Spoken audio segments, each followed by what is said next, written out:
known that she wished to be called Morticia, so everybody's undergoing that change and trying to remember her name as Morticia. She also went to the shamanistic healer to learn more of a necromantic healing craft type, and learned a whole lot about camel anatomy in the process.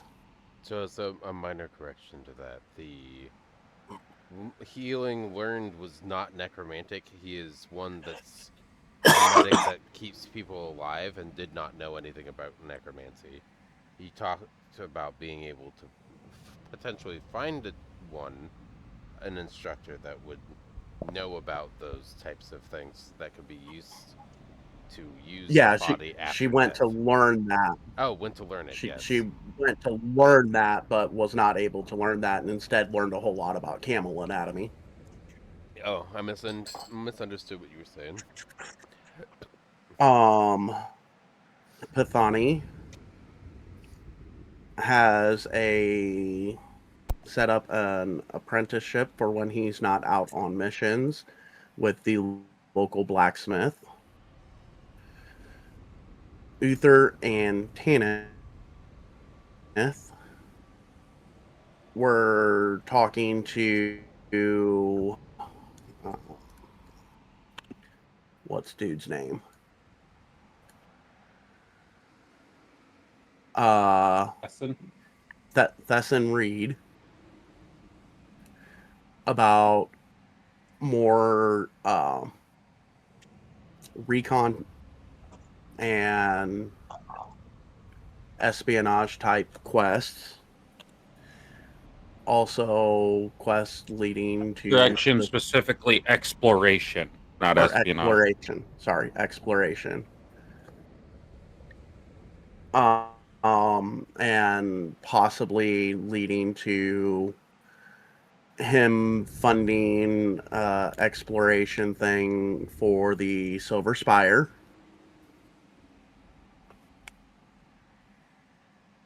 And we gathered up all of our materials, rented a couple of the sand carts with drivers to go do the mission that we are on. And one of the drivers, male, was struck by lightning on the last caravan she was on and was extremely skittish. However, extra time during the rest allowed her to feel comforted by Morticia and is no longer as skittish. And we came across some ruins as we were on our way and decided to stop and investigate.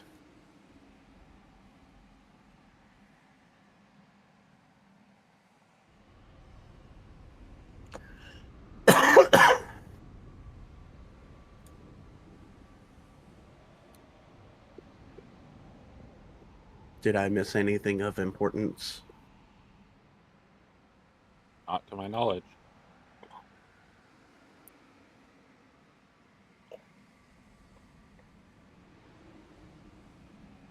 And I apologize, therapy. I might not have worded that correctly.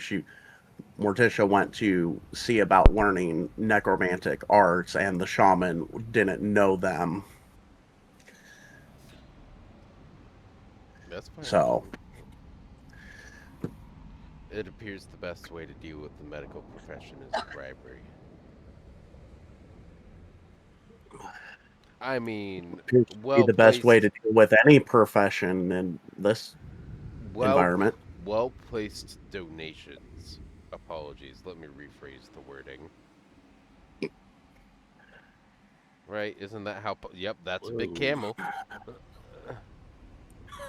That's not what I want. That's Jeebus, definitely that's a not what I big want. camel. Camel. Imagine the toe on that thing.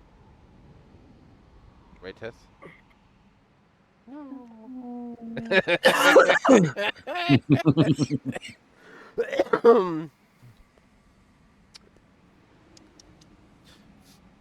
Oh, and we found out that Tessa's character hates mail. We have not. Oh, okay, so it is true, we just haven't found it out. No, it is not true. We did find out that Tessa's character isn't really bright and likes to cuddle with a fire drake and in extreme heat. That was player being cuddly creature and forgetting logic. And character suffered consequences.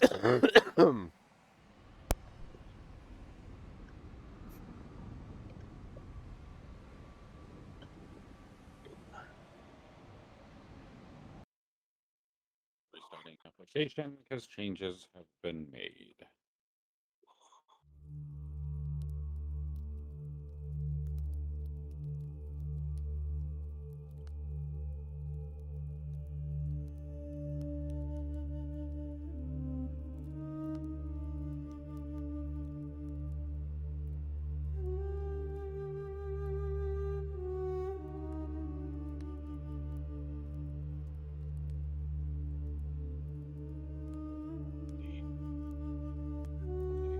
Why break?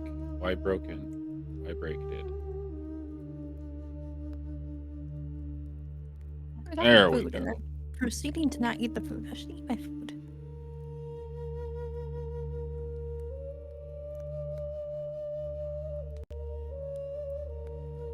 Tess just asked if she should eat food.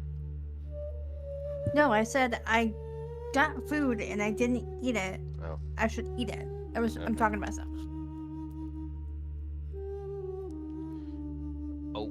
Uh-oh. Grabbed it like 2 hours ago. Wow. Look at you. I haven't And I even been just awake sat for on 2 my desk. hours. Unopened. Been awake.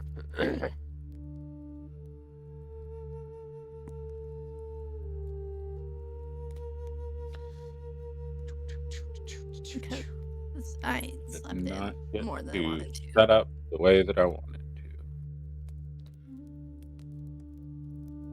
I'm gonna complain about it, but I have a black screen still. I'm trying to complain about it so that things just load faster. So that it works. Mm-hmm. You verbalize the problem and then the problem just fixes. Yeah. But since I'm doing it that way and not doing just a genuine complaint, I think it'll take longer.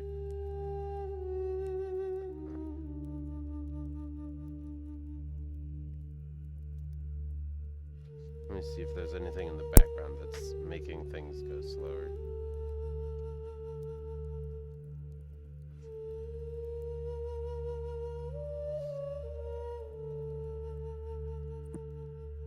Check something real quick. I am curious. We have very low latency, so it is not anything to do with my connection.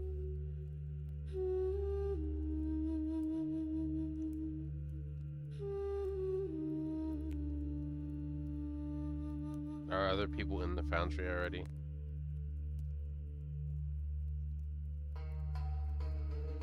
It appears that Bandit, Tess, and Dragon are in here. See, I am in. Yes. Great. The forced refresh means I'll probably have to task code and reload it. Alrighty. We will wait. Wouldn't be online D&D without technical difficulties.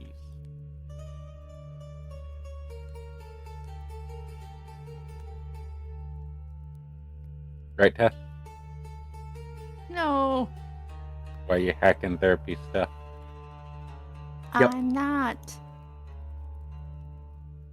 Is it because you want your character to get to the sand relic first? They already will. She already will. My character's going last.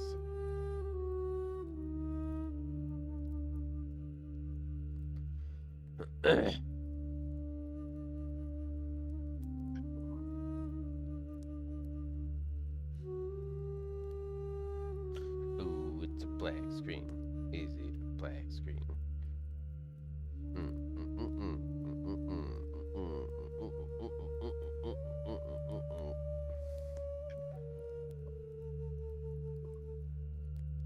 You can go ahead and start with the auditory. See, as soon as it said some form of complaint about it taking so long enough that was genuine, like you could go ahead and start with something else. Then it loads. That's how the universe works. I knew it. As soon as it was a genuine complaint.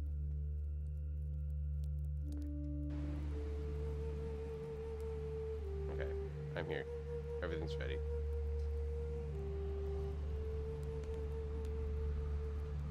"11 minutes in.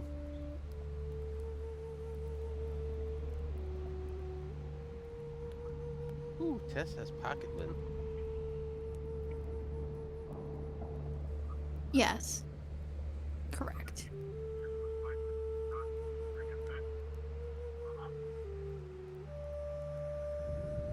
How do I do How do you that? Do I do that attack one? people? Do I kill people?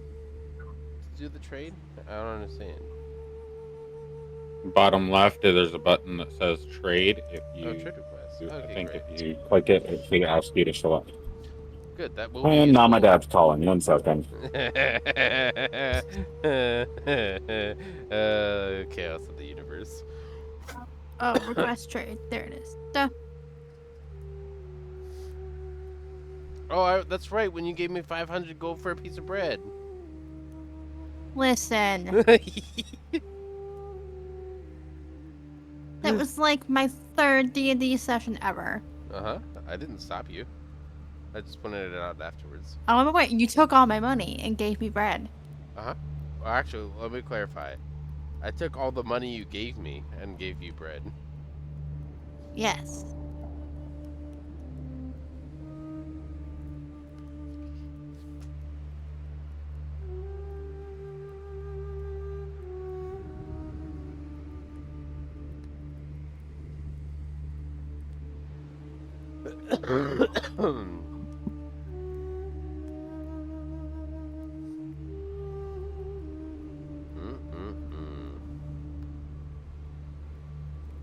So I've opened the food. I've opened the Pop-Tart.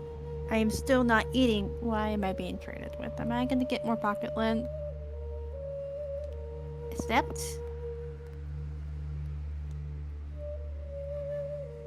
I have nothing to give you. I need all my things.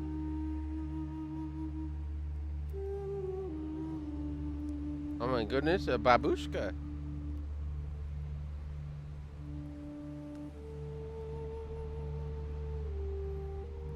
You have. That's an attack. You can't have an attack. You want to attack me? I can't trade you an unarmed strike. You have to do it from inventory.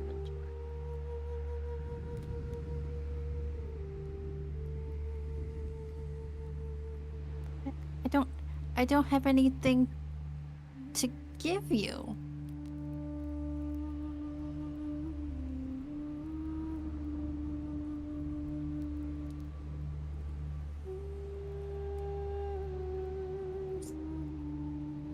Sorry.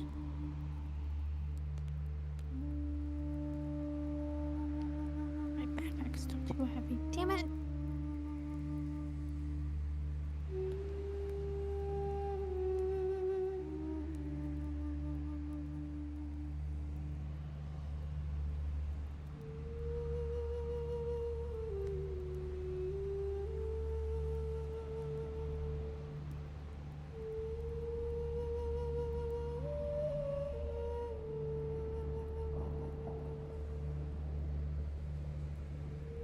Where? Okay.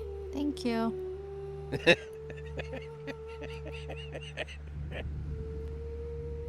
I am now the proud owner of Pocket Lint.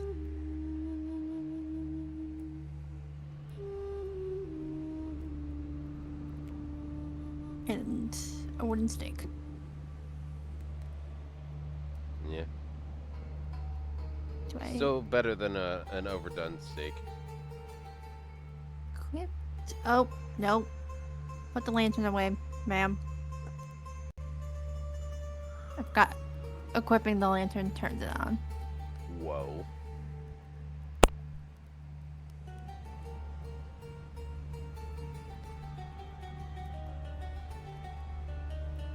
Wait, so is the wooden stake, is it a weapon?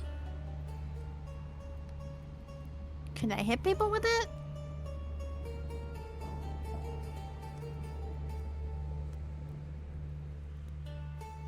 One out of one. What do I do with it?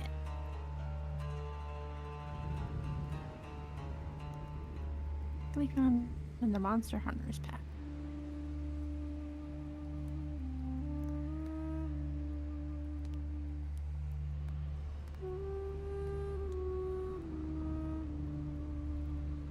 Where did you get the wooden stake? I am confusion.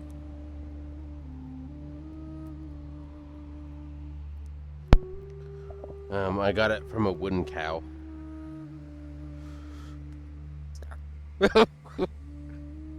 Yes. What's the concern you have there? I don't know.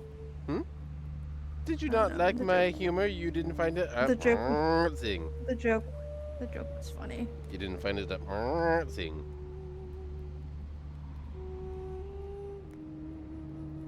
Are you gonna have a cow now? Am I in trouble? Do I need to raise the stakes? I'm eating my Pop-Tart. Okay.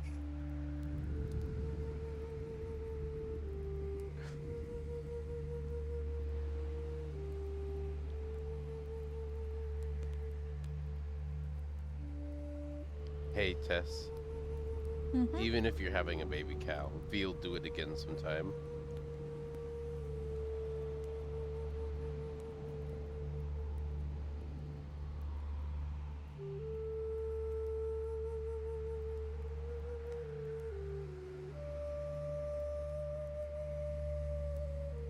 Alright, time to hoof it. Okay, there we go. Now I can be less frustrated because you can hear me. Yeah, that works. I unmuted 3 times and it did not unmute on any functionality, even though the light said that I was unmuted. Beep beep boopin' borpins. All right. I just assumed you were Oh. still on your phone call. I'm sorry. I'm not No, sorry. it's my system glitching. Okay. So, the last place we left off was you guys were exploring the ruins and looking at iconography and getting a feel for the ruins and things of that nature. So we're going to go down the list and give some descriptors of what you see. For Pathani, there is giant obelisks that seem to be made of a very hard gold-plated sandstone. It is very difficult to move, as it seems that it is a lot deeper into the sand than you would expect it to be. The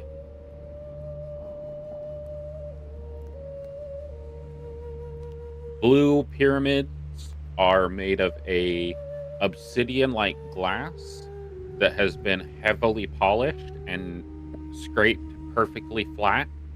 It is highly reflective and extremely hot to the touch. As you walk around the area, this is general investigation, so I believe everybody rolled higher than an 11.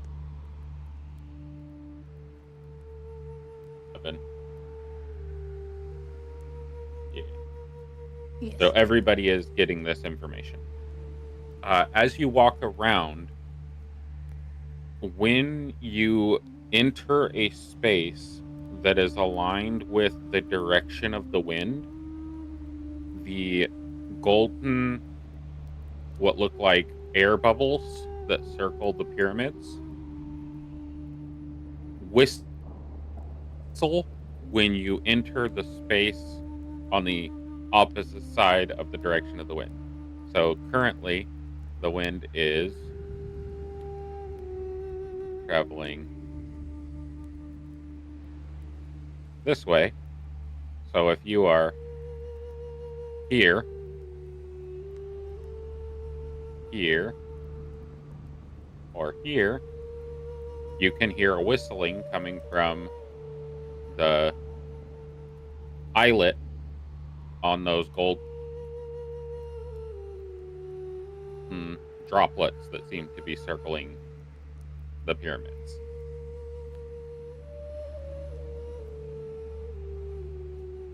The structures do not seem to be made of gold. They seem to be made of an extremely hard metal substance with gold plating. And the gold plating does not seem to dwindle from the abrasiveness of sand. So it does not seem to have... The sheen and polish does not seem to have been removed. The eyes are made of the same material, and each pyramid has 3 eyes surrounding it. So there are 9 eyes total.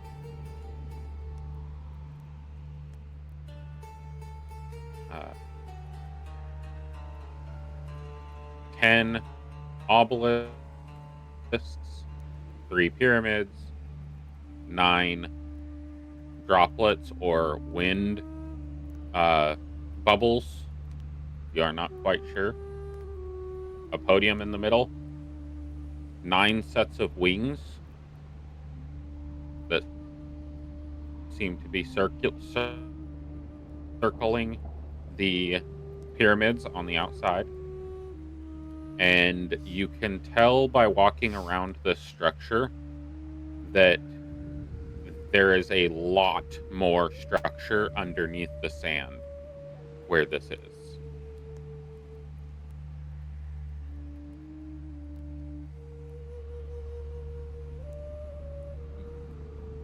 Any questions, everybody, regarding that specific information? None regarding the generic information. Nope. There seems to be no sense of danger, Morticia. Great. The investigation of the eyes, you excavate some of it with your magic a little bit, moving the dust off of the eyes to get a better look at them and their location and how they're affixed. They seem to be held in place. Give me an Arcana check.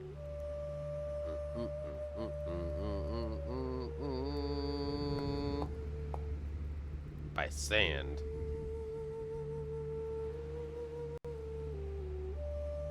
They are held in place by a form of energy that you are not aware of.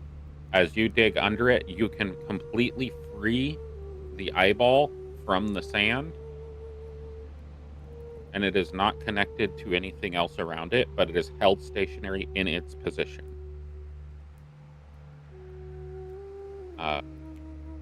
Every eyeball appears to be the same way. And the next thing you had, the altar in the center of the triangular structure. On the altar, with your investigation of 14, Do you? I think I can actually see that. Common, Goblin, Abyssal, Deep Speech.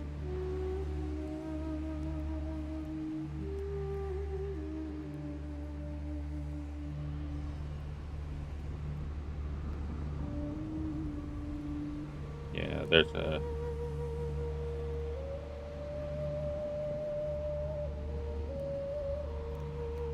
Okay. The language that you see written there seems to be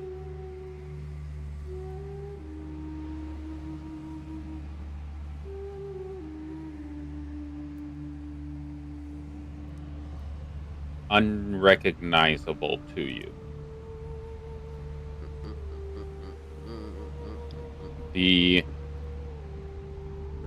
There are other markings. There is a marking depicting wind, a giant, and an exhale of breath from the giant in those 3 hieroglyphics.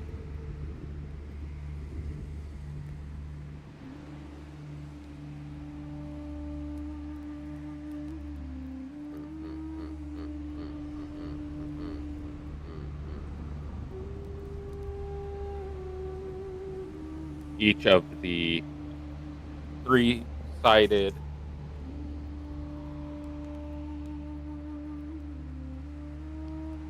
pyramids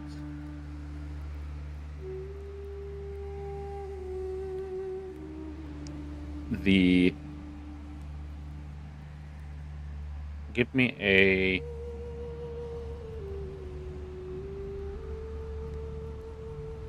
history or intelligence check. You can also move your tokens to where you think that they would be towards the middle or end of your investigation, if you so choose.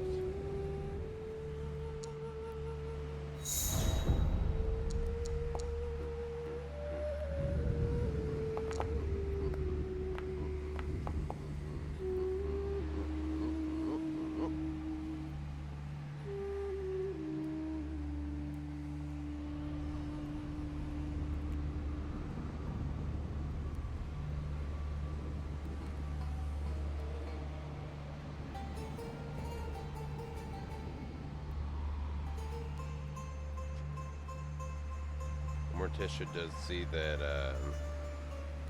Uther is nearby, trying to potentially see, so she will move between the pillar and the altar.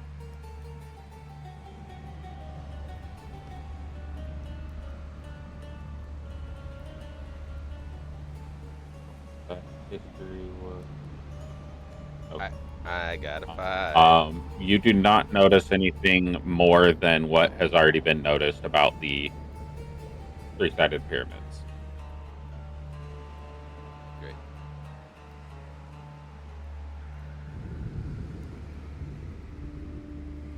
The iconography with your natural 20, Uther, seems very much in line with the depictions of worship for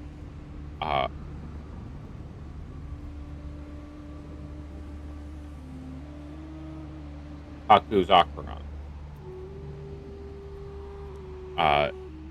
The wings floating through the sands, the all-seeing eyes that seem to look every direction. Historically, you would know that there were only 3 directions that were followed in the navigation of the desert. There was the rise and the set of the sun and the position of the moon. Those were the only 3 constants that assisted you in navigating. The moon does not traverse across the sky. It has a medium glow that is emanating from the horizon like a sunrise, but the moon is never visible. The eyes match the directions of those navigation points on all 3 pyramids. The pyramids themselves match the meridians between those points, the middle points between each of those directions. The wings match up, the eyes match up, the orbs of floating wind around the pyramids match up as well. He is the wind god of the desert. He controls the wind and freedom.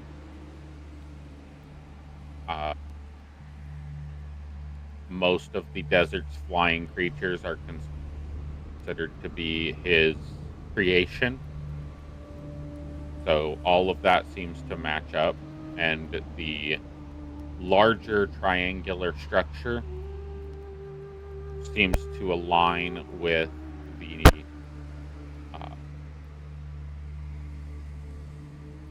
oasis.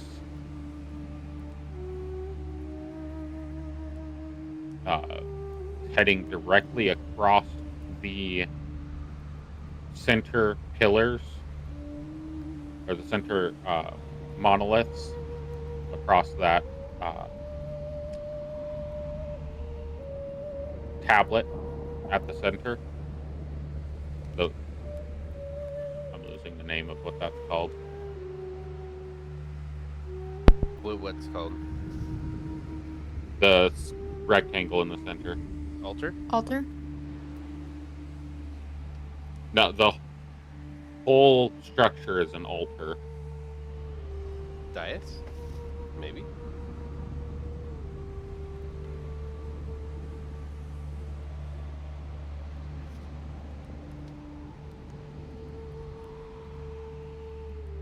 And my brain is deleting it.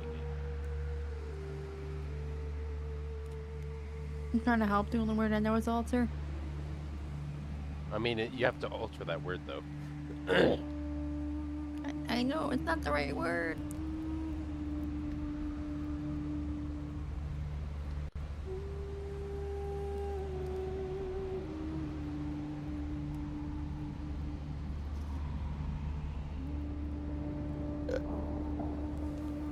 It's gonna bug me until I figure it out.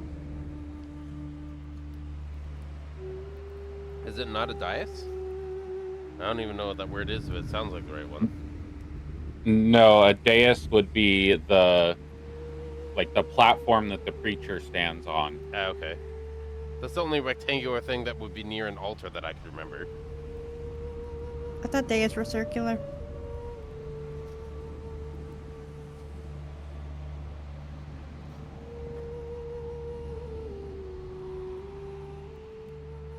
All kinds of new things.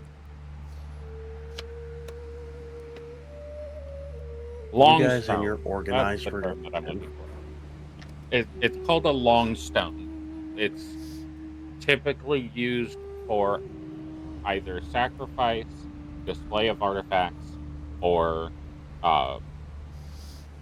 as the focal point for a ceremonial exchange. So like marriage ceremonies and stuff like that. It would hold the amalgamation bowl. So it's called a long stone.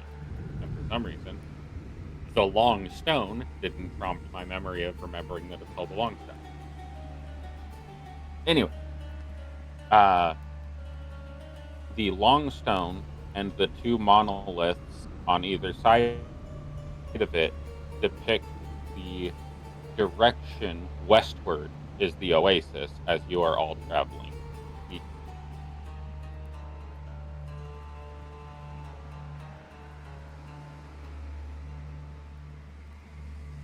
Oh.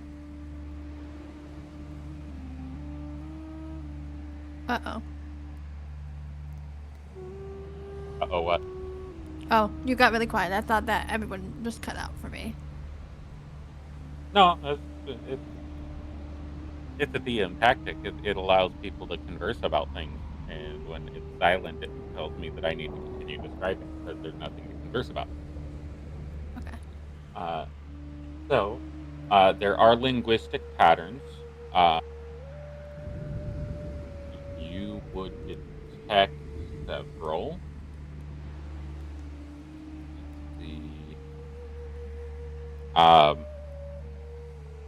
There are several statements like, may the winds guide you. Uh,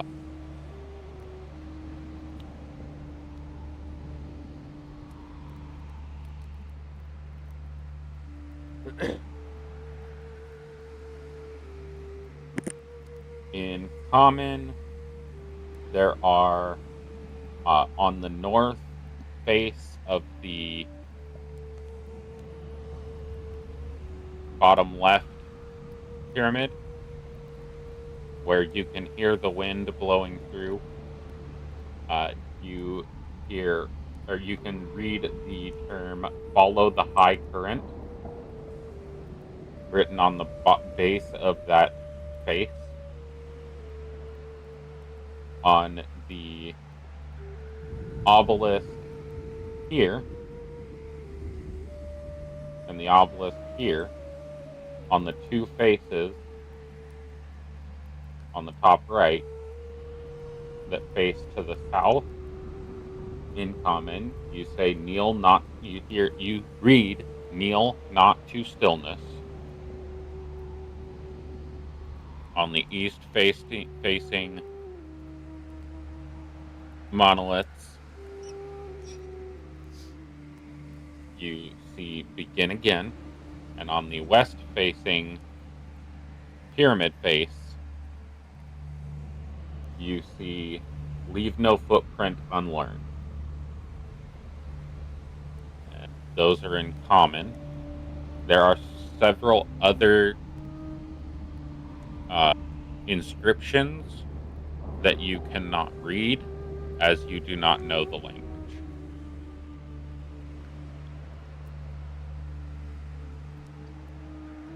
And this is for Uther. And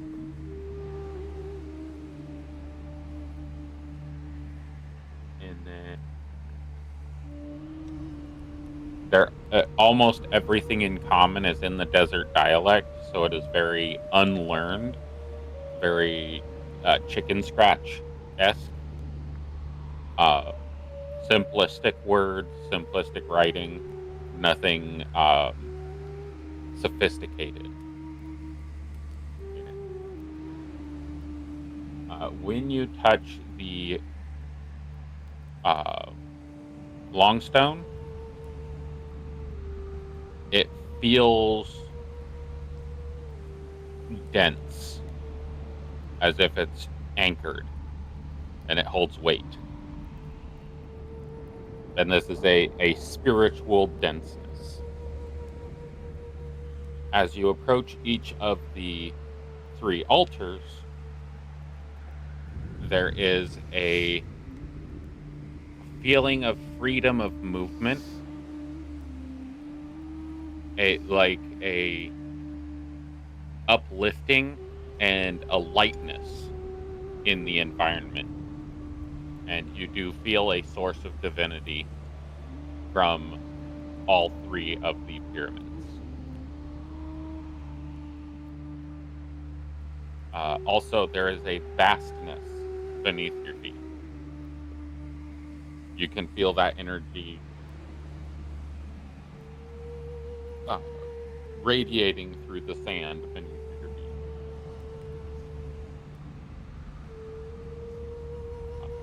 So there is no stagnation here. It seems as if anything is listening, it is listening intently to everything said in this environment.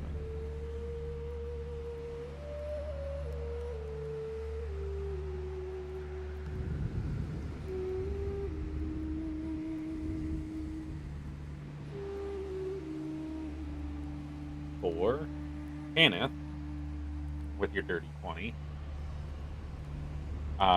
several markings in common. And then there are a couple of markings in Thieves' Camp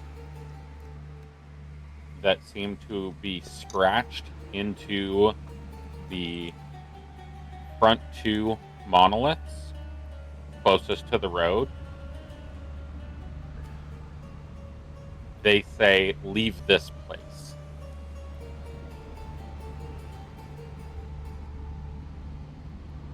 Oh.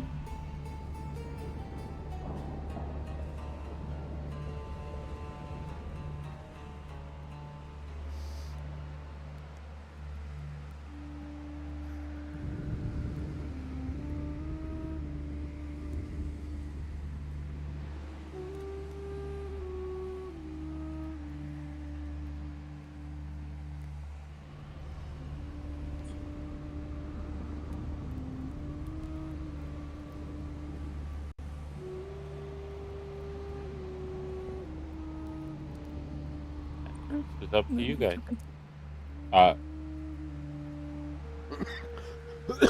Your driver, Cinder, has approached the dais, knelt down, and is beginning to recite the prayer that you heard her recite the other day. I'm gonna go participate with her and put my right hand on her left.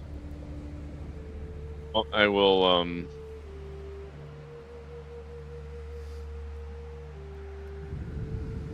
I've finished reading them. Whatever I've got to read, I'll kind of tell everybody that I'll be waiting at the carts whenever we're ready to go. Okay.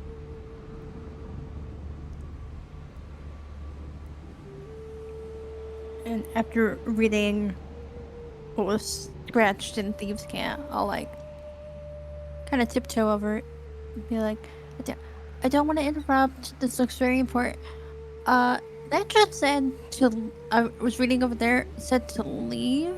So once, like once we're done with whatever. I'm not rushing anybody, but we should probably.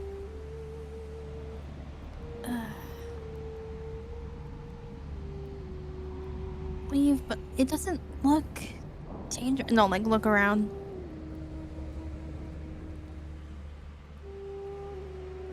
But obviously someone put that there for a reason.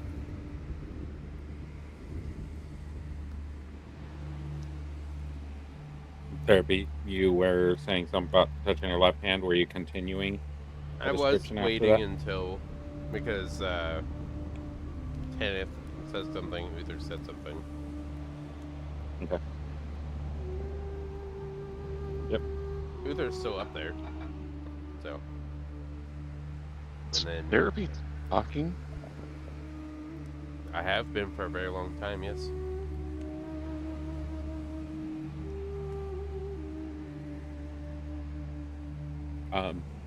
Therapy is talking. If you are not able to hear him, you might want to turn him up.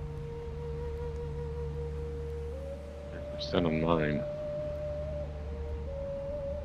Do you have him muted? No. Say something again, Therapy.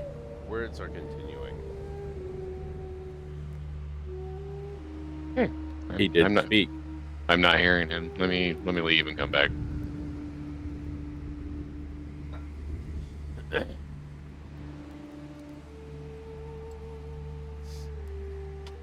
For a second there, I thought he walked away from his desk and walked back. Oh no. Dragon, my mean- brain played a fucky wucky on me.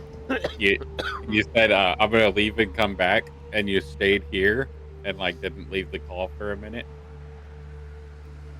And I thought you just got up from your desk and walked away from it and then walked back. Like, I know you didn't, but that's what my brain played out. I think I can hear It is- Therapy now. Yeah, That would have not Are probably you worked for able him to hear me? successful. Because I'm starting to speak now. I can hear you now. I don't Okay. know why that was happening. I don't know how long I haven't been able to hear you. I mean, I've been very active in the second or primary speaker besides. I thought shouting you were normally. asleep. No, I've been active the whole time. Okay, well, I haven't been able to hear you this whole time, so I apologize if you were talking to me and I ignored you. He was describing something and you started talking right in the middle of his description. So I was like, okay, maybe this is important, and it wasn't. So I was like, all right. that makes more sense that you couldn't hear it. And then I thought that the description was just like minimal, so I was like, oh, I'm gonna do my little part so that I continued the interruption. Yeah. Oops. All right, go ahead, Sarah. Now that everybody can Also, hear you. for map awareness, your character still is up at the top. Just in case anything bad happens, your location matters. Oh, No, Tess, you walked up and you said something. why are you leaving? You gotta go back. I was talking about Uther, who said he was going to go wait by the cart. All right. So you were grabbing her hand while he said that he was going to go back to the cart. What was the continuation of that? And then, since I have the prayer written down and memorized by this point, Morticia will say it at the same pacing and time as her, holding her left hand with Morticia's right, and then the left hand will be placed on the the bottom left corner of the long stone.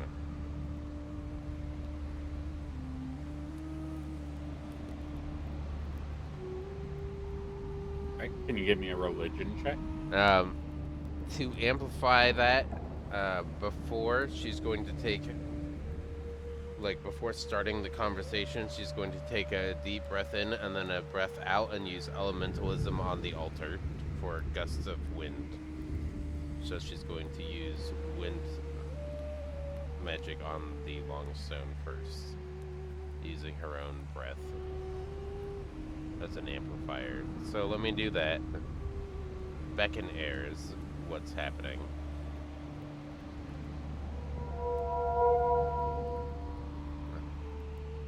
Let me do that. Tile. Oh, didn't do it the way I wanted it to. But that's fine. That symbol should have been over the altar. I misclicked. Okay. Beckoning air. Yeah, I don't know if it showed or not. Did it? Yeah, I did see the symbol. It popped up a little bit to the bottom right. I was also doing things in the background that may have manipulated that.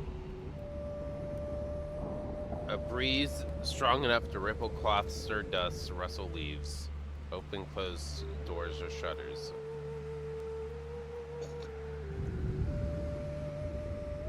That aren't being. Cool. Yeah. And then, Religion check with advantage then.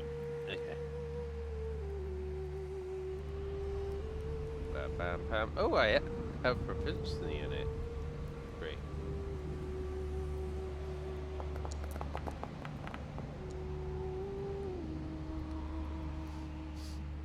You cast this slight fluttering wind just as Kenneth approaches. And what did you say exactly, Kenneth?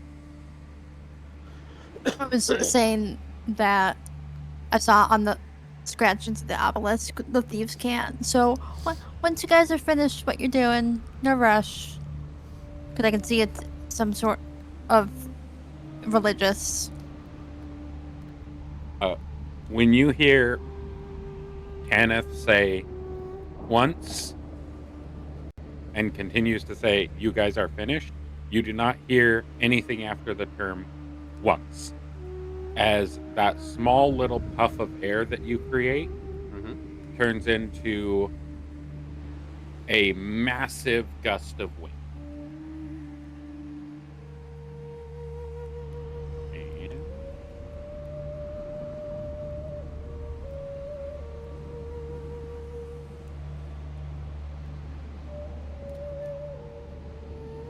around all of you, the sand begins to blow away,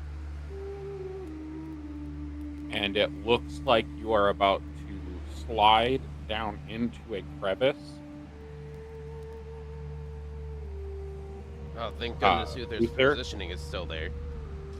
Yeah, Uther, as you are walking back towards the obelisk, the sand underneath you is blown up and out of the way, and it creates a divot where you are headed back to the wagons.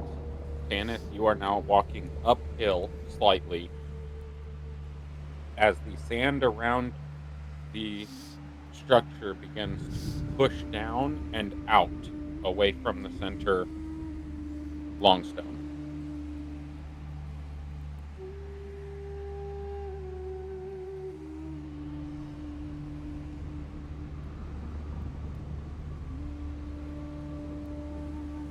Do you continue your prayer therapy? Yeah, to the end. With Mail. Until Mail is done. So that occurs at the first verse. What's everybody else doing? Chaos.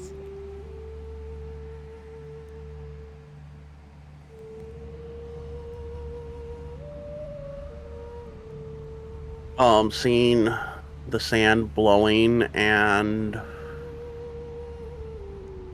kind of blowing out, I'm going to return over by the long table.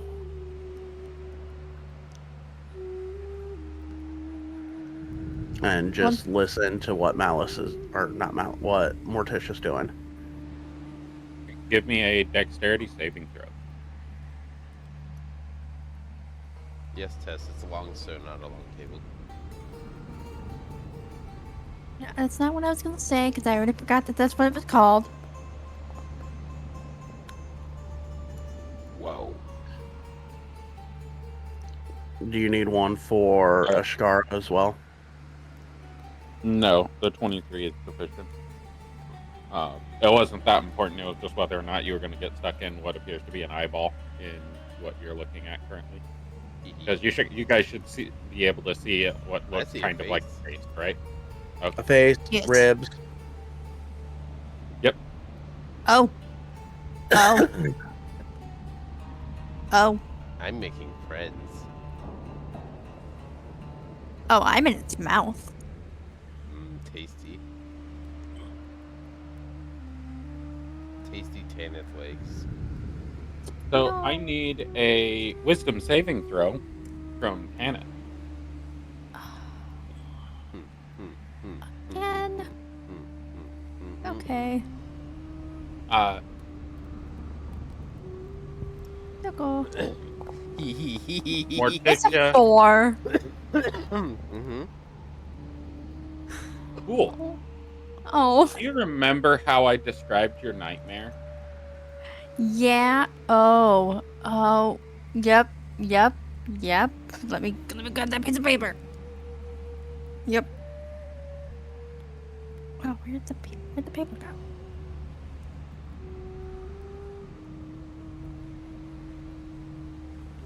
Okay. Yes. Do you guys still see the same thing? Or Yes. has it changed? No, it's the same one. It's the second one. It is the same. Okay. The That's next one layer thing. hasn't been set up yet. It hasn't been revealed to us yet. Good. Okay. All right. So, Morticia and Cinder say, "May the sands remain firm under your feet." Yeah. As the sands begin to sink away from your feet, No. as if they are scarabs in the desert running away from fire. The sand spreads out to the edges. Do you have that description, Hannah?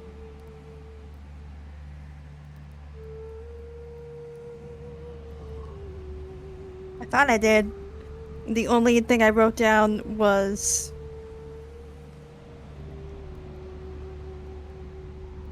yeah, no, I don't have the full description. You got swallowed by sand. Is Yep. the simplistic description. Yep, that's what I wrote down. It clawed up your legs like hands made of sand, grabbing you and pulling you into the sand, grabbing over the top of your shoulders, and pulling you down deep into the sand.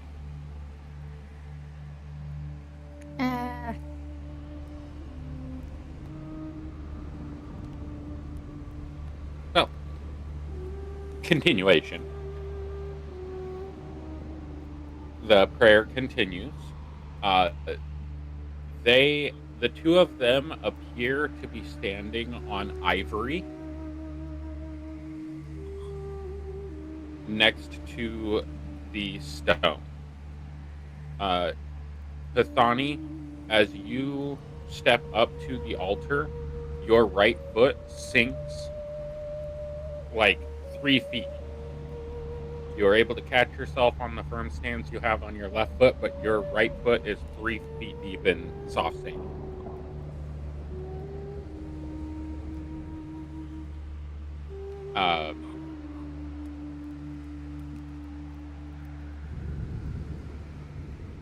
Uther, can I get a dexterity saving throw from you?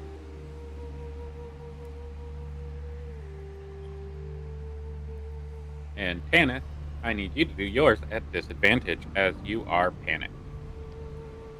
Because you're getting swallowed by sand. Disadvantage. Alright. That's alright. Okay. Both of you try to reach for purchase and do not get any. And slide towards the center of this massive hole of sand as the sand escapes the area.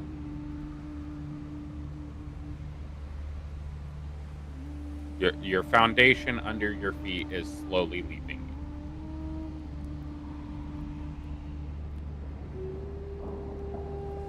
you. Therapy, will you read the next line to abundantly? Okay.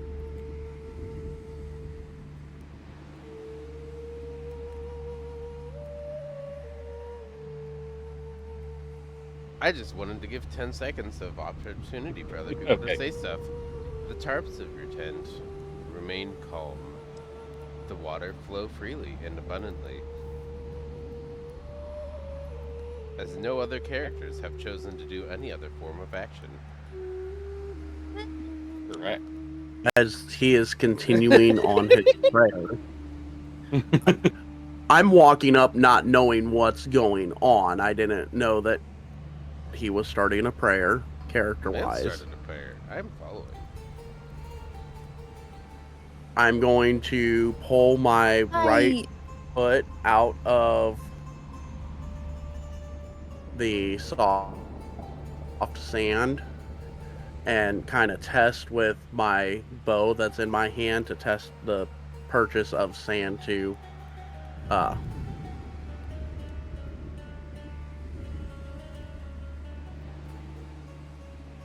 for solid footing at the long table. Okay. Can I get another dexterity saving throw from you? Tess, look, there's teeth. I see that. I don't like that there's teeth, guys. It told us to leave. This is why it told us to leave. We got to go. Pathani, you are barely able to dodge as the long table is broken apart by the shifting sand. One of the obelisks falls and nearly crushes Ashkara. If she was once like half the square down, she would have had to do a dex save, but she was in the perfect position to not get hit by anything.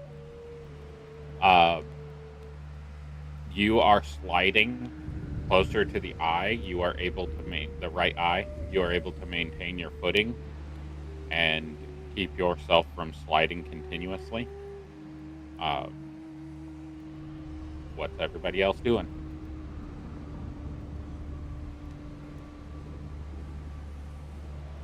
Are we in some Trying- sort of initiative order, or are we just telling you what we're doing?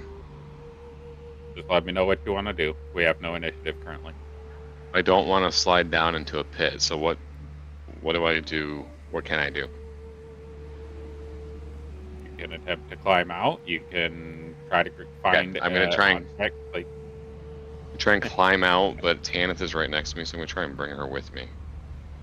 okay. I'm also trying to climb out and frantically telling people that we need to leave. I was wondering why the thieves can't over there was telling us to leave. I understand now. We need to leave like now.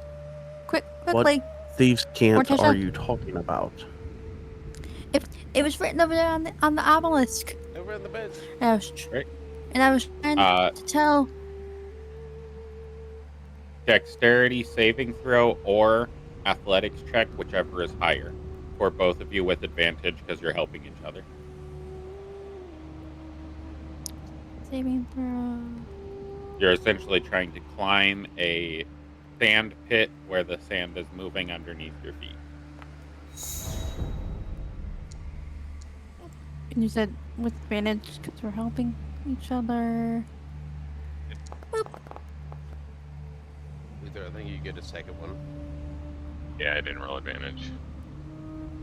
Let's roll a second one here.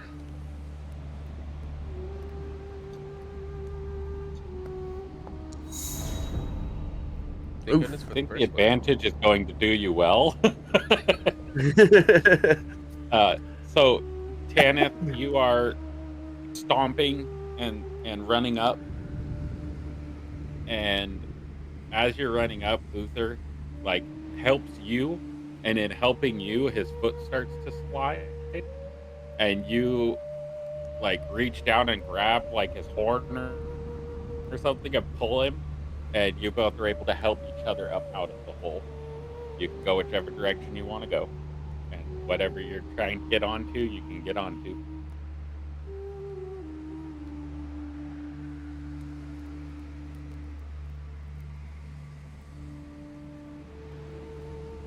Come on, back to the wagon, or back to the cart. Morticia! May your rest go uninterrupted, and if your mortal coil is cut short.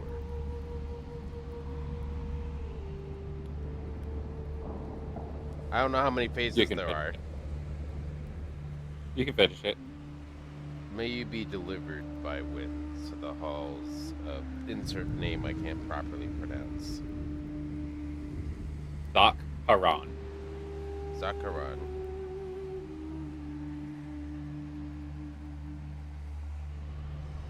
Sathani, can you give me a perception check? The DC is 8.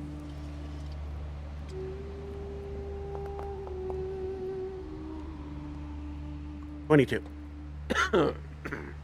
On the section of broken obelisk, right here, as you are walking past it, you are able to, or the section of broken longstone, you are able to read the passage.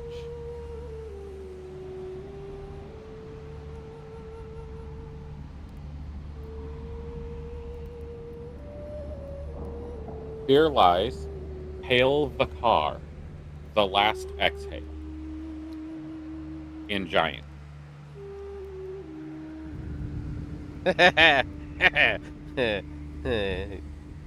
Lung magic.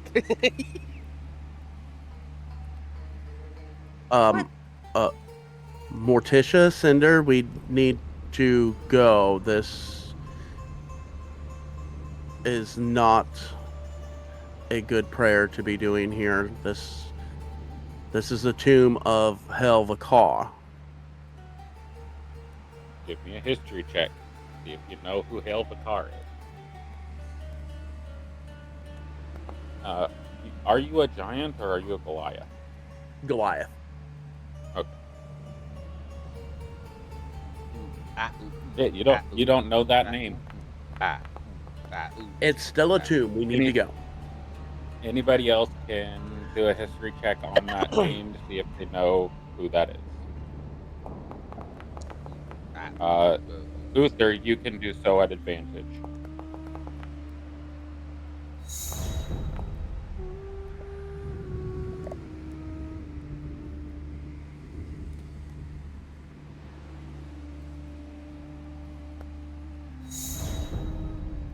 Why are your advantages nat ones? with a 1 on the D4, by the way. Right. Uther and just Uther. Uther, you have seen the name before in a text that you've read. You are struggling to recall what the text was about in this moment of slight panic or need to move versus thinking academically. Morticia, the last exhale is a general practice of the desert. The last breath that you take is a breath of prayer that you meet the next evening as you go down for your rest. So those who are religious and who pray to the gods of the desert would take a deep exhale at the end of the evening in order to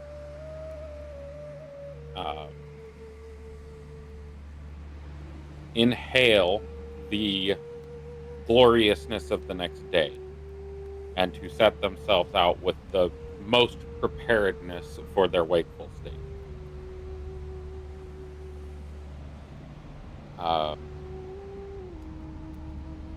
Tanith,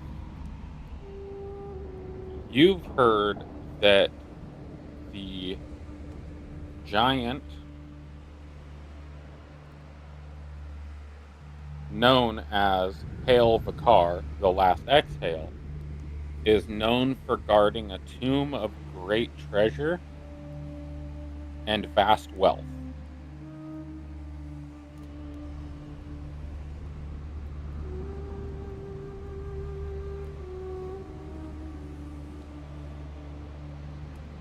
Oh. Oh. The boulder is conflicted. As the altars, as the phrase continues, the altars begin to light up green. The lines of the meridians begin to glow with a green crackling light as you hear a massive harmonic whistle as the winds blow through all 9 holes simultaneously. It sounds like the mix between hundreds of birds cawing and singing at the same time, along with Tibetan monks doing meditative hymns. See, I was thinking the Aztec death whistle. Oh, hello, tiny map covering the thing that's trying its best to load over Wrong one. in time.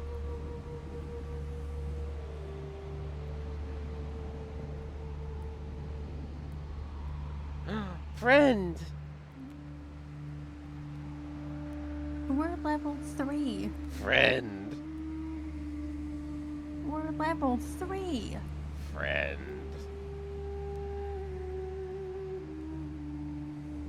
Minimal amount of hit points. Friend!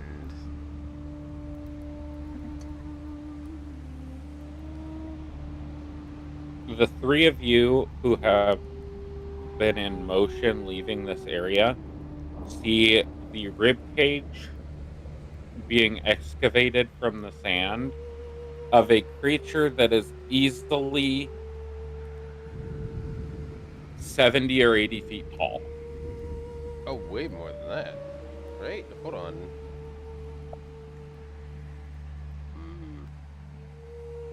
The scale of the map may not be appropriate. Okay.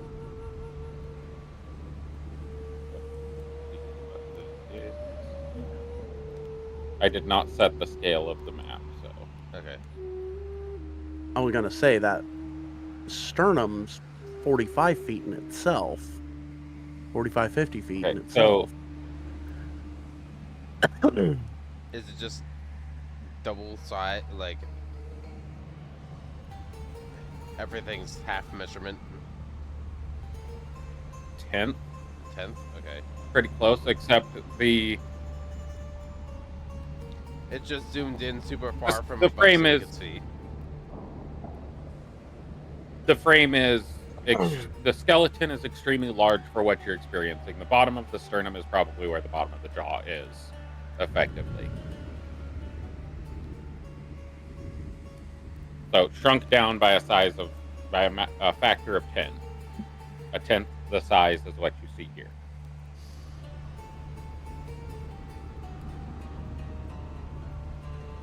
So as the green arcs of light spread up the pyramids and reach the point at the crescendo of this verse of prayer, they triangulate across the monoliths that remain and the 3 pyramid peaks, and the light from the eyes of the skull are emitted in a vibrant green as the sand itself in the environment seems to let out a breath. And you hear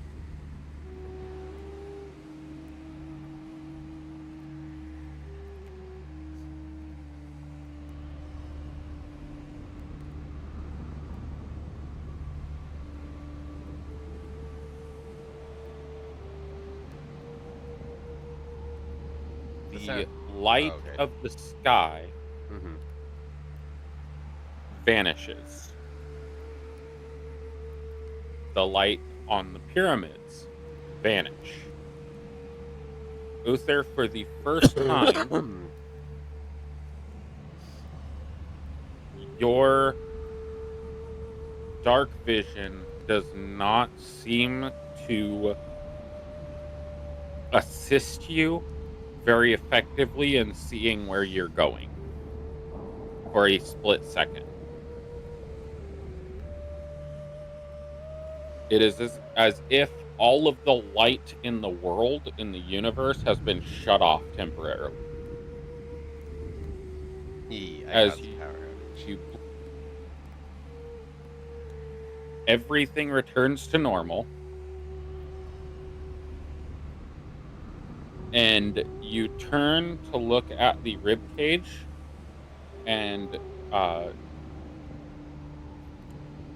Morticia and Cinder open their eyes to see the skull of vibrant white ivory turn dark gray, dark brown, and then wither into dust. The ground begins to shake as the rock gnome on the first cart, the front cart, turns and says, "You might want to get out of there. That's a sinkhole."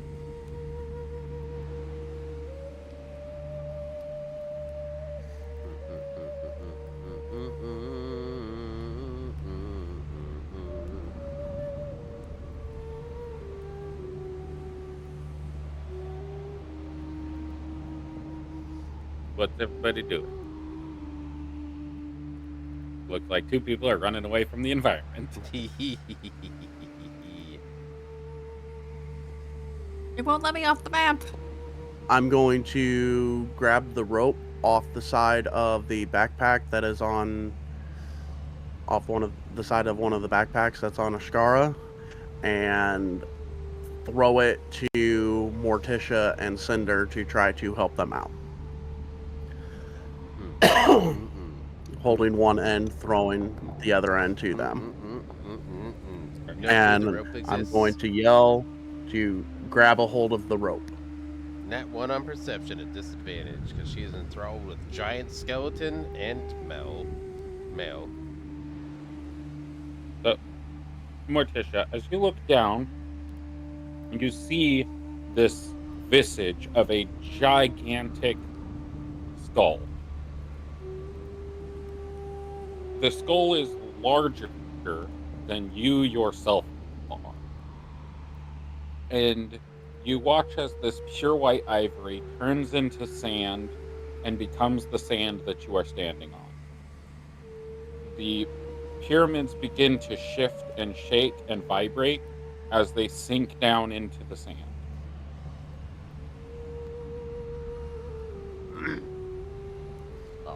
What do you want to do?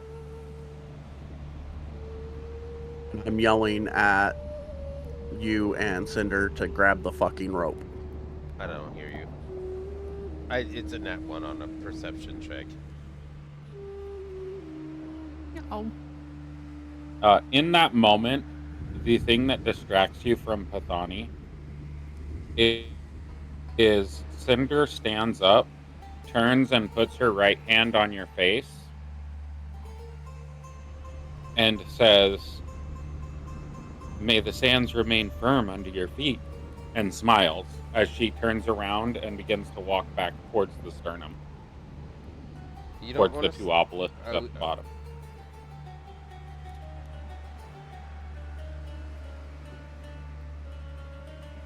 We're not staying? No, we've said our prayer. Let the last exhale rest in his grave.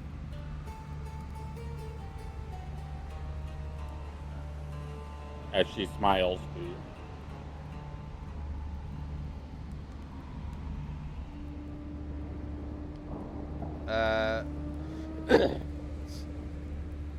She's going to. Morticia's going to follow in entirety male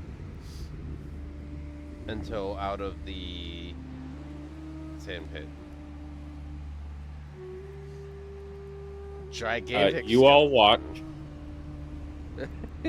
You all watch as Morticia and Cinder begin to walk across the chasm that is where the open mouth is, and across the separation between the jaw and the sternum where there is another cavity that is formed. I need Tanith to give me a perception check, and Uther to give me a perception check. I don't see anything. Uther's not even on the map, it looks like.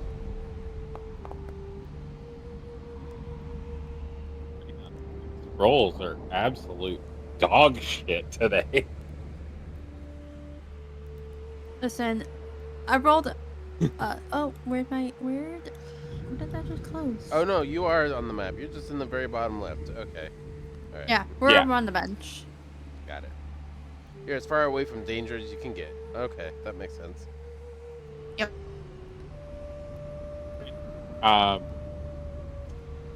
Tanith, you cannot see anything that's going on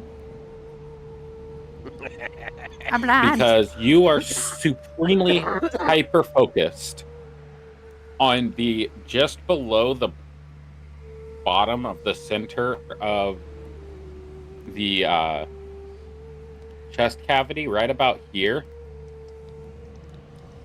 You see the giant's heart is made of pure gold. Haha. The sternum turns to dust. The sands cover over the heart.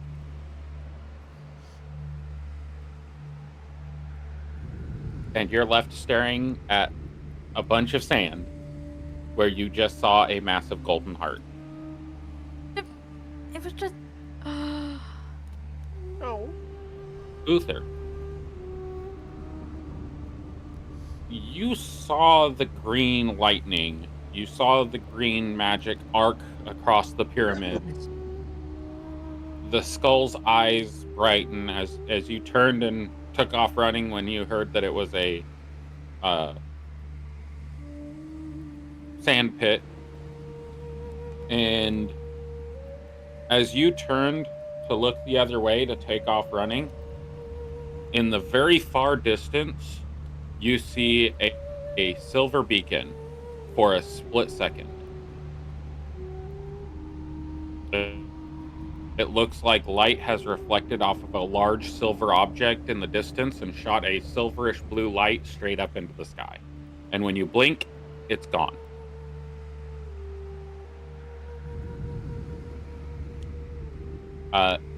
Pathani, as you throw the rope over to them, they turn and walk across those two empty expanses where there is no sand, and the sand rises up to meet their foot.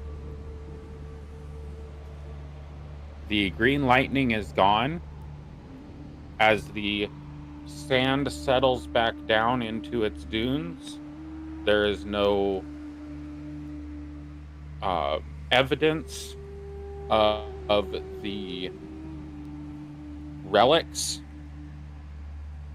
the skeleton, or the obelisks. The only obelisks that remain visible are the two that Morticia and Cinder walk through, and as they walk through them, they sink into the ground and vanish. And all you are left with is sand dunes, as far as you can see.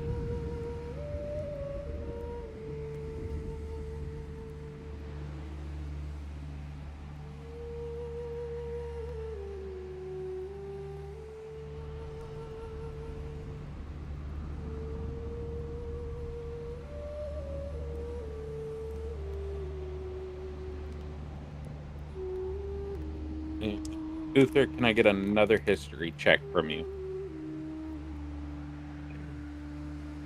History.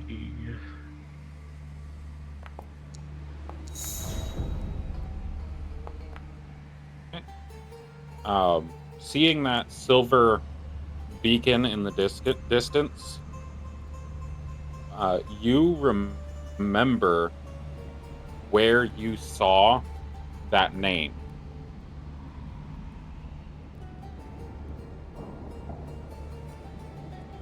In a hidden away text that's a handwritten scroll by a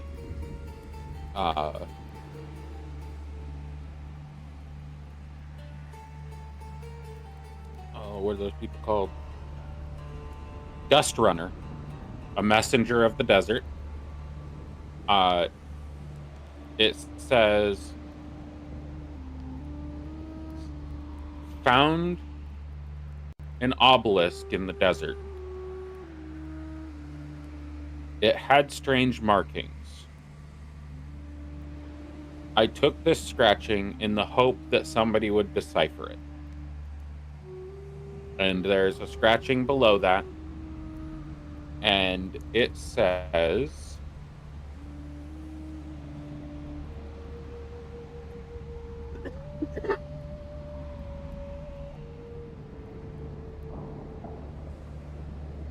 the guardian of the Silver Spire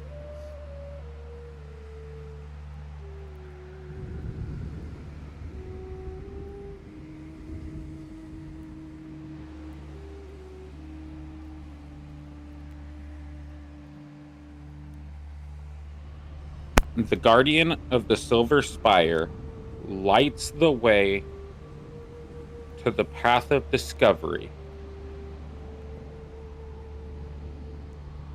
Upon the brow of his last exhale, Pale Vakar shows you the way.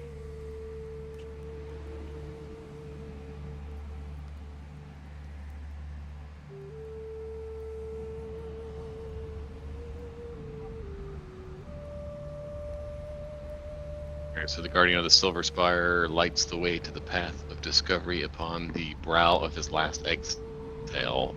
Alvacar shows you the way. Correct.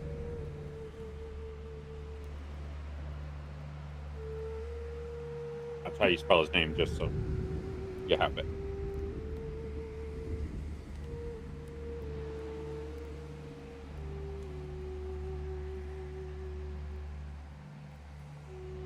And for free, I will tell you that you felt the wind push at your back as you were looking at the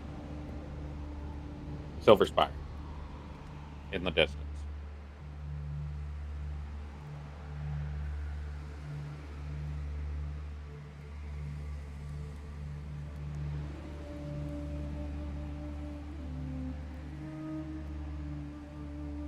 To the east, right? It was to the southeast, yes.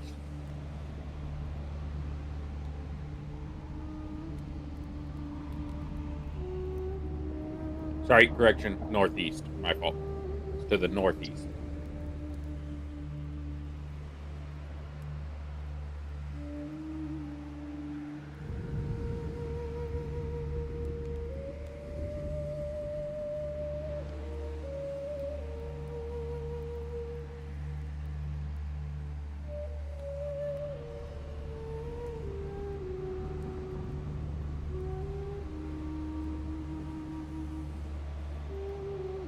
As you reapproach the carts, you hear, "You guys really know how to stir up some shit, don't you?"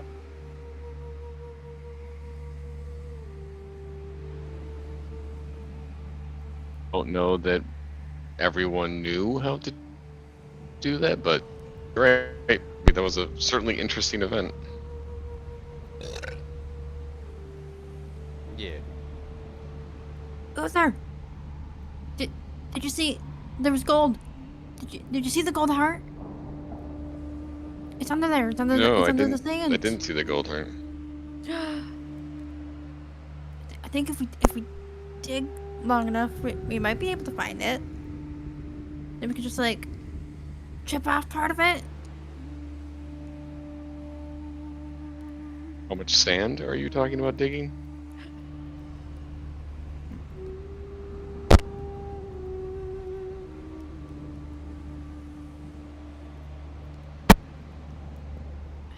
Probably a lot. It's gold though. Oh, It is worth noting, perhaps an yeah. excavation team here from the desert sands. I don't know that a few of us could.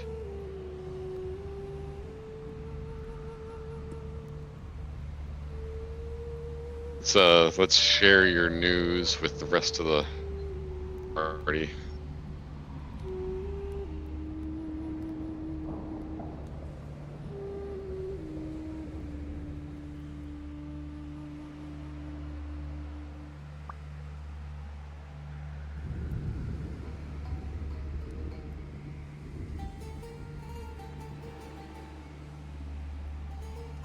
Everybody back at the carts? I'm gonna start looking around.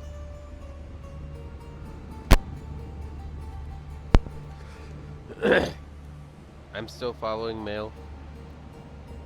Mail's Mel still would have here. returned to the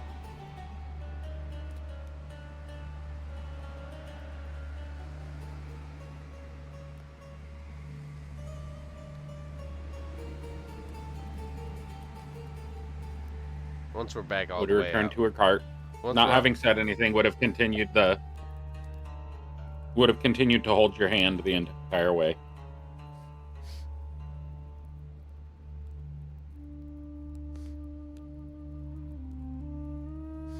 Once we're back in the I'm back in the passenger seat. I'll let go of the hand again. All right. Well, I think that we will have a much easier way of transport going forward. Good.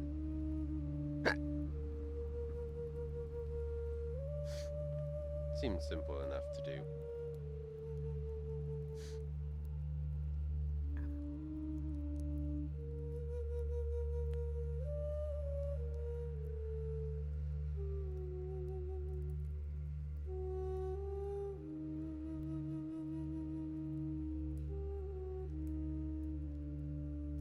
Alright.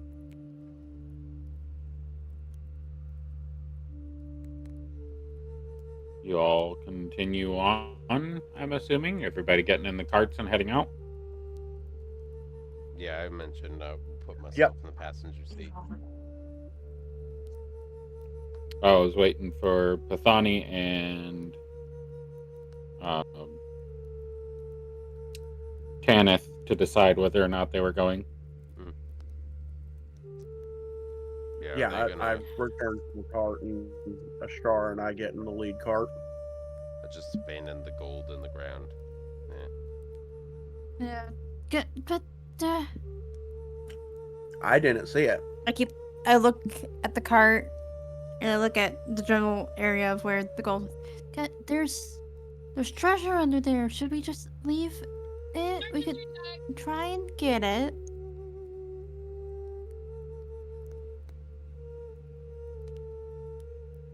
The skeleton. Kenneth Its heart. claims to have Its heart was made of seen- gold. Yeah. Kenneth claims to have seen a heart made of gold in the sand.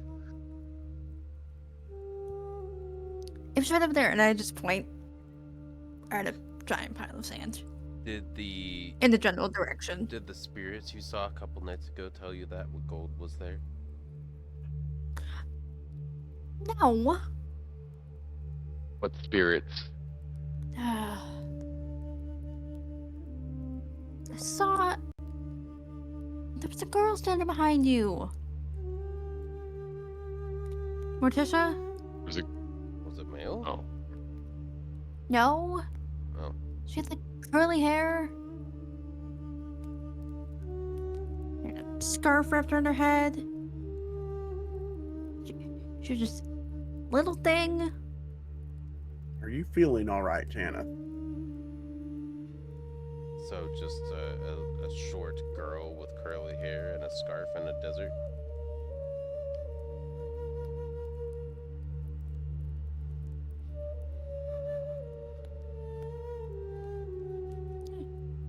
Uh,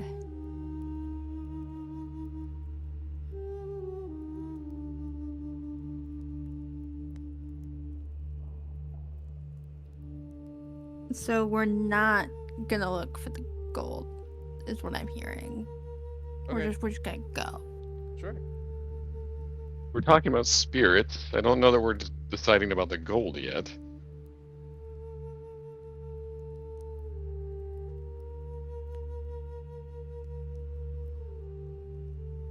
Is there more to discuss about the spirits? I'm still confused.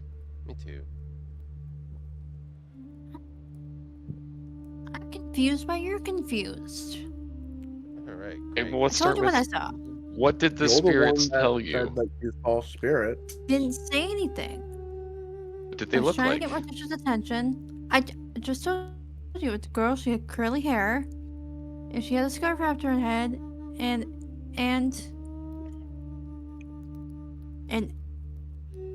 I was trying to get Morticia's attention, and then when I called Morticia's name, she just disappeared. Have you ever seen this spirit or someone like this spirit before? I I don't think even know so. if it's a spirit. Like, it could have just been a person who got away real quick. Did you see it, Morticia? No. That's why I don't believe what she's saying. Doesn't make sense. You didn't see it. No, I did not. Have you been drinking your water properly, Tanith? You know that Yes. dehydration can cause hallucinations. I'm drinking water. Okay, so you've never seen this spirit before and they disappeared. They have nothing to do with this gold. No, Okay. I'm only talking about the spirit because Morticia brought it back up. Well, I was wondering if the Okay. they whatever you saw told you that there's the gold there, because I don't see gold. And if you're saying No, when the skeleton was still visible, I could see its heart, and its heart was made of gold. oh, okay,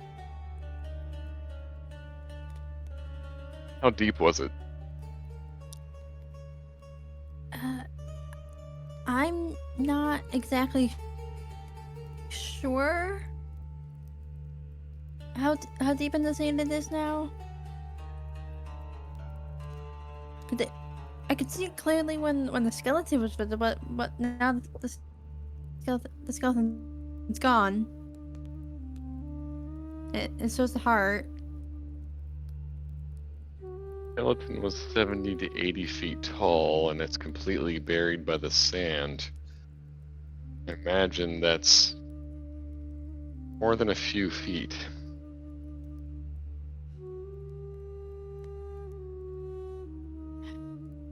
also, do you feel like a shovel. taking the heart of a creature is going to be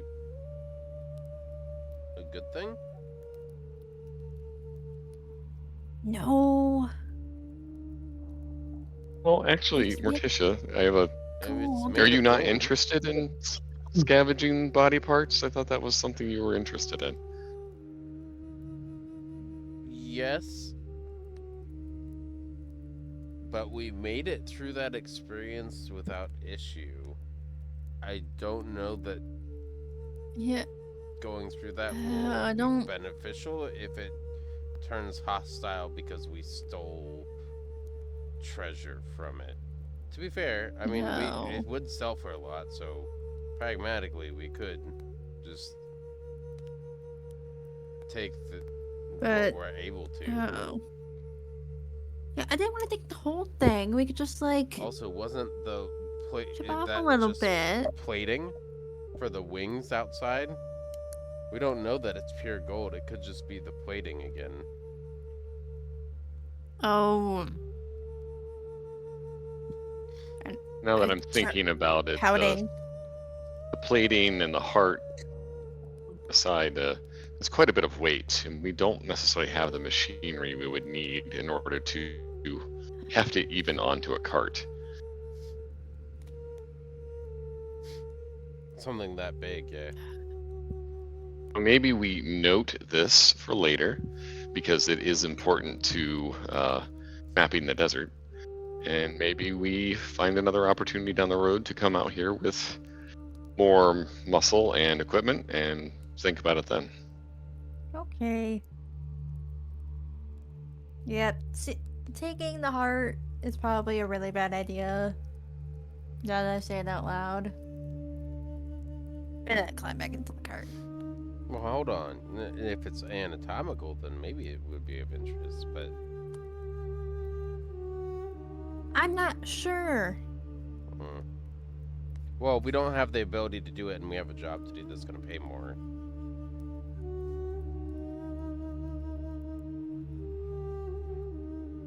Agreed. I think it's worth noting, but I don't think it's anything we can do anything about now. No. As much as I would like to go examine that heart, actually, I think it's not the time to do it. We won't be able to take it with us right now. We'd have to get many more carts and drivers to chop everything up and workers to dig everything out. Serious.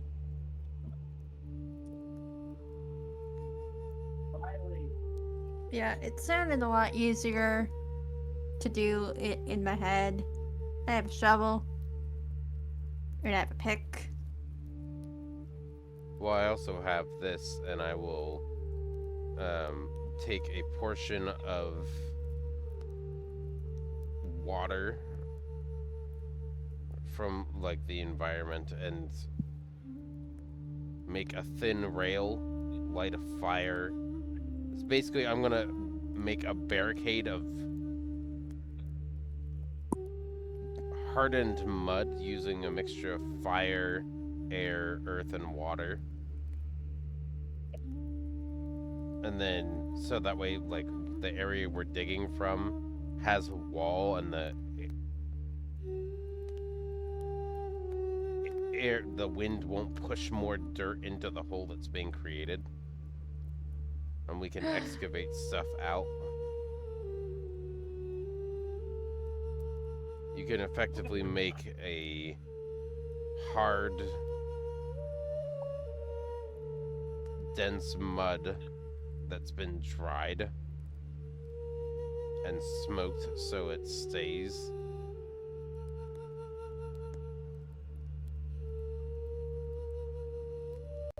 Anyways, there's ways to do it How if we wanted to do it now. But We have a trap, but how exactly are we supposed to find it again? that's the other concern. Apparently, this location is very difficult to find. I believe Mail would probably be able to find their way back here quite easily, considering how important it is to them. Mail, how It's many above times have table. you found this place before?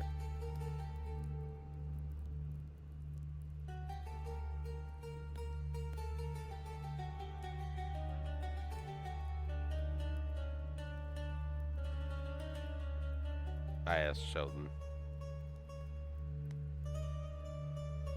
Oh,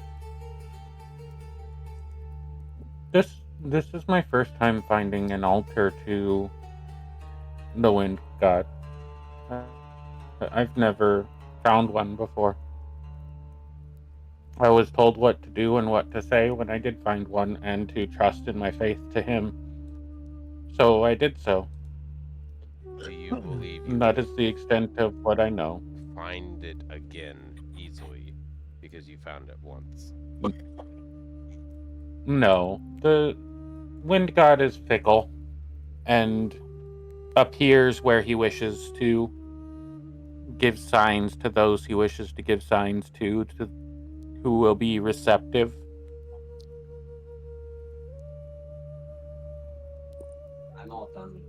So it could So move. finding this place again won't be likely. Not where it was. Most likely it'll be somewhere beyond the sands until And it's needed again. Are we really wanting to try to excavate the heart of something so large that seems to be at the will of the wind god? When you say it like that, I mean, it's just it sounds like a really bad idea. Sandstorms. You When you know, say it like that, it's a really bad idea.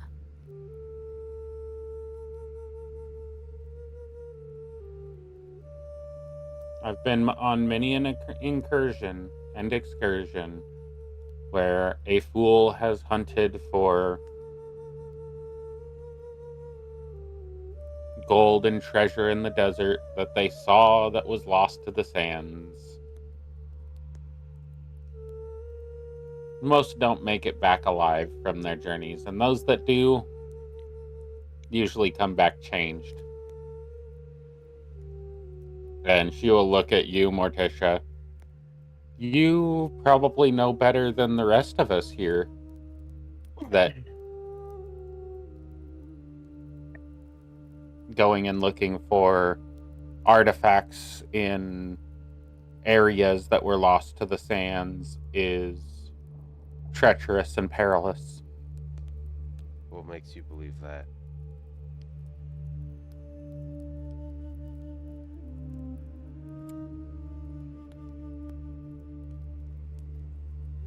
People don't have your mannerisms without having experienced some form of trauma.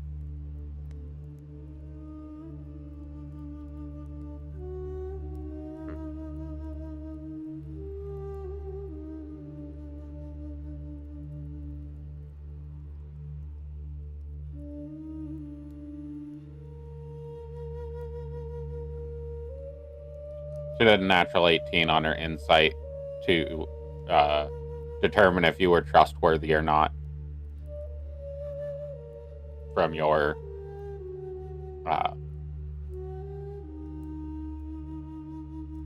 waking up to you and your conversation at night. I mean, trustworthy, yes. Good at emotional conversation, no.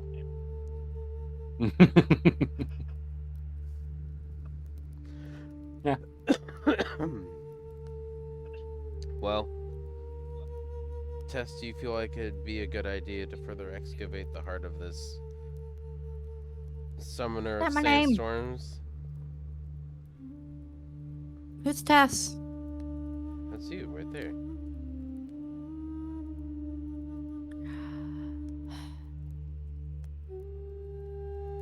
Whatever. No. Gold probably would be worth a lot of money. But we probably all die first. Which means he wouldn't get the money. Great. Which means it's worth no money. Alright, Uther Pathani, I think we're good to go then. Yeah. Tanith gave up let's on our go. dreams.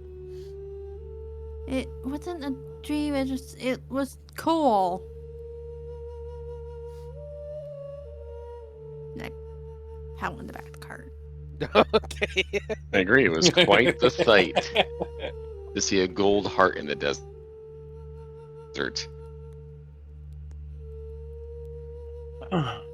We may not be walking away with gold, but we do walk away with knowledge, which is more valuable than gold. I'm going to make a palm-sized for Morticia, so probably thumb-sized for Tanith, representation of a solid gold, anatomically correct heart. Yep. From whatever I would believe. From, oh, that's good. From the shaman that, one of the journal pages or the scrolls that I saw in the shaman's tent as a human heart. Give me a history check.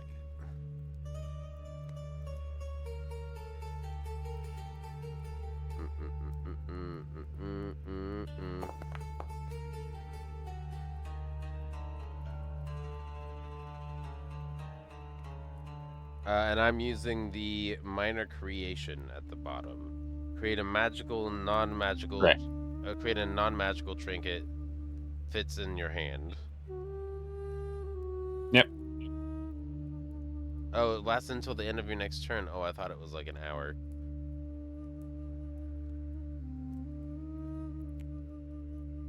All right. Yeah, you're able to make a human heart. If you got below a 10, it was going to be a camel heart, which looks very similar, but you spent more time focused on the camel heart than you did a human That heart. would have been funny. It's just slightly more elongated. Oh, I don't like that it lasts until the end of your next turn. It only lasts 6 seconds. I thought it was one of those other things that was going to last an hour. So, I thought it was the trinket that was going to keep forever. No, it's not. It's temporary. Morticia creates this little golden heart and hands it over to you, and you take it and you cherish it, and then it goes poof. I don't know whether it's kind of heartfelt or offensive. Thank you. You're welcome. Give me an Arcana check. Who? That would be for Morticia. Okay. 23. Is your intent to make this a non-magical trinket utilizing your knowledge of magic that lasts? The goal would be to have it last an hour that does not have any form of real monetary value. Right, it would not. Yeah. So Tess, it would be that, yes. it does last an hour.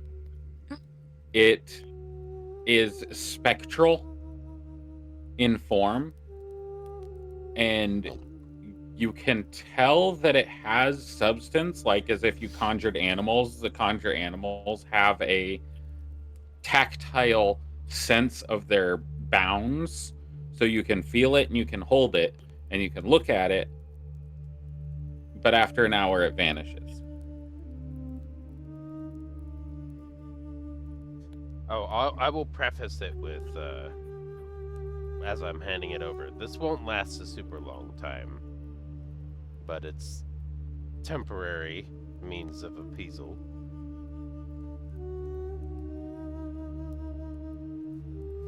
The not being able to tell if it's heartfelt or offensive, it still kind of stands. Leaning more heartfelt. Well, I mean, you did feel the heart when it landed in your palms, Yeah. so it was heartfelt. Yep. Haha. All right. I assume this is happening while the cart is moving and Yes. transportation is transpiring. You all are able to traverse the environment. Your passage seems to go smoother and without incident. The road that you're or the sand that you are traveling on appears more like a road. It is less treacherous, more compact. There aren't giant dunes in your way. You seem to be, oddly enough, taking the easiest path forward, and it's going directly the direction you wish to go. Can I get a perception check from everybody?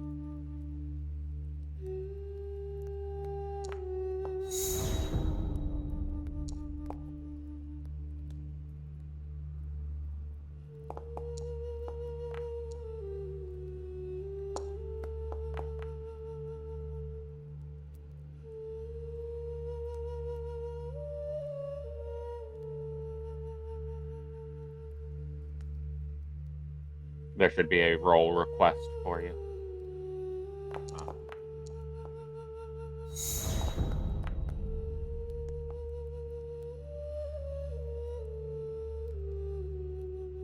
See what Alira got when she gets back. Uther, we will take your 18 instead of your 11. And Pathani, Ashkara will point this out to you. It is difficult for you to see.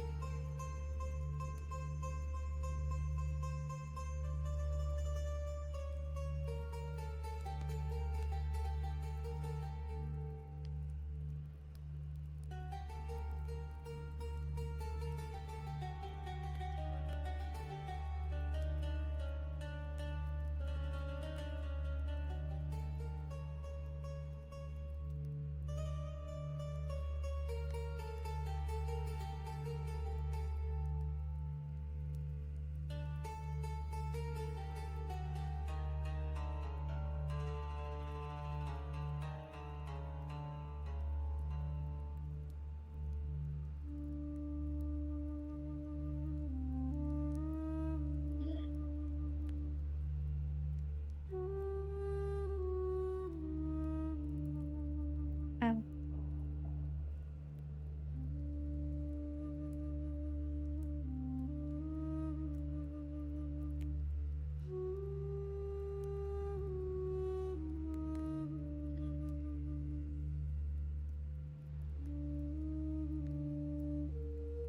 Waiting for Alira to get back.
check.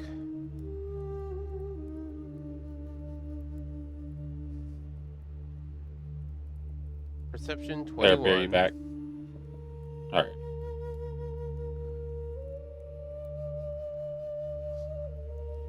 Was I the only person who succeeded? No. It just says 1 out of 4 succeeded. Needed 2.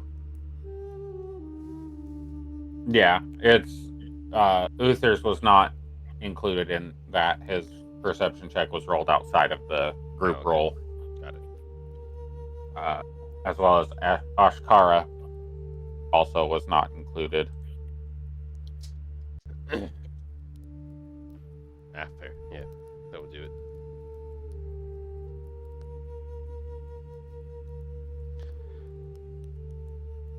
Right, Tess. Eh,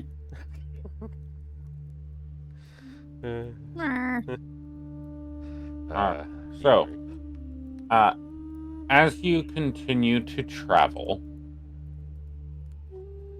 you are looking to the horizon. There be missed the description. Your travel is going easy, like extremely easy for what it should be. You're taking the easiest path. There's no obscuring of your travels. Very much a quick and easy route.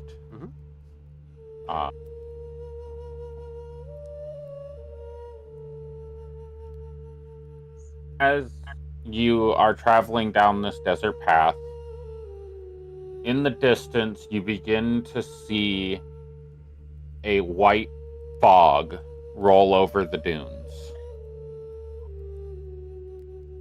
You're continuing travel.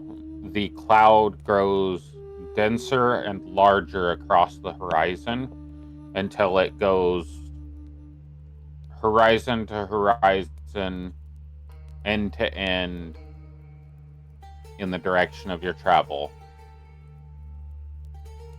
And you begin to smell the burnt char of singed flesh, barbecue, and peat, burning peat, and pitch in the distance. The smoke rolls over the top of you like a fog, and you are not able to see very well going forward.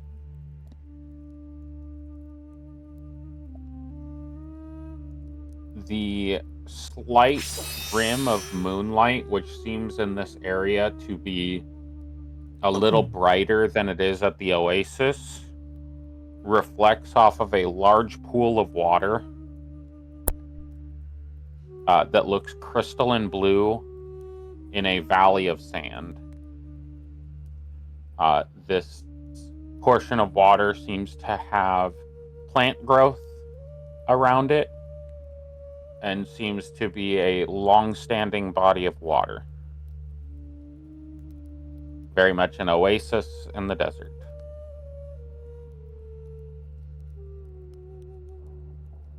Are you planning on making camp as the light begins to appear on the sun's horizon?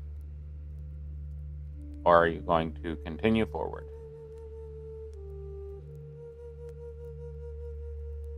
How long have we been traveling for? The entire day, or the entire night, because you guys are traveling at night. So the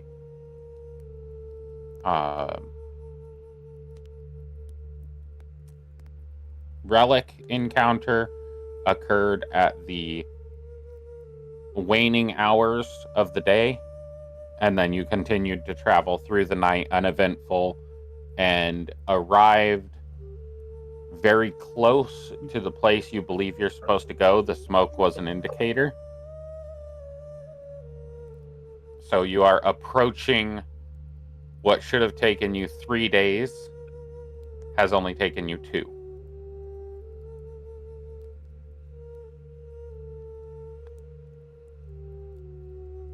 I do believe this is as good of a spot as any to camp for our rest.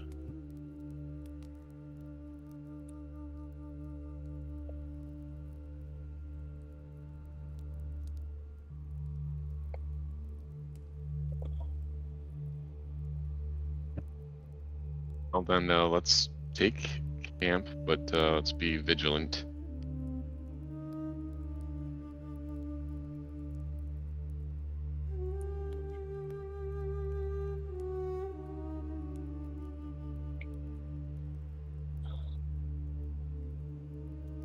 As you are making camp, it is in the close to the darker portions of the night. When you finalize your camp, it is just at the point of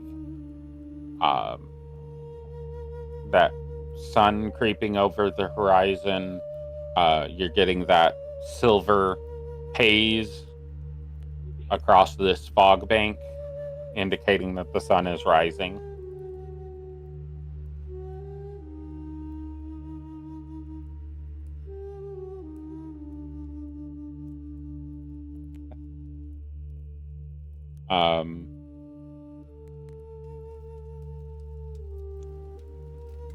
The fog that is above you seems to make the daytime extremely cold.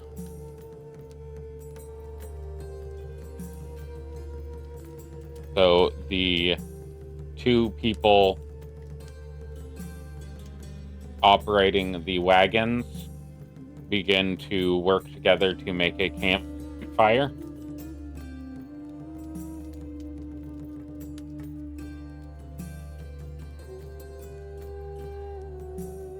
And they set up a stock pot and take some resources, feed the camels, and fill the stock pot and begin to cook.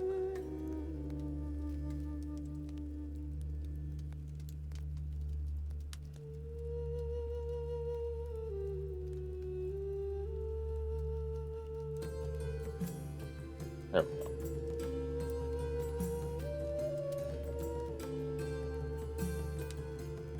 And you guys should be able to place yourselves where you want to be. With Morticia and Uther's perceptions, you would be able to see that across the way there is another small campfire at the oasis.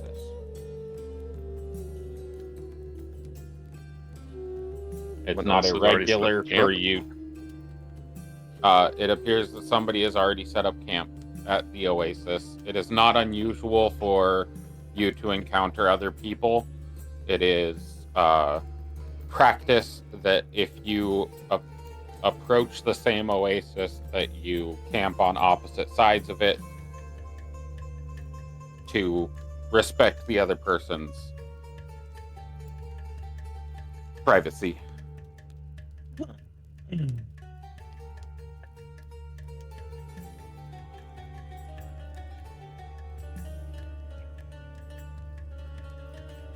What are the customs about talking to them or looking to see who they are? As long as you announce yourself and don't sneak up, it is generally acceptable to converse at the oasis. It's frowned upon to oases are places of refuge in a harsh world, so it's frowned upon to attack people in an oasis. It's supposed to be a place of peace, but that doesn't guarantee you won't be attacked at an oasis. So be on guard, but if you're approaching somebody's tent, announce yourself is the general practice.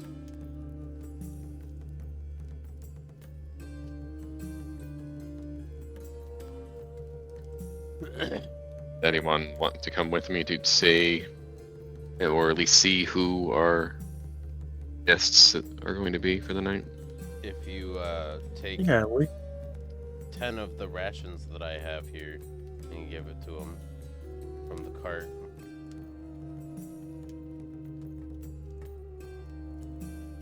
Ten of our spares. Sorry. What? You want me to take your food and give it to them? Some of them. What you Yeah, said? I'll Why? go with you. Okay. I can't carry it. Oh, okay. You need help. yeah we In the can words go of to the our great neighborhood for the I'm night. just a girl. or for Carry the day food it over. should be. In the words of Meet the Robinsons, I have a big head and little arms. Oh, Le brains. So I've marked 10 rations out of the cart's inventory.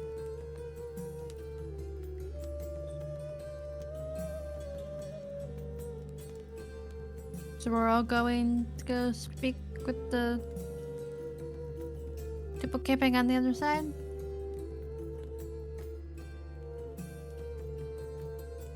Or is everybody going? Whoever wants to come with me. Yeah, sure. Alrighty then.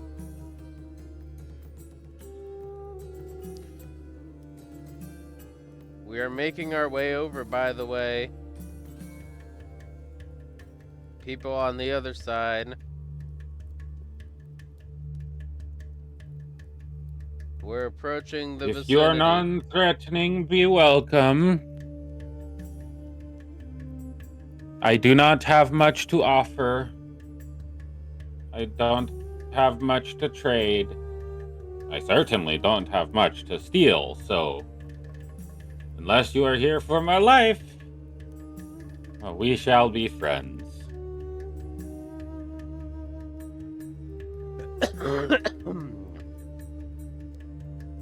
Whoever said that, I'm going to assume you can come say hi.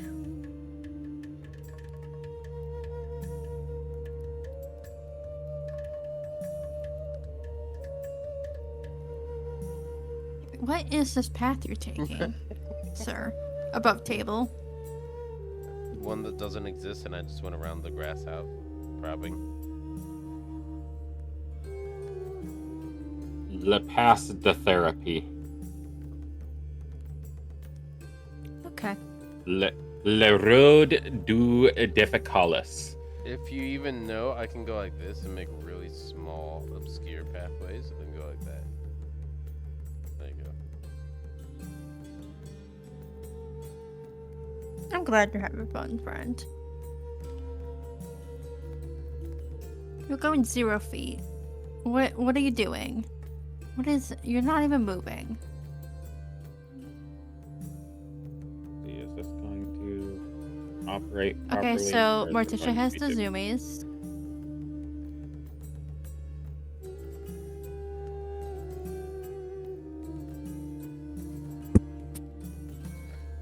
Not only that, Patess, but look, you can Oh. stand in the middle of 4 squares. Off center. I know what it is.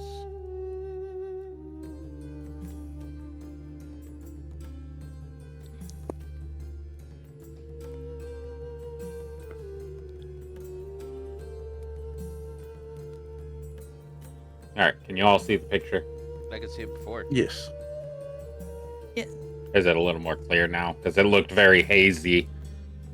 There's supposed to be smoke, but it looked very hazy without very much detail before I put the light Oh, on it. I know to me. why it worked. Because I have dark vision, so I saw the whole oasis Oh. already. Okay. That's why I was We're not Now, supposed for to those be who don't the have whole- dark vision, Uther's like, I could see everything. Am I not It's supposed like to be able to daytime see? for Uther. Yeah, it's not a like problem. dim light. I can see, but not very well. But when I click on Ashtara, I can see very well. So, as you approach, there is an old man in a turban desert rat outfit. He has some beads and jewelry that seems to be of little value. It seems to be more stylistic, less ornamental. He does have an ornamental sheathed no,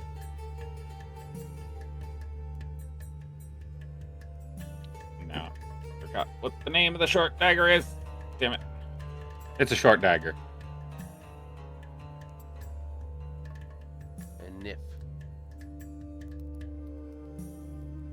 Nif. I like that saying it wrong causes Tess to feel obligated to say its name again. Nif. Jambia. It's a short, curved dagger. You can see it in the picture. Very commonly carried by people in the desert.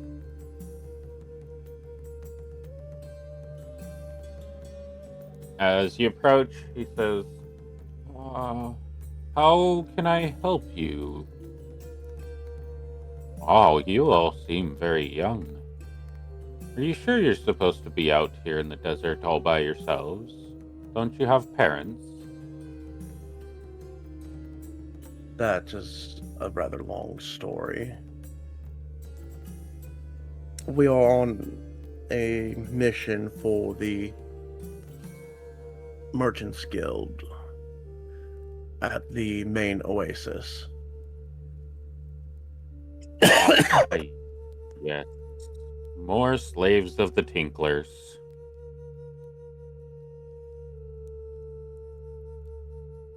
What do you mean by Excuse me? slaves? We all generally paid very well for our labors.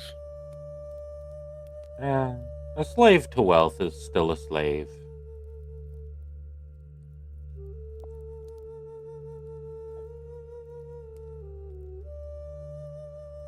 What brings you to my camp this fine day? We were just making camp ourselves and thought we would introduce ourselves. I believe Uther and Morticia have some materials for you.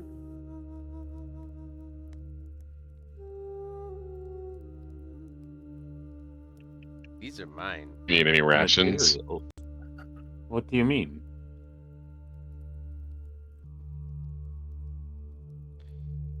These are mine.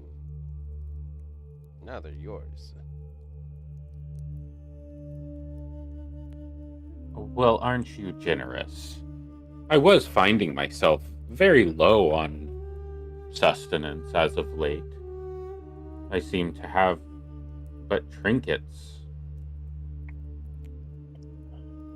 Is there something that you wish in return? Is this a trade?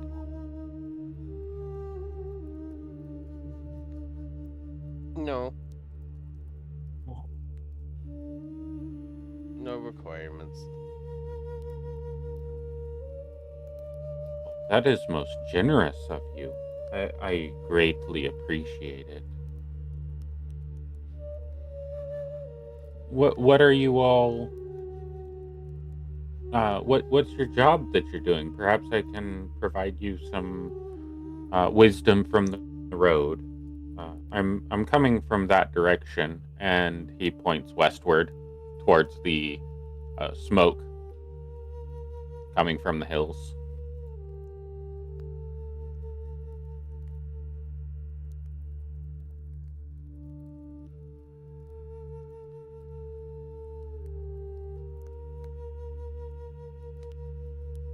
Well, we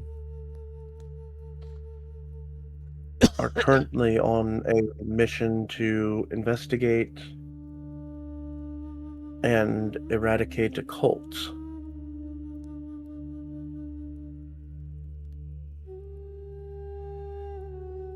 Don't hear much about cults in the sands.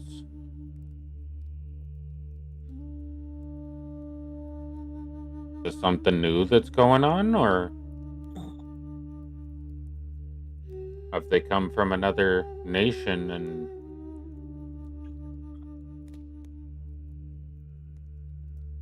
There's not much known about them other than they burn everything. well, that seems counterintuitive for a desert.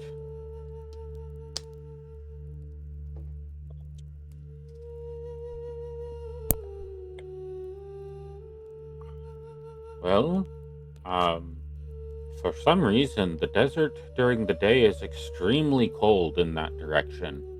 I've not seen the sunlight for about 2 days. This blasted fog just blocks it out and blocks out all the warmth. It seems to permeate your bones. I am very much looking forward to getting out of this mist and smoke and getting back to the sun. And as you are looking down at this diminutive old man, his fire is like 5 or 6 little sticks stacked up. Think of like the Mulan animation where he makes the little fire and he's trying to cook the one little pot sticker on it. The fire is just very tiny, a little smoldering pile of embers. I went through the last of my wood supply yesterday. I've made this fire of what I could gather from this oasis.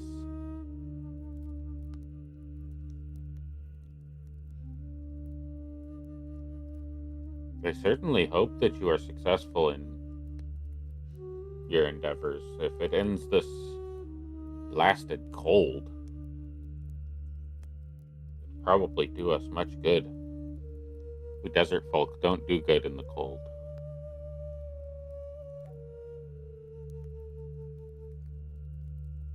That makes sense if they're used to the heat. I'm going to reach into Your desert one folk of. pet.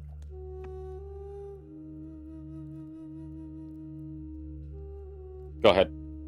I'm going to reach into one of the backpacks that Ashkara is carrying and hand him my tinderbox.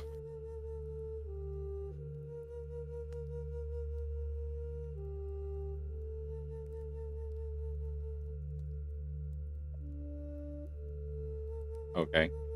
You would know that a tinderbox is just like little twigs and stuff. That's kind of what he's burning right now, is just the fire starter material.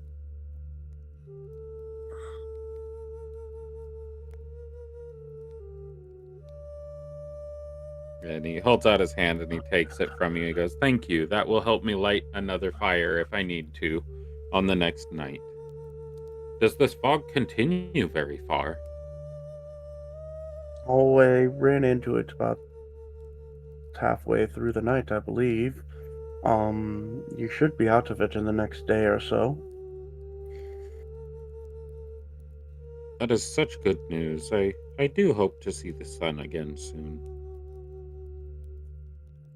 How long have you been traveling through it, did you say? Oh, 3 days.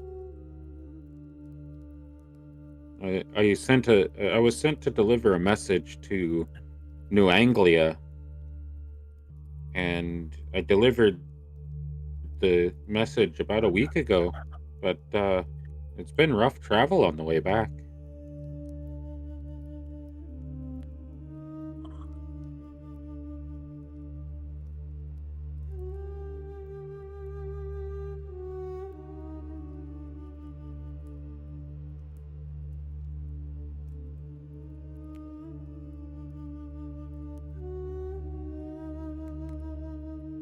So about 3 more days in the fog.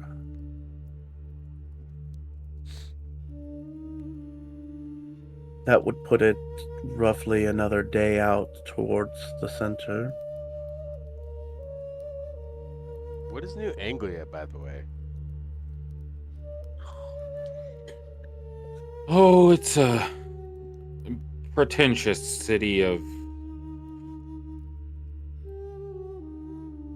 idiots and morons who have way too much water and don't really know what to do with it.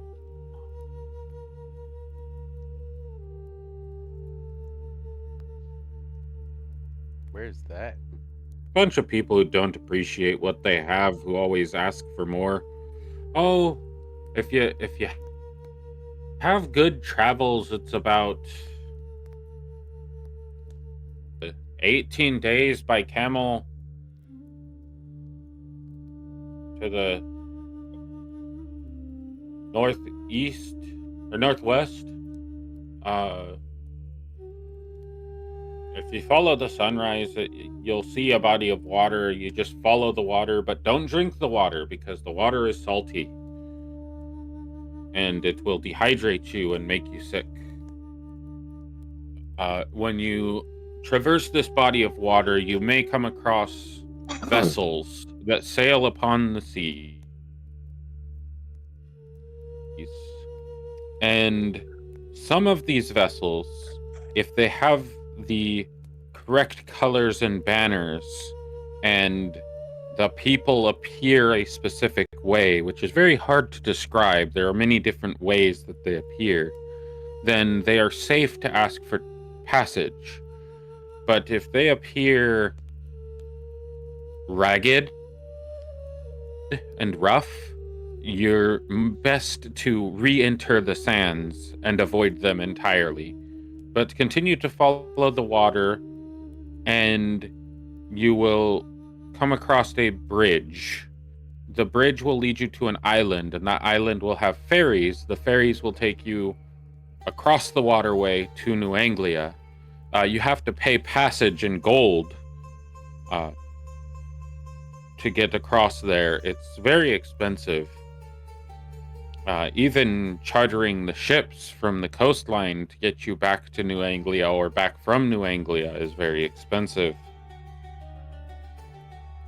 But if you're interested in traveling that far, it is a great journey unless you are able to board one of these ships.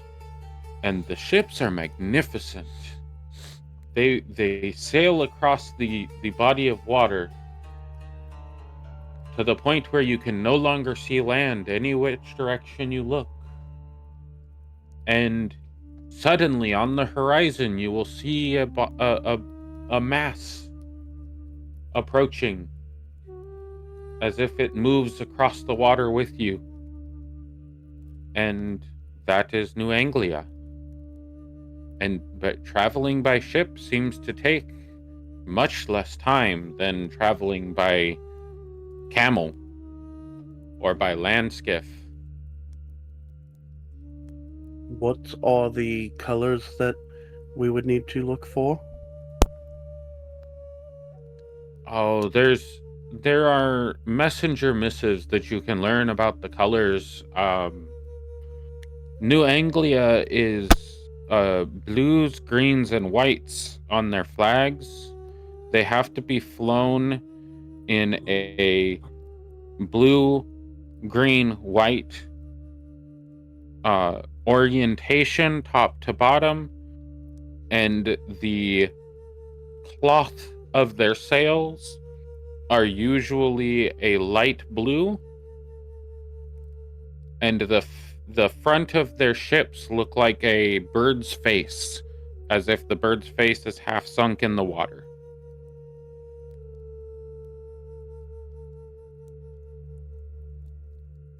But the pirates are notorious for being able to mimic these ships and look like them. So be very careful. You may board a ship, be sailing across the seas, and be killed in your bunk at night. You have to be very careful who you interact with. They are all very dangerous.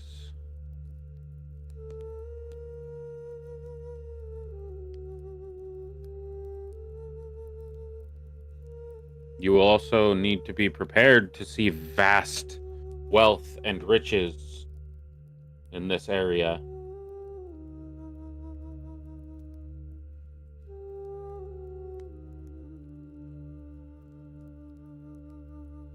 things that you haven't seen before in the deserts.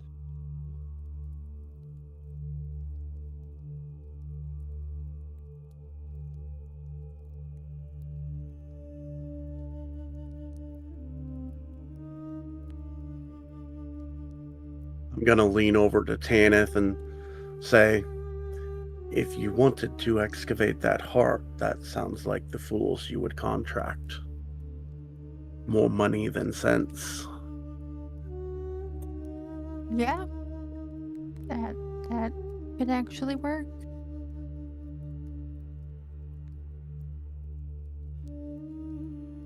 Hmm. I do not wish to eavesdrop on your whispering, but whispers on the wind carry far. Be careful what you speak of. Some things should not be discussed with others.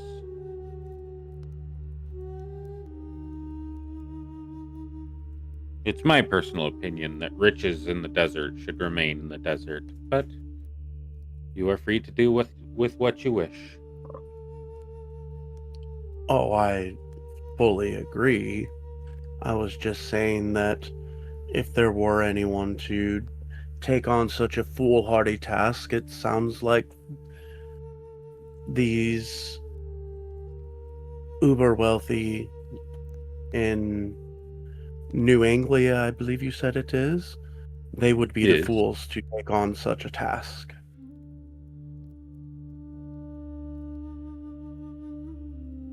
They probably would.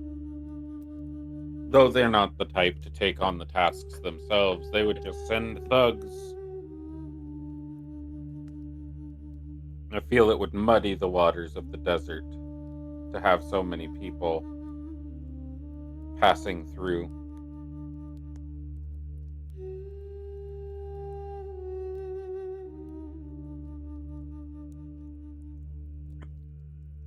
I appreciate the gift of food, little one. Yeah. You have greatly improved my journey. This will get me all the way to the oasis and then some. And that's assuming the travel is hard. These are high quality rations. Yeah, they're not perishable ones.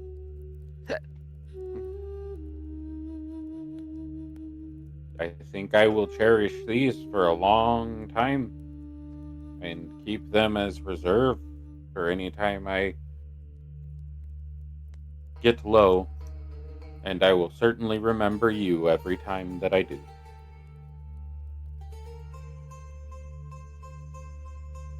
And he will rummage around in his pockets and pull out a medallion that seems to be made of sand that is like super, super compressed sand. And kind of like an epoxy, like a beeswax glue kind of consistency that's gluing this sand coin together. And he'll reach out and hand it to you. And as he does, when you take it, would you take it? Yeah. When you take it into your fingers, on one side of the coin is the ram's horn and an approximation of your face. And when you flip it over on the other side is the approximation of an old man's face.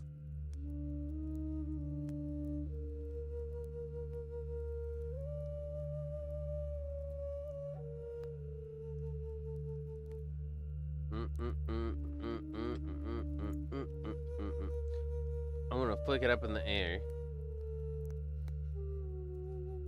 Let's see if that works. Ah. It lands on the old man's face. Anything happen? Give me a perception check.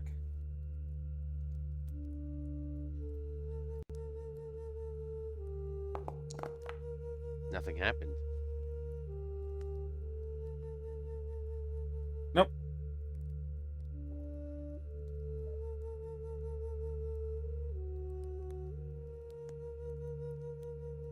I do it in front of him. I'm trying to make it obvious that I have no clue what's happening. Yep. Does this do anything? It doesn't look Well, like you it does. flick it. On the 2, it lands on your face. I'm asking him directly. No, it's just a sand token. Yeah. It's just Nice. a trinket, something to remember me by. Nice.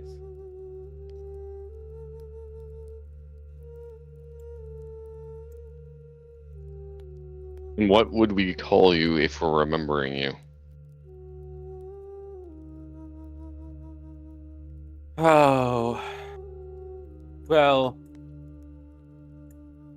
we messengers of the desert are not supposed to give our names. So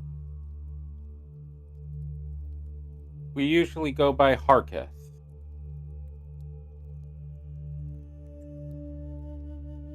And you would know that this is a method for protecting messengers and their messages.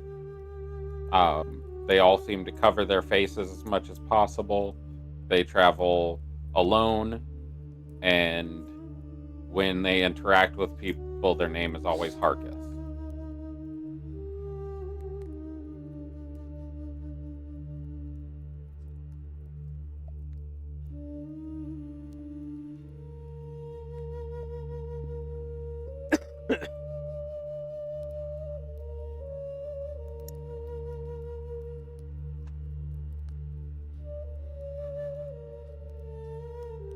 I heard a test noise. Meh. Mer. I want to say things, but I don't know what I want to say. Include me with lack of inclusion. It's true. What do you have to say to the old man, Tess? You just gonna stare at him weirdly? And then Okay. Let's translate that one. Nope, that was Tess panic noises. I've never heard that language before. No. Bottom table, no.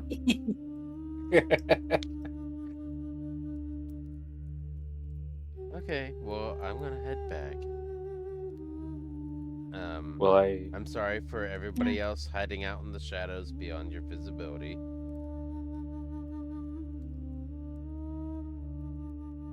I'm gonna go.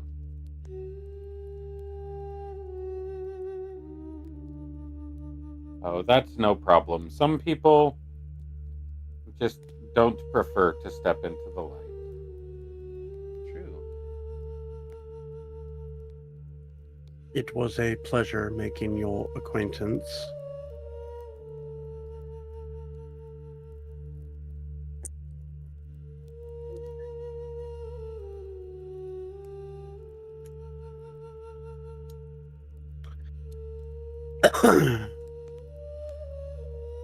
Pleasure was all mine. I think I received more from this interaction than you all did.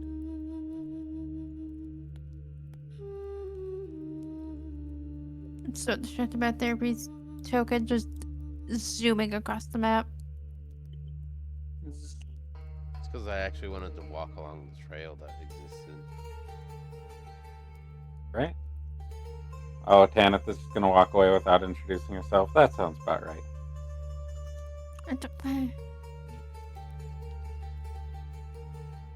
Stuck in a bush.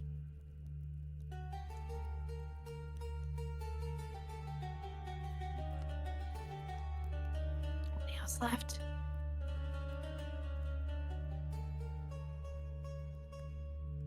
As you are all walking away,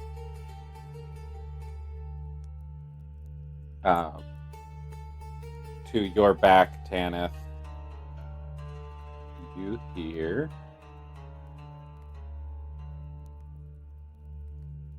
where is it? Where is it? I just had it and my screen moved. Where'd it go? Which way did it go, George? Which way did it go?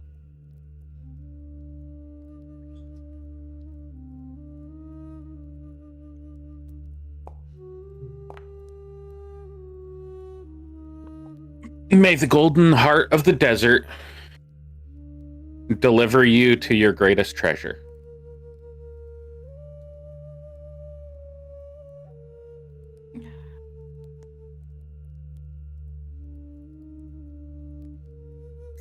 What?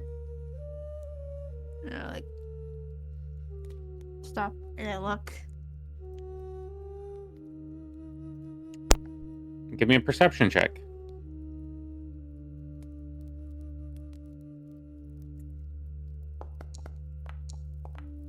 It's a 4, so it's an 8.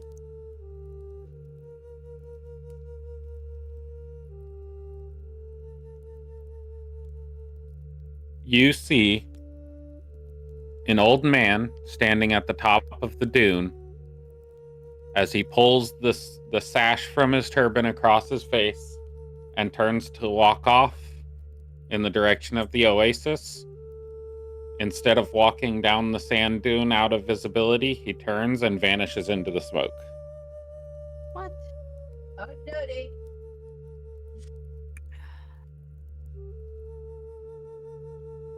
There's no tent. Stop. There's no fire.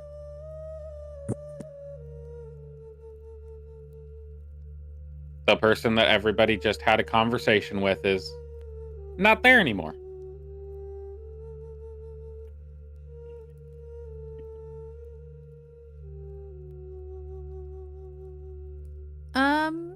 Hey guys. He just disappeared.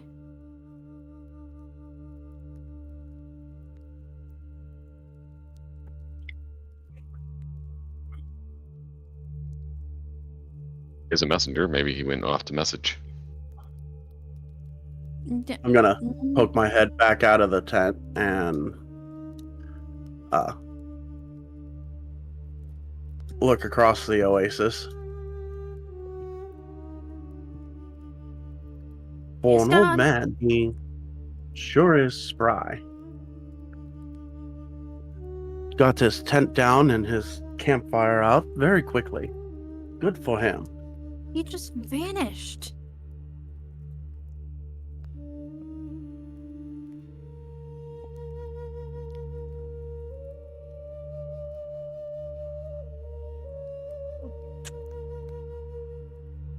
Not the strangest thing we've seen out in the desert. I'm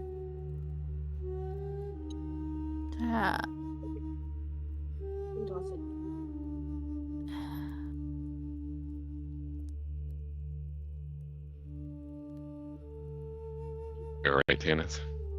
yeah, I heard something before he disappeared. Oh, it got bright. Okay. Heard something? The golden heart. Fucker. Oh, the golden heart again. Fucker.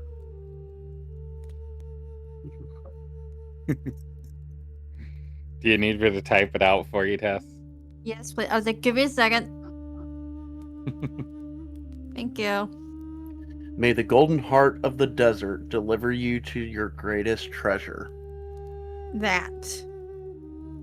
Thank you. I did write it down.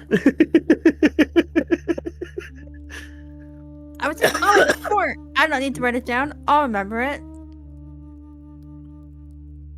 He said that to you? That's what I heard when I walked away. To come back to camp, to go to sleep. And I looked to see if he was talking to me. And he disappeared. Oh. Maybe the golden heart was an indication that we're all on our way to find whatever we're looking for.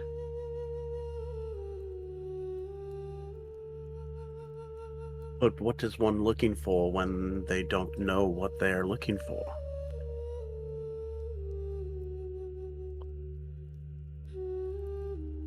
Good question. I know what I'm looking for, so I can't answer that.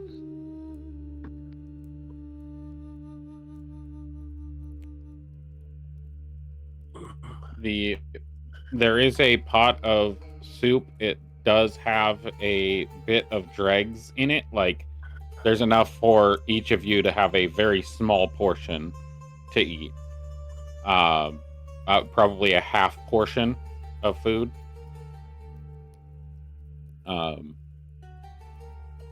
Like, that would be like a quarter ration, essentially. The two caravan drivers made enough for themselves, ate, and then fed the camels out of it. And there's a cauldron left with a little bit in the bottom. You did see that they took the water from the oasis to make the soup.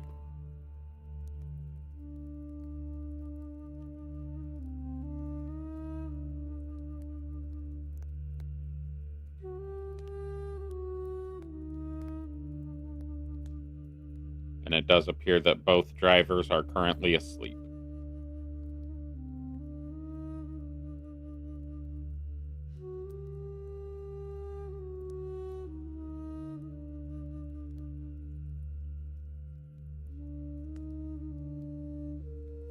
We should set up a camp rotation or watch rotation and camp for the night. I will do third watch again as well, I guess it wouldn't really matter that much if the old man said that it doesn't get real hot, but the heat of the day doesn't bother me and Ashkara quite as much, so if it is the hotter portion, then we can take that third watch as normal. I can take second watch again. I'll take fourth, which means Morticia should have the first.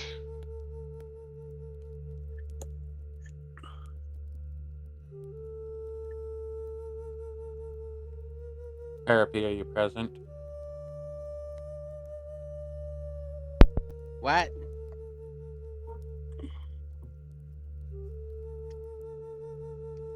The group was asking First Morticia. watch. Always the first watch. Okay. Are there any interactions that wish to happen before you all sit down to rest?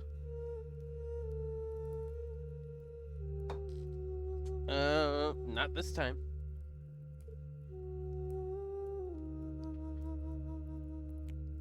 Was that not this time? Correct. It cut out for me. Okay. Nobody else? Okay. Morticia. What? Huh?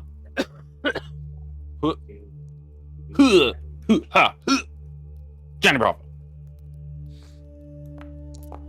5. Haha. And perception. Negative 17. Oh.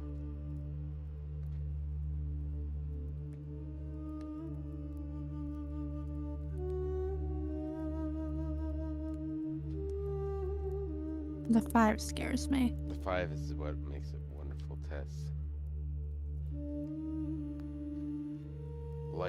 There is no life and happiness without pain and suffering.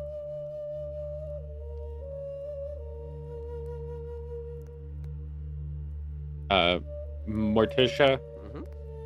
you notice that the rock gnome, his canteen is leaking through the bottom of the wagon and is dripping into the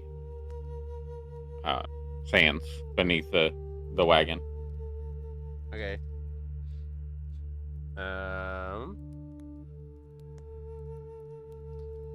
We will use a variety of forms of elementalism to produce a form of solid that is bound in place with a form of naturalistic earth and glue via a combination of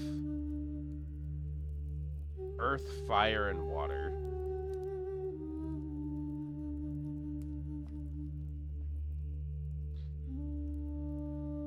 Anything that you're going to use that is using that elementalism, the water of the canteen would dissolve. It'll dissolve wood or the metal from a barrel strip. The sealant that you are attempting to use, it will dissolve because you're not making an adhesive. You don't have any materials to do so. You're making a brick of sand or I can't a wet use- leaf. Use clay and then burn it with. There's sand. And then if it's heat it up, right? If it's heated to 3,000 degrees Fahrenheit, you could get it into a semi-solid. That would be close to glass. Okay. Instead of doing that, I'm just gonna say, "Hey, sand mole, I want to wake him up and say, hey, your water's leaking," and then it's not gonna be my problem anymore. All right, that works. Ah, shit. He's going to take another container and drink what is little is left in it and pour the thing in. Oh, man, I just fucking bought this. What the fuck? We got to throw it into the back of the cart. There goes half my water rations. And he's We going to, are like, in an curl up oasis and right grumpily now. go back to bed. You can refill it before we leave. But it doesn't hold water. I don't have anything to repair it. Oh. I'll just have to get another water skin when we get back to the oasis. Fucking shitty craftsmanship.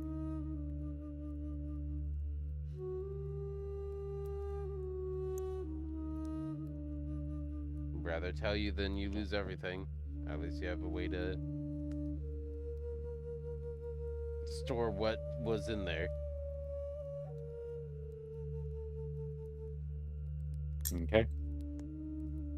With your 20 perception, throughout the day, you see a blue glow coming from the horizon,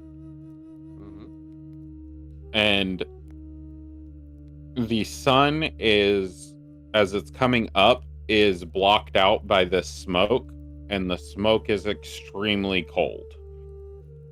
You are sitting in temperatures that are reaching freezing. So 30, 40 degrees right now.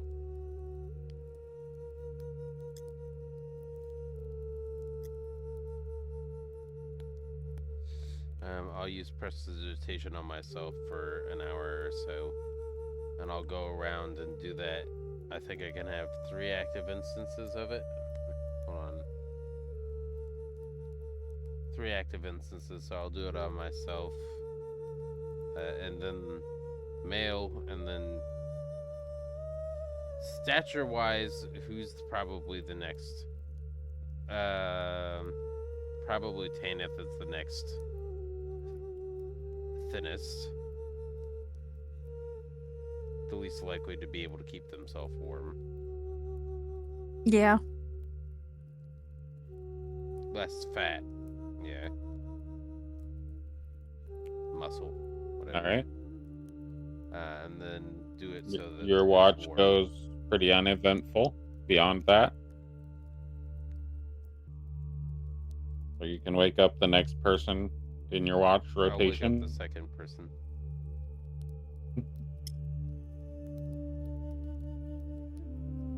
Which is who? The person who Jana. informed me they were second. It's me. Okay. Go over. Oh, How do you wake up Tanith? Same way I woke up Samuel. Hey, How it's do your you turn. wake up Tanith? Words. Oh, I thought you were casting a spell on her for warmth. Oh. I The mean, that was prestidigitation. at near the... I guess the cold is closer to the end of my watch then. Yeah, it's getting colder as the day goes on. Then... I mean, I would have done the thing and the prestidigitation spell on her last. Then woke her up. All right. You wake up to a feeling of warmth in your bed, Tanith, and it is cold outside the bedroll. Can I get a perception and a D100, please? 100. And you can do your interaction. And, oh, I like that number. I don't like the way you said that. I don't like that number.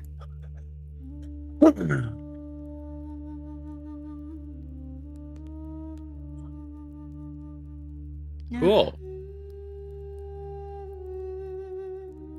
Go ahead, do your waking interaction with Morticia. I'm awake. Waking up to a warm bed roll. It's time for watch. I want to move. It's really warm. Okay. No, I'm. You're awake now. That's not my responsibility. Hi, Mom.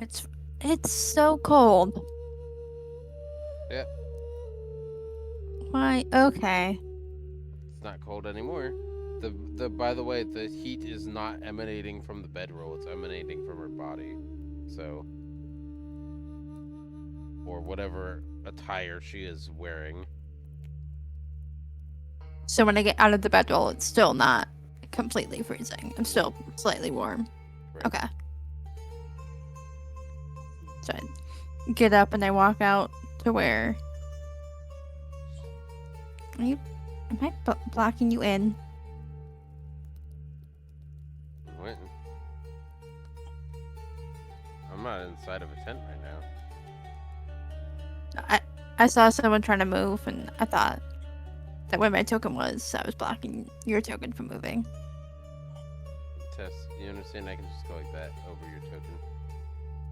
I was just making sure. I guess I'll be back for a minute. All right, Tess, where are you taking your watch at? Are you sitting on that barrel? You mind? Yep. Taking your watch from there? Okay. Yes. I'm going to move you temporarily. Oh, that's so far so away. that I can Okay. give you... If you two don't settle down, we won't go anywhere. Do you hear a noise? I'm gonna say, yeah. Hang on. No.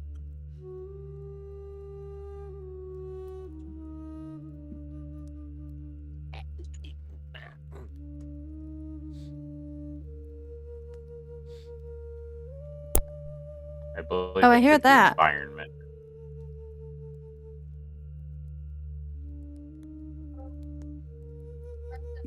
Yeah, I hear. Yeah. I hear that. Okay, that's what you hear. In the middle of the night. Not again. Son of a bitch. I'm not rolling the D100. Why are you talking to me like that? It's Tannis. And how do you know my mother? Sir. That was character expression. Okay. And what do you do about this sound that you hear? Is it? Would it have been the same sound that I would have heard the last time I was hearing noises in the desert? Oh The no. last time I did watch?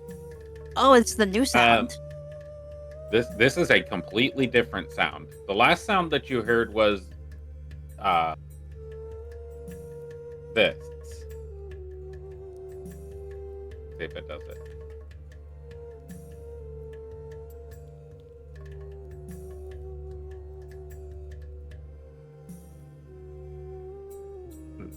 E.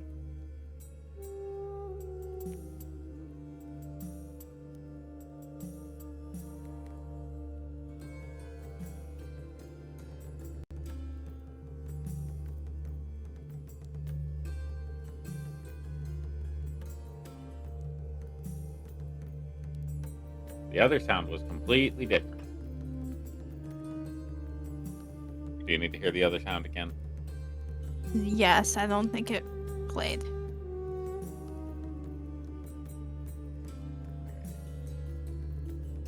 Boop.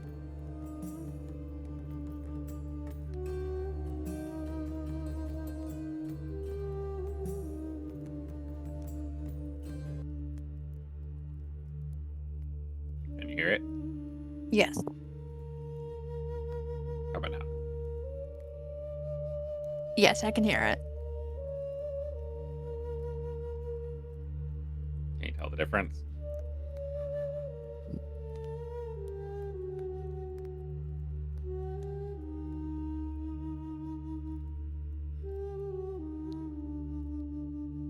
Slightly, maybe. Okay. A little later in your watch. Oh. Yep, now I can tell.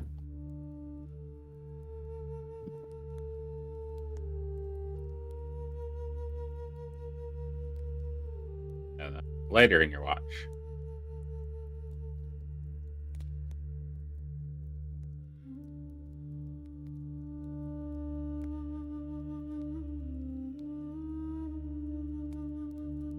And then finally, just before the end of your watch.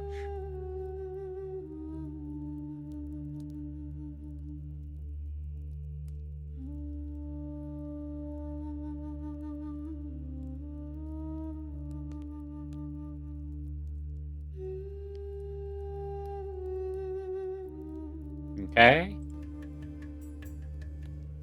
I just wrote down the noise changed again so many times. And then there's just delightful music when you move me back to camp. Yeah.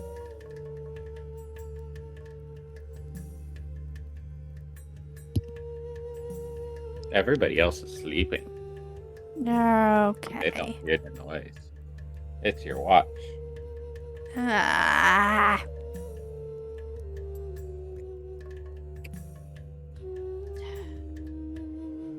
Aside from that, your watch is uneventful. Okay. Can I get a Constitution saving throw from Morticia and Tanith? Saving throw.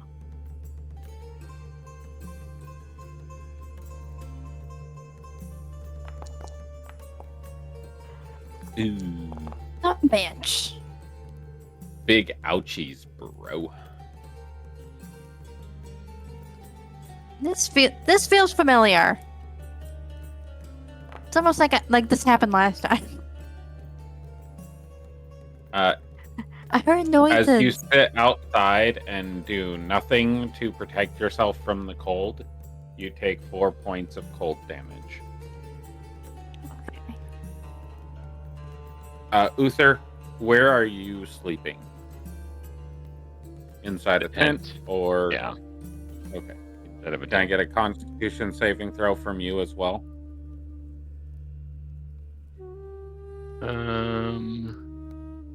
Against cold? Kasani, your... Yes. So I get it with advantage because I have a bedroll.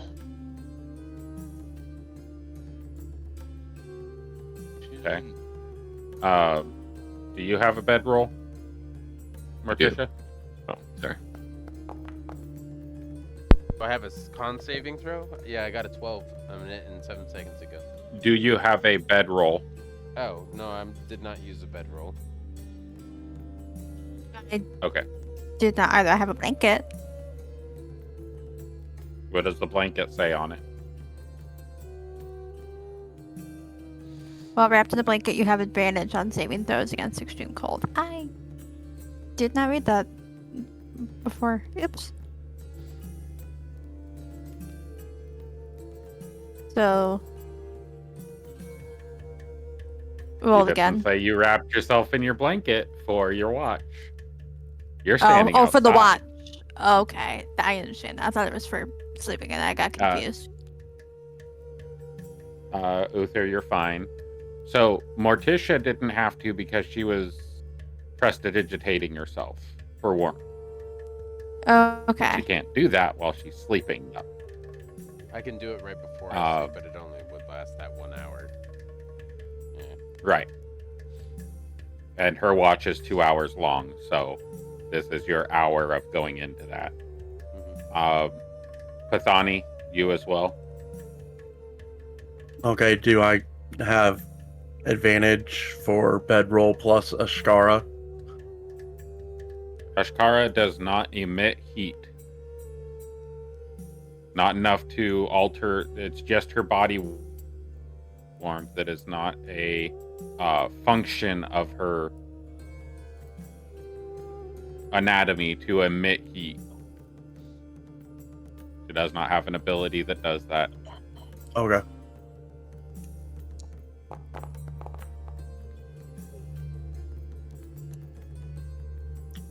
Dirty 20. And Sorry, I'm roll it back. for Ashkara as well. If she is in your bedroll, then that's fine if she does it with advantage.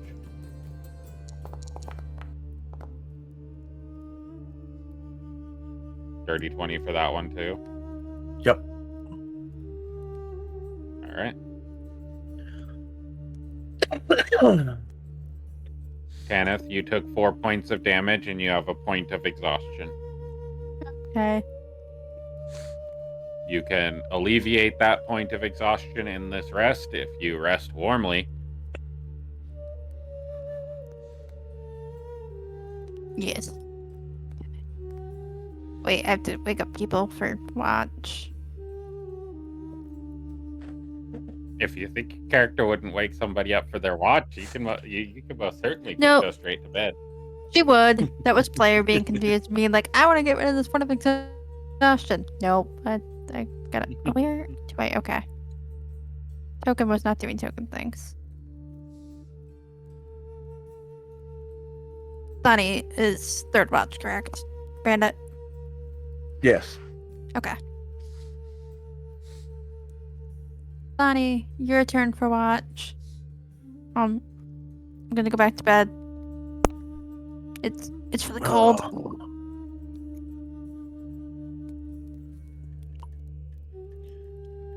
It has reached the point where Tanith's nose is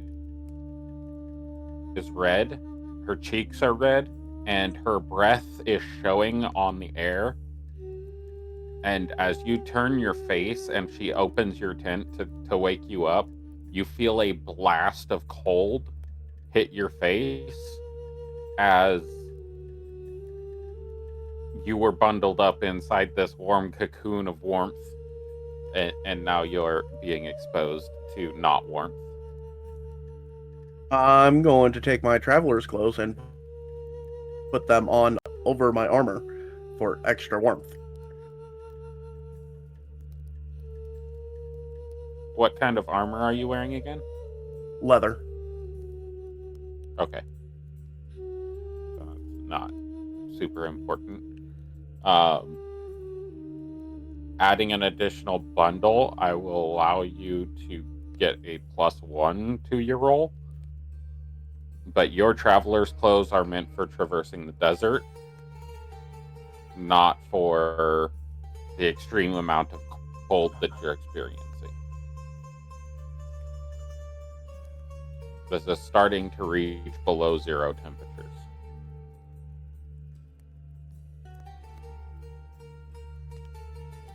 Is the water in the oasis starting to freeze?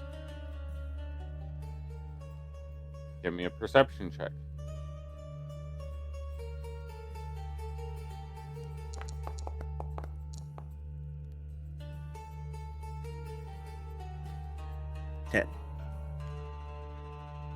The water in the oasis is already frozen on the surface. It's a very, very thin layer of frost across the surface.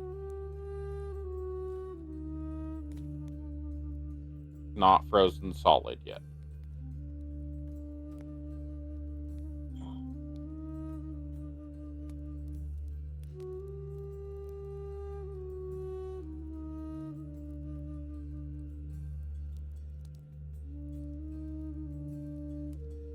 I'm gonna try to find some more wood to stoke our campfire. There are 8 palm trees, 10 palm trees in your vicinity, and there are like little cactus-like bushes and fern type plants around the area that you could possibly use as kindling. The fire has burnt down to just embers at this point. There is 4 hours of nobody doing anything with the fire. I'm going to take what I can to burn it, take some of the fern for kindling, and some of the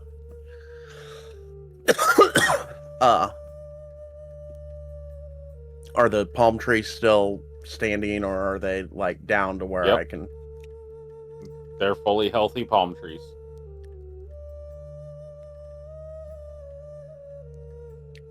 I'm going to take some of the ferns and stuff, and because I don't have any way to chop down a palm tree. Give me a survival check to see if your character would be able to essentially forage for wood to burn or things to burn.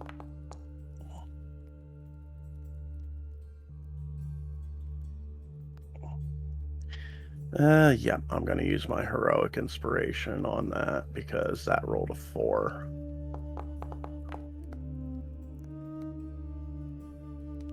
Okay, 22. 22.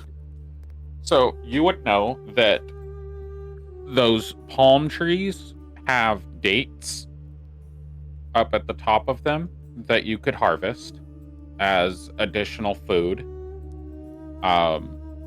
There's also sections of that palm tree up towards the top that you could harvest with your knife, that you could get the inside of the palm fronds and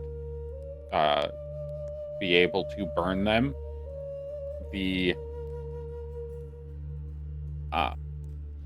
fern-like plants you could burn, but it would emit a lot of smoke because they're green.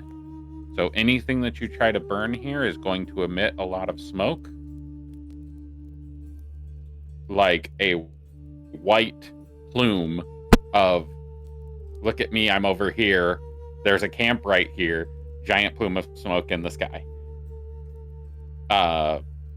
The palm fronds, if you are able to climb up to the top of the tree and dig out the center, you can take chunks of the center of the palm tree, and it's very fibrous, and you could potentially burn that if you dried it out beside the embers for a little bit.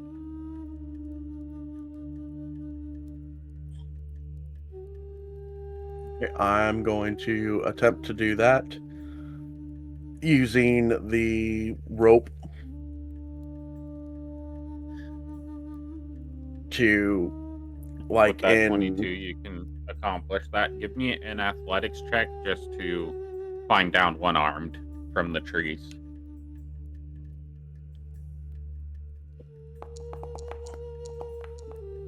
12.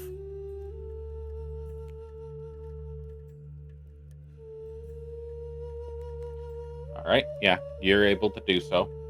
Palm trees are actually pretty easy to climb. There's a lot of grip on their bark and not a lot of moisture, so they're easy to climb up.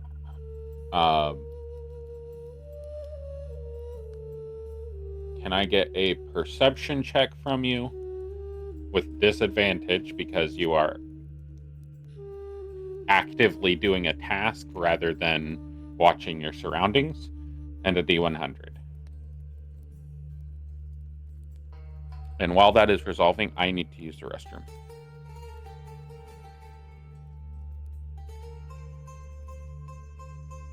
Would it be at disadvantage with natural explorer desert even when you're engaged in another activity?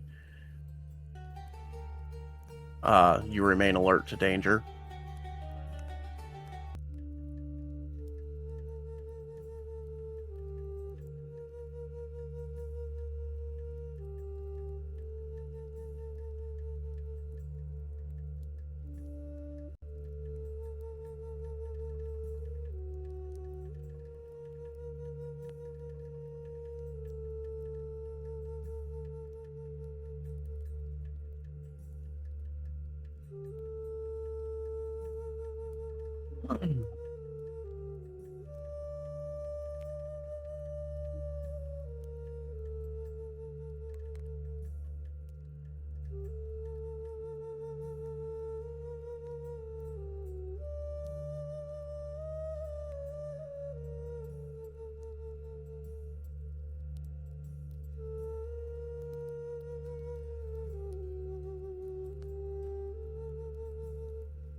Sorry about that. Can you read that ability for me again?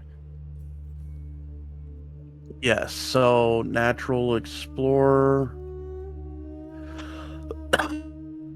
Oh, come on. Even when engaged in another activity while traveling, such as foraging, navigating, or tracking, you remain alert to danger.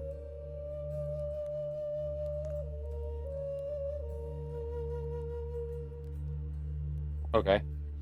Normal and the D100.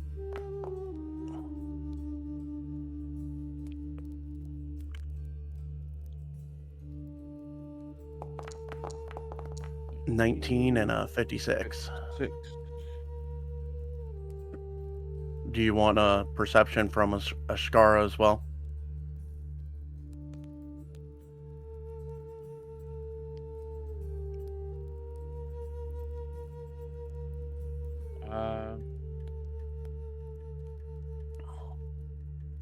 No. Okay.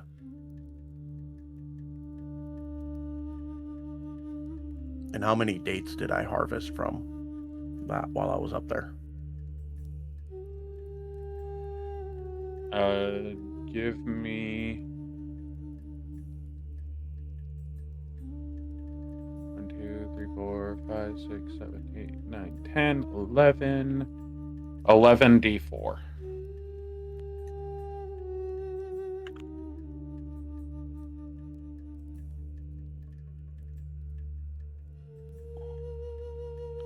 $21.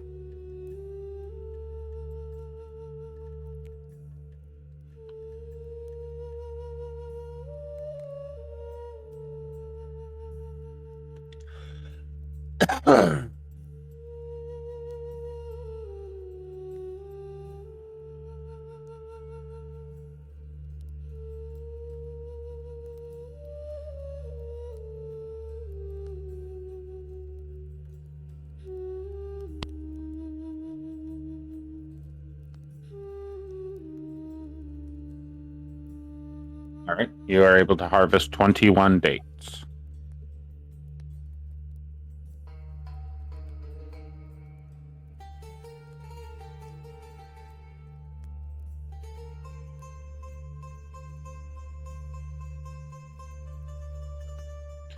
And you have a party of 6. You're only 64, please.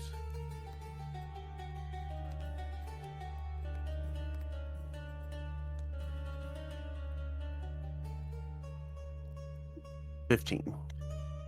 And Pathania's second to last watch, correct? Yes. Okay. 15. And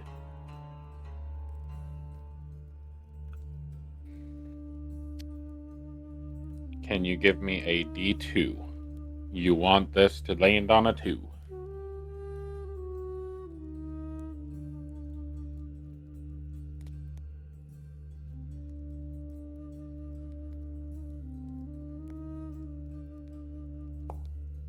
One. All right, so this happens at the beginning of your watch. So nobody gets a long rest. Oh.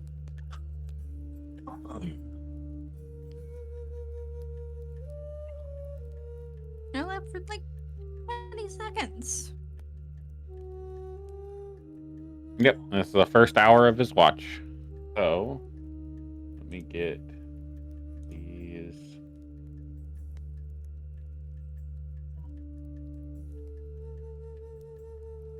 Let's see.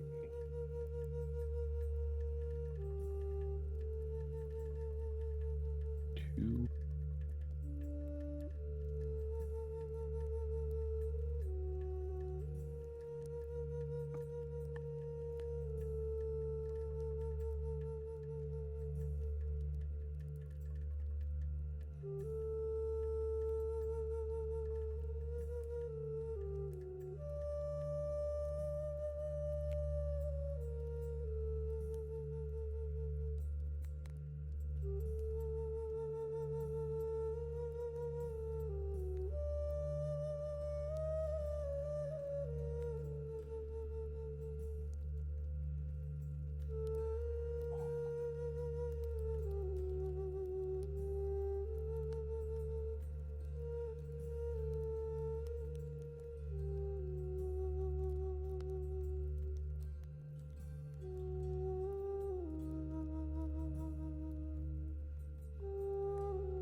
Just need to make sure they are not naming properly.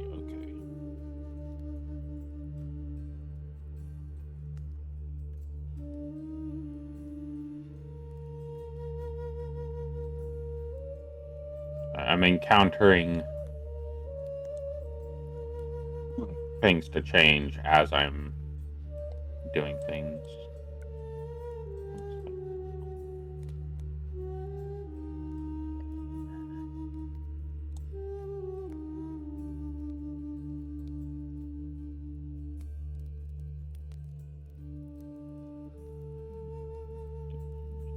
No. Save overrides.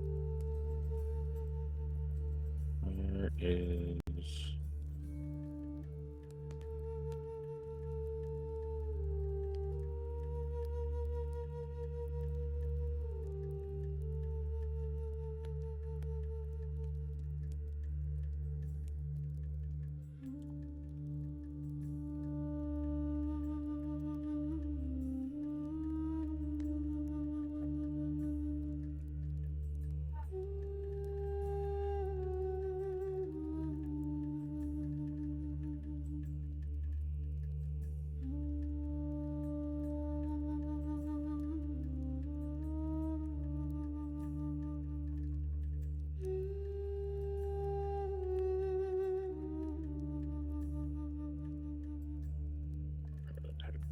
token and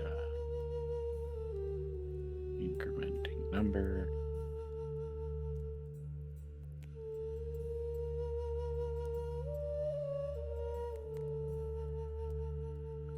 Token pinned.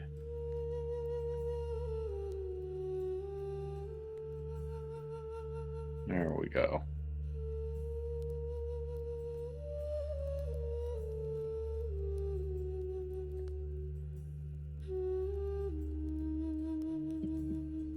All right.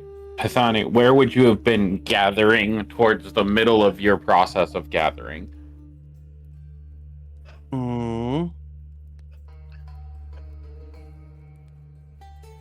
Probably from that tree.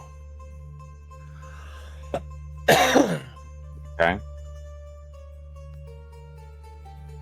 That way I wouldn't have very far to carry it once I got it down. From across the way, across the oasis, you see a extremely attractive, classically attractive lady in a Persian black flowy like gown and covering. The shawl is sheer, but her top and dress are opaque. She bends down, showing ample bosom, to drink out of the oasis. And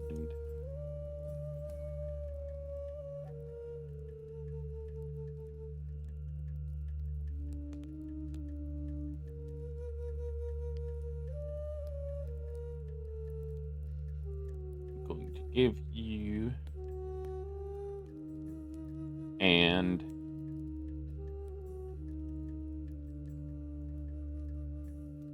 Kara that.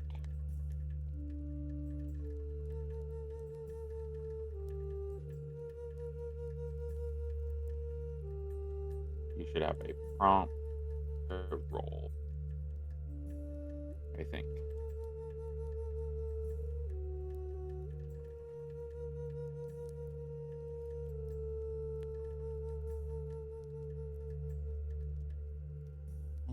Actually,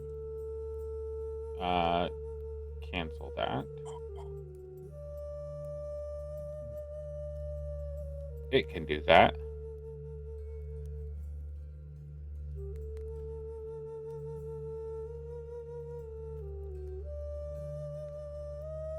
Emanation from it. Yeah. 30-foot emanation.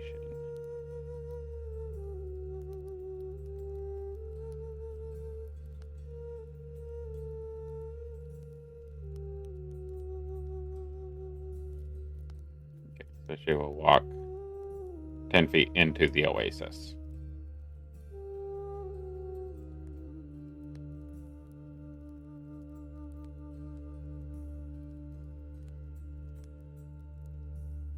All right. And let's see. Exit that one out. Roll. There we go. Now it works.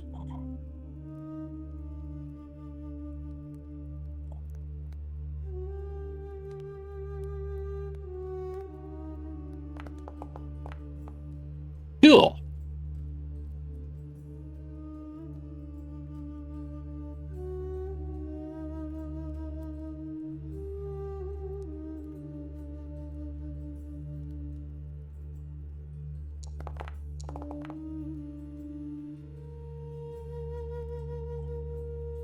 Ashkara does not experience what you do. A vision is projected into your mind, showing you achieving whatever you most desire. You drop what you're holding and become paralyzed until the end of your turn.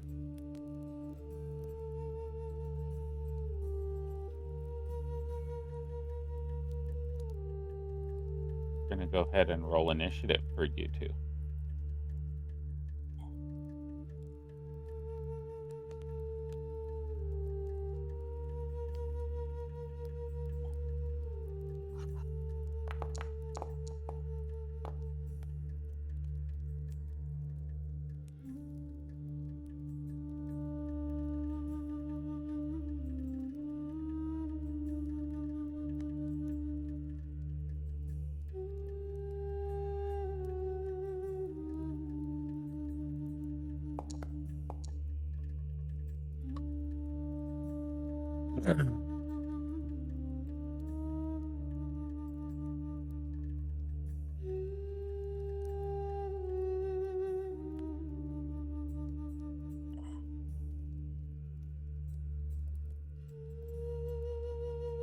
Do you have anything that prevents you from being surprised?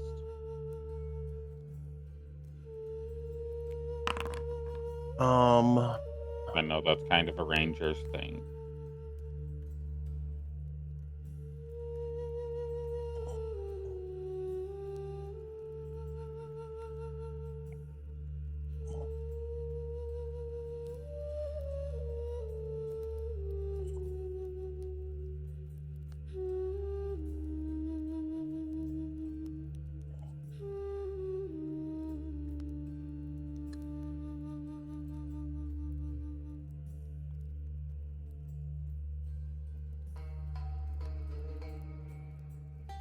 Oh, what? You are unconscious. You are sleeping, right? Oh. Yeah.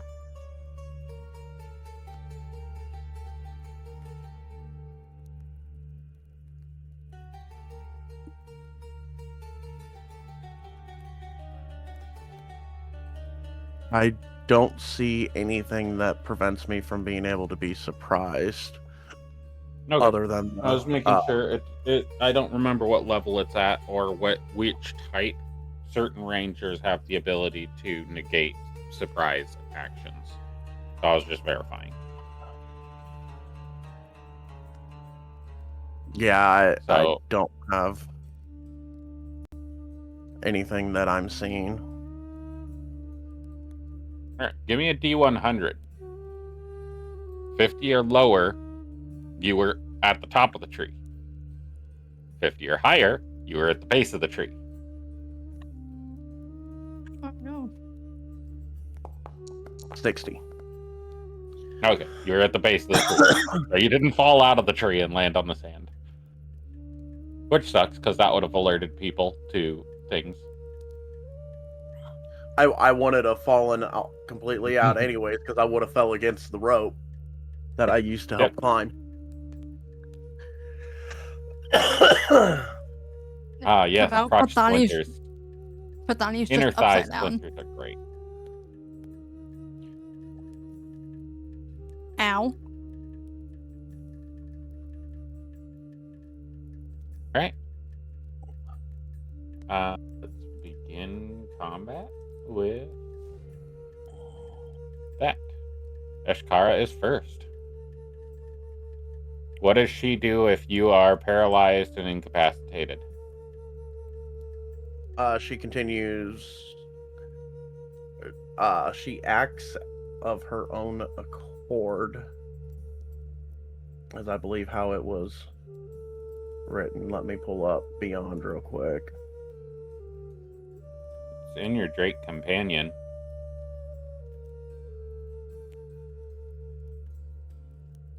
In combat, the Drake shares your initiative, takes its turn immediately after yours. It can move and use its reaction on its own, but the only action it takes is the dodge action unless you take a bonus action on your turn to command it to take another action.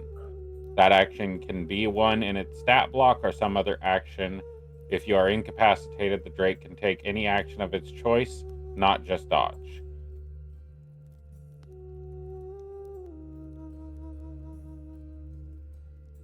So, you are incapacitated.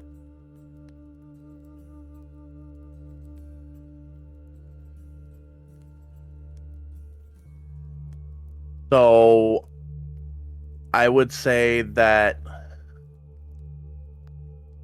she would see me go limp and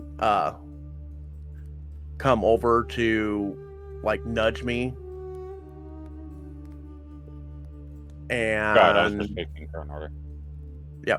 and then when I don't respond, she's going to roar, awakening the camp.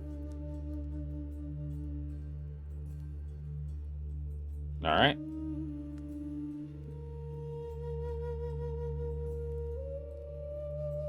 I'm not quite sure she sees the threat that caused that, but she saw me go limp at the base of the tree as she was watching me. Remember, me to- it is for those of you sleeping currently. It is assumed that if you are sleeping, you are not sleeping in armor, unless you specifically say otherwise, because otherwise you're rolling con saves for exhaustion every night. Just reminding everybody of that. I thought that was only I have- heavier than leather. Is there disadvantage on the initiative for a reason? You are currently marked as sleeping, so you are being woken up, so you are no longer sleeping. So before you roll your initiative, you can remove the sleeping condition, but you are all still prone. Okay. Do I need to re-roll a Scar's initiative? No, I removed a scar from the turn tracker. Okay. Well, it put her back in and Yeah. wanted me to re-roll.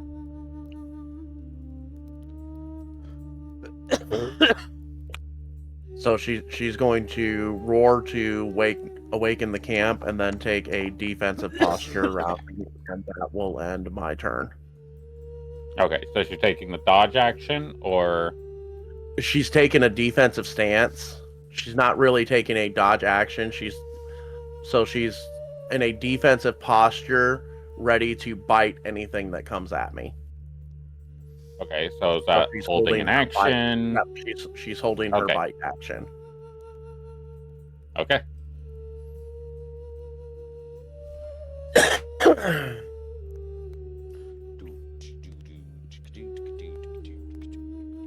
When the roar occurs, next in line is Alira. Alira, you awaken to the roar of Ashkara. I have to ask this because you're therapy. Do you care? I mean, I'm in danger. Okay. So, on the map, to the north end of the map, in the middle of the water, is a lady, Persian lady, that upon the roar of the dragon, you watch her transform, yes, from a Persian lady into a vulture-esque harpy woman.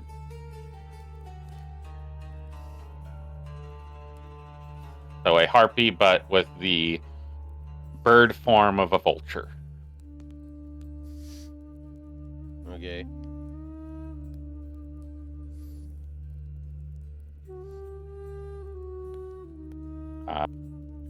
This would be a black vulture. Do you know what black vulture looks like? A vulture but black? That's the only way I would guess Just to do call it.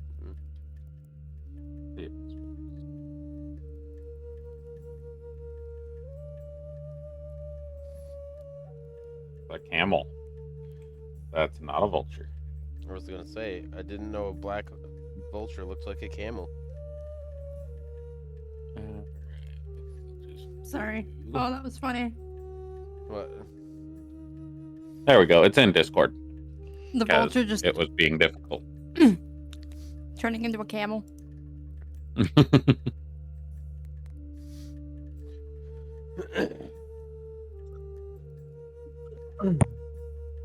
We'll do this. And bap.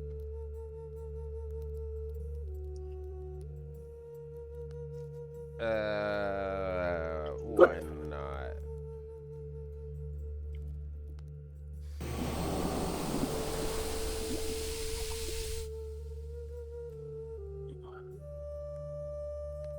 Is it? It's asking me to do a second roll attack. Okay. I'm gonna do a second roll attack. Second, it's being stupid.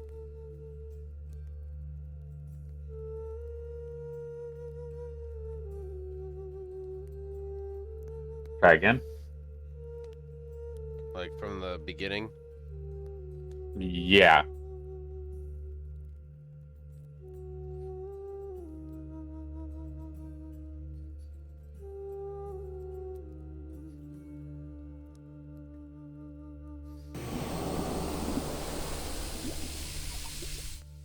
Okay, now it should be a I'm roll gonna to make attack, sure right? I'm using my movement to not be attacking at disadvantage first. To stand up. Okay, half your movement to stand up. Or at least not be prone. Yep. You all know how to remove the conditions from yourselves, right? Yeah. Did we go over that? Yes. Does anybody not know how to remove conditions from themselves? Okay. There's also a Constitution save with a DC of 12.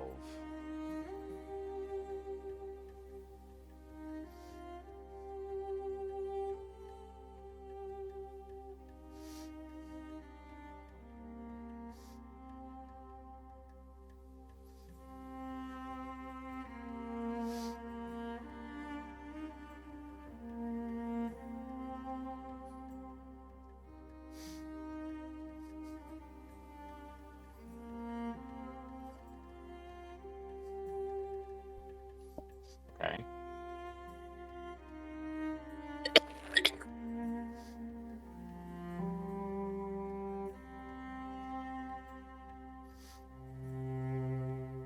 It looks like it failed the con save. Okay. It has the poisoned status effect until the end of my next turn. Yep, that is marked on it. Okay. I'm gonna use my movement up to here, and then I'm going to. Actually, no, not to there. We'll go. Oh, okay. Well, I guess that's 30 feet of movement instead of 15. Or instead of 0. Yeah, we'll go to right here again. We'll go 45 feet of movement apparently instead of 15. Bonus action for stealth. Great.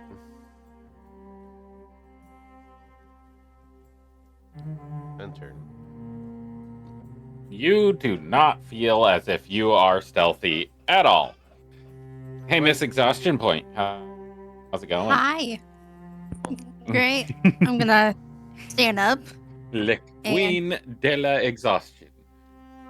for the second session in a row. Just feels familiar. This is giving flashbacks to Wednesday. Yeah. All right. Stand up and half movement that Don't gets get to rid of remove the prone condition from yourself. Yep.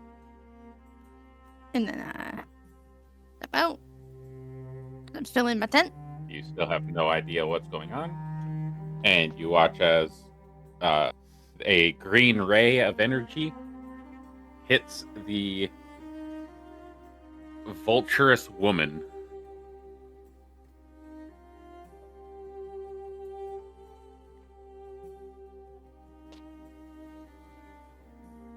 Oh.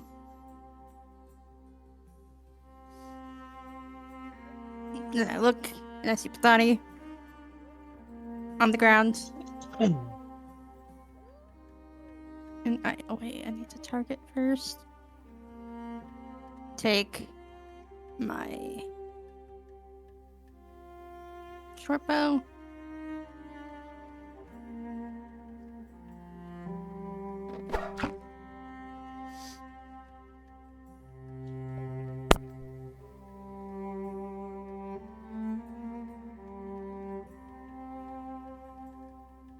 Sorry, hold please.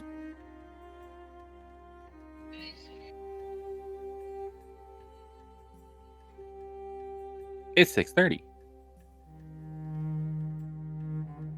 I don't know why I have an alarm that goes off at 6:30, but it went off. Hour and a half Mhm. warning.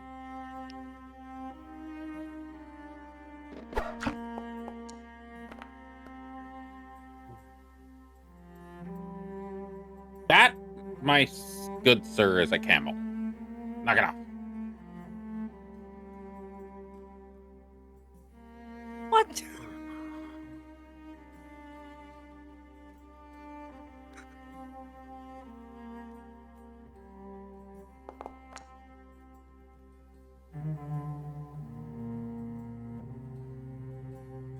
And then...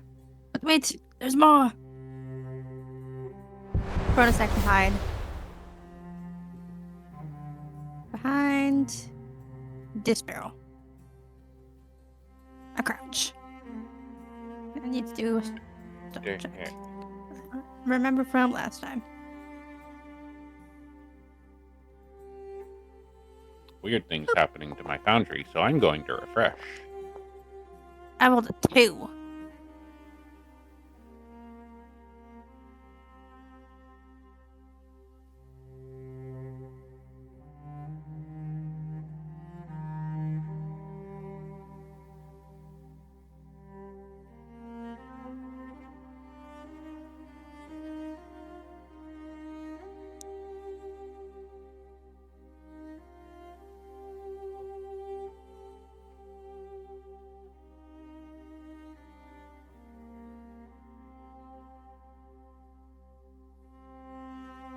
Everybody see the image of the vulture lady. Yes. See.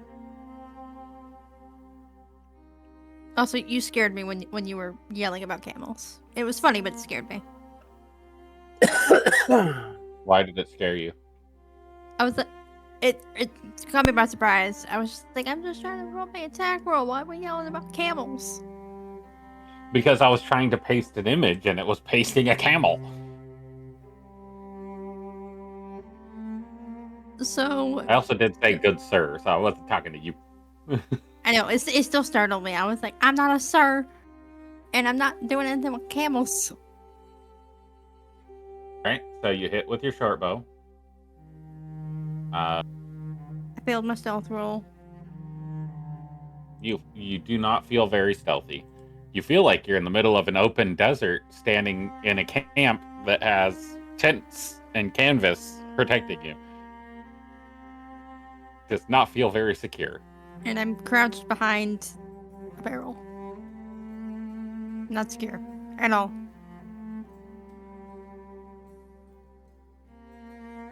Turn. Cool. All right.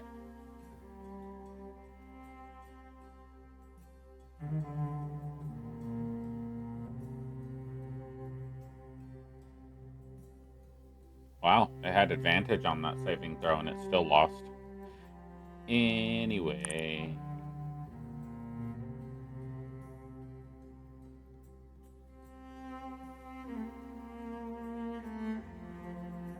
It's going to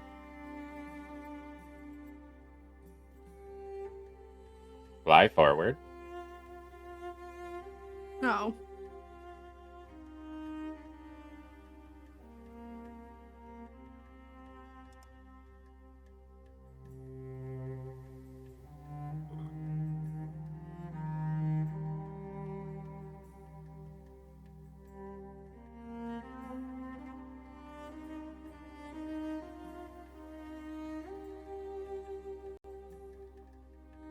It's gonna do that.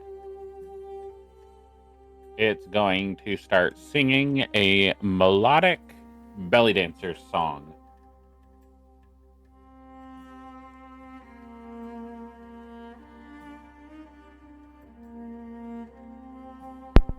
Bam, bam, bam, bam, bam, bam, bam.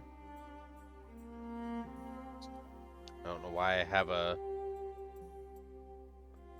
option to use stuff that I can't use. Like what? It said I could use shield on this. I do not believe that shield would be ineffective. Right, but MIDI QOL gave me a reaction to use it. And that's why I said I don't think this is something I can use. Well, it gave me the option again. I rolled a 5. I succeeded on a save because of luring song and can use the reaction of either silvery barbs or shield. Just ignore it. It's going to continue to give the option to use reactions if you have them, just in case they're applicable. Most likely.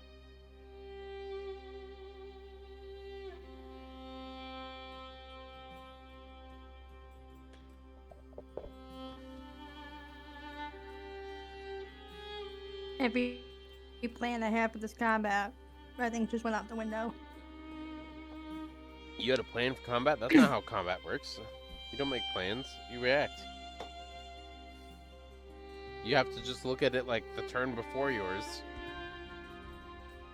Alrighty, so we got To be fair, it's the same Hannah 3 steps over and over and- again. Ashkara, Should have And then I Ashkara believe- have rolled on that? Every What? humanoid and giant within 300 feet. correct. So Ashkara is not applicable. You should not be paralyzed anymore. That ended at the end of your turn.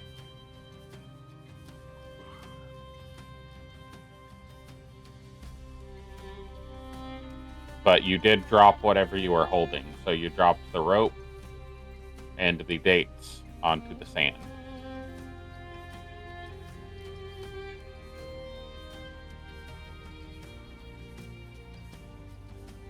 Alright, that's its action.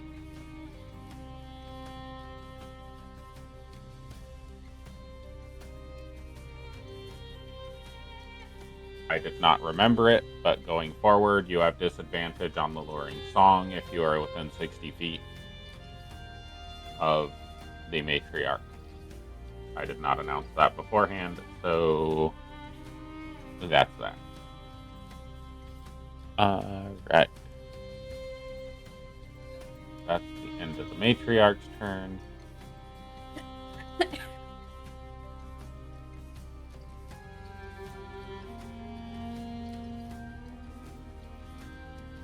This one is going to fly and dash as an action.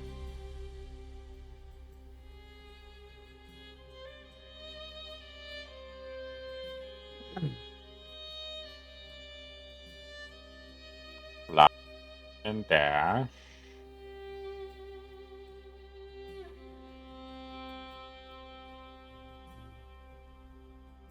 Luther. Alright. I'm going to stand up.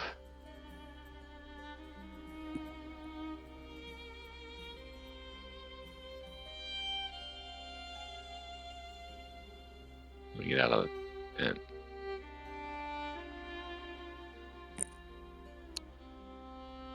right, where is everybody? Did it prompt Uther? No, it did not. Uther, can you give me a wisdom saving throw? Because you would be within hearing range. It said you were blocked off by building. That's why it didn't ping you. Oh, I should have made the roll when I was in the tent. Yeah. Okay. I'm sorry. What save? The music is loud. Wisdom save. I can turn Wisdom it save. down. No, I got it. Very good. Found out where to do it again.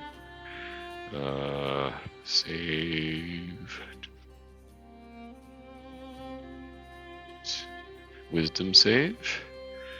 Saving throw. DC is 14. 12 does not save. So, Lose my turn. Kenneth and Uther, you are charmed. Oh. By who? The matriarch Harpy. Where is the charm? I can still come out here. Come out here. Oh. Look at that. There's a bunch of people out here. There we go.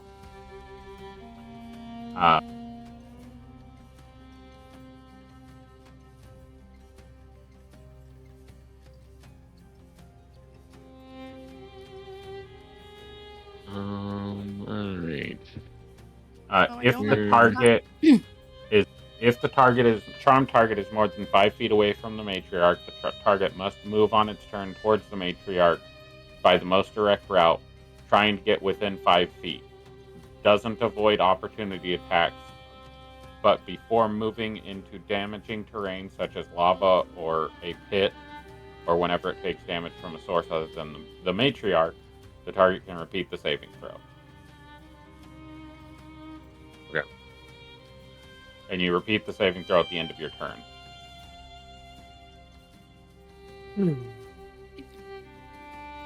And all of you that successfully saved on the song, so Alira and Pathani, are immune to the song.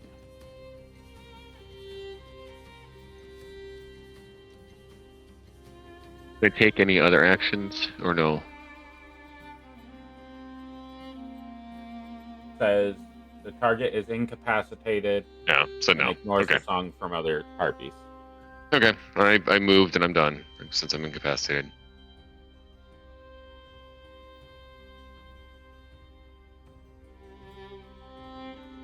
You repeat the save at the end of your turn.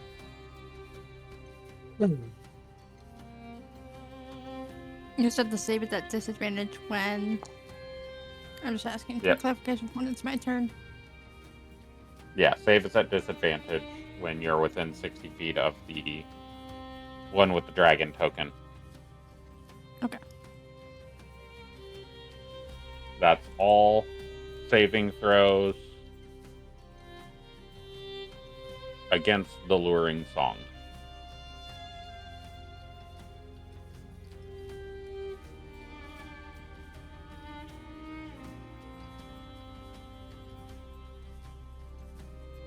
Right. If you'll pass that on to Pathani's turn, Uther.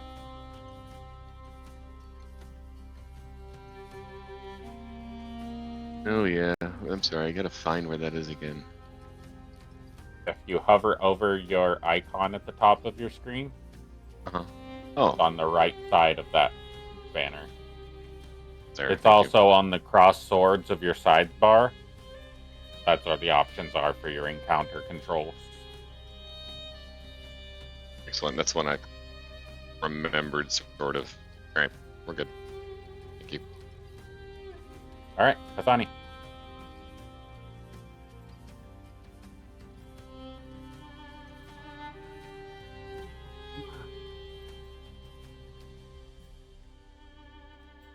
Target.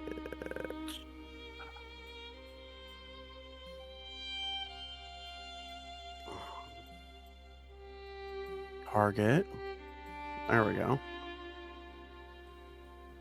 And being as I'm already close range, I'm going to do an attack roll against her with my club.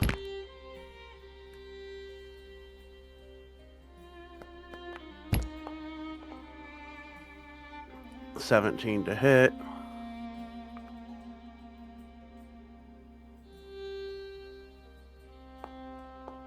For 7 damage.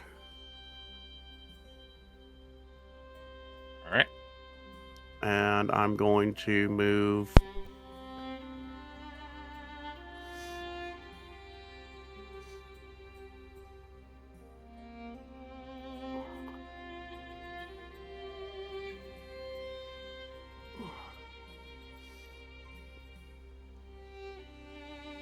"35 feet away." I know it invokes opportunity attacks.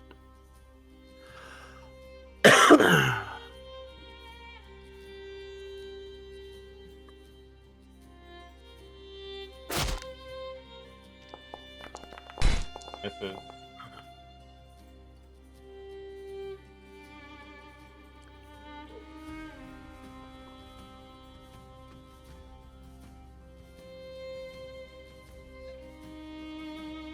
Is it not letting you move? Maybe I'll roll the damage.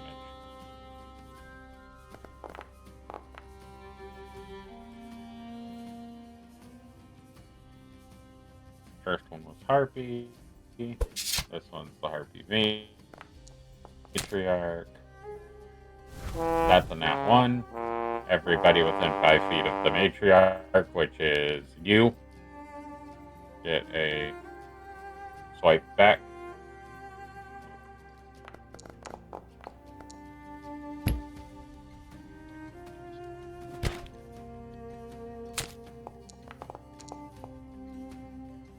And that's a miss.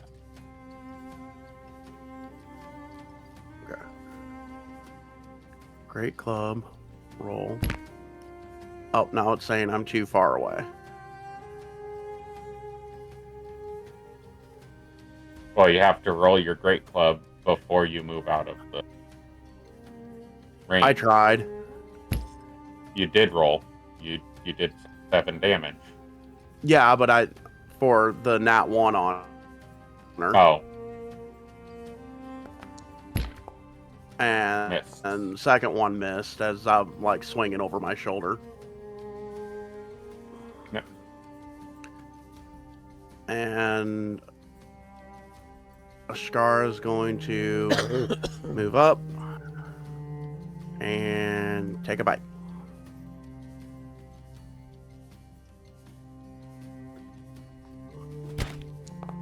And that misses.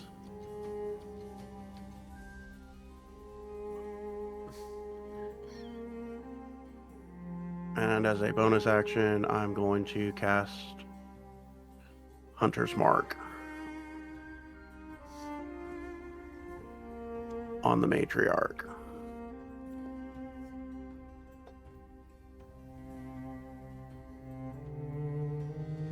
And end turn.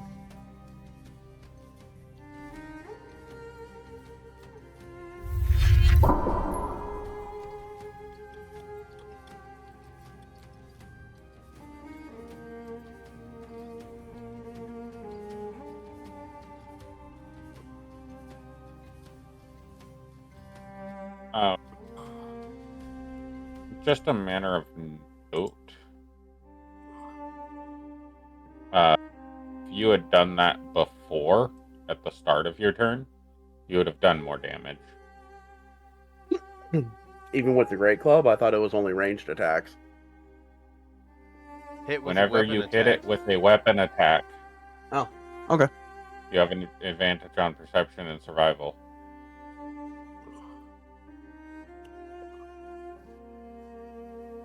Noted.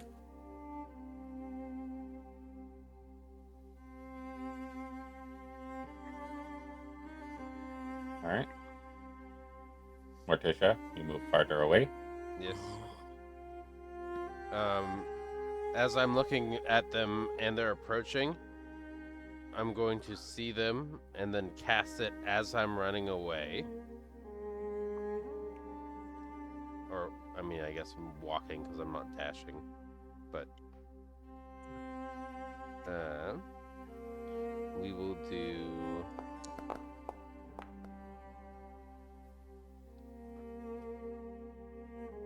Go ahead, continue.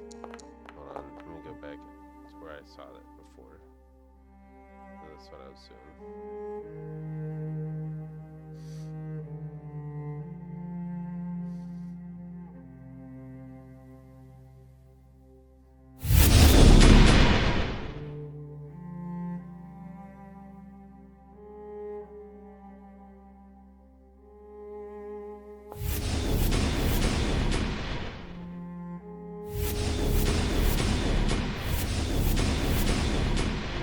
guess I'm doing a damage for each individual roll because it's doing a pop-up for me. So. Yep. That's how that should work because you can target different things. So it should give you a new damage roll each time for each dart. The damage is just +3. There were no dice rolled.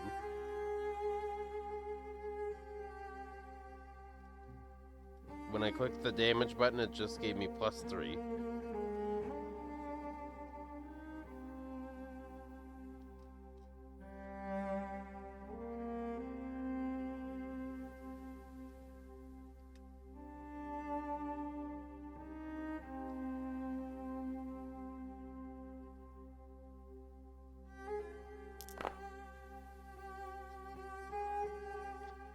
So, since those numbers are wrong on the damage dice before, this is the manual correction to the falsified numbers. For damages of 5, 4, and 7, from left to right. 20 feet of movement, 10 feet of movement. So it's 1d4 plus 1 force damage. But did you cast it at a higher level? No, I just did +3 and then added 3 to each instead of +1. Because I added the 3 separates together, so it's 3, 2, and 5. Okay. And then I'm going to bonus action hide underneath the cart. Which one did you hit last? The right one on the right side.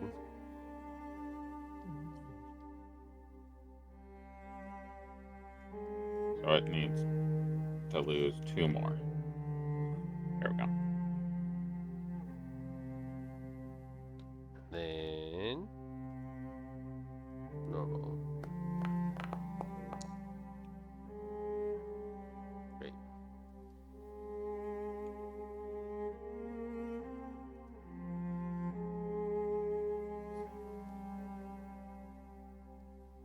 Okay, so I am charmed, so I somehow get further away from the matriarch, even though I'm getting closer. Cool. That's your entire turn. No, wait. Wisdom saving throw happens Yep. at the end of this turn. So yeah. How am I still? Whatever. It's close enough. Yep. Some saving throw, disadvantage, because.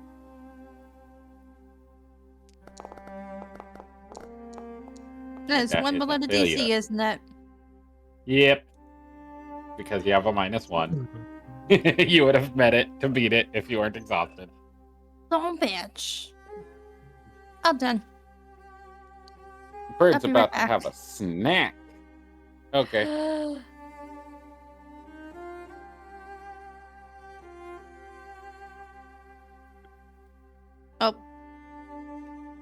Do I need to be here for it? I can wait a second. Go ahead. Okay. Oh, I was gonna use the restroom, but I can wait a second. Till the Okay, I'm gonna finishes take its as turn. long as possible. Sir. The advantage because you're incapacitated. Normal. I thought that was a crit. I was gonna cry. I forgot I was level 3. I might still cry. Target. You're good, unless you had a reaction. Oh wait, you're incapacitated. So I wasn't worried about it, Tess. You got attacked by claws. Okay. I'll be right back. Wait, Did you go use the restroom? 14, 20, that still hits. Okay. And that still misses.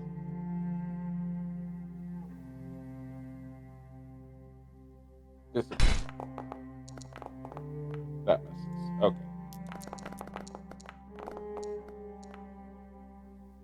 And bonus action, maintaining her lure on the other 2.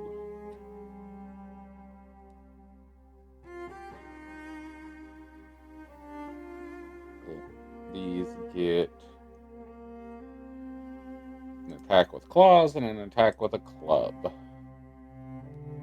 So this one is going to accept shit. It's smart enough.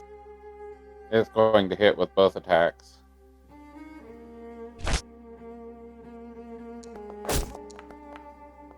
This is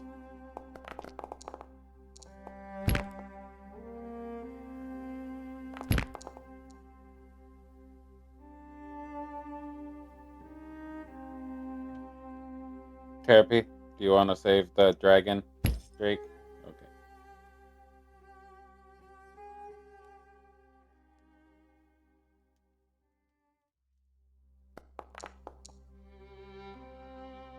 Two. And then it's going to fly away, I'm in the process which does of provoke making an opportunity attack. food really quick. If a critical attack from an enemy shows up, I'll use silvery barbs as a reaction while I'm gone. How will you know if it's a critical or not? Because the DM will know, and they can inform me when I'm back that I've used a silvery barb slot to save a critical. Okay. We'll have to talk about that when he gets back. Would Ashkara get a opportunity attack as after it hit her and I ran away? I did say that Ashkara gets an opportunity attack as it moved away. Yep. There you go. I need to target that one.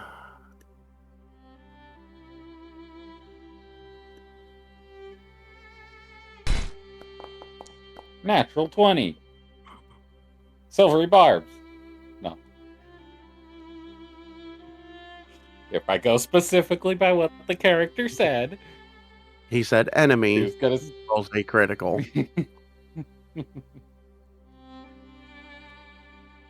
I don't have her thing to roll damage. You can click that critical button on the chat bar. I don't have it because her disposition is hostile, not friendly. Why does she keep changing to hostile? She is indicated as friendly.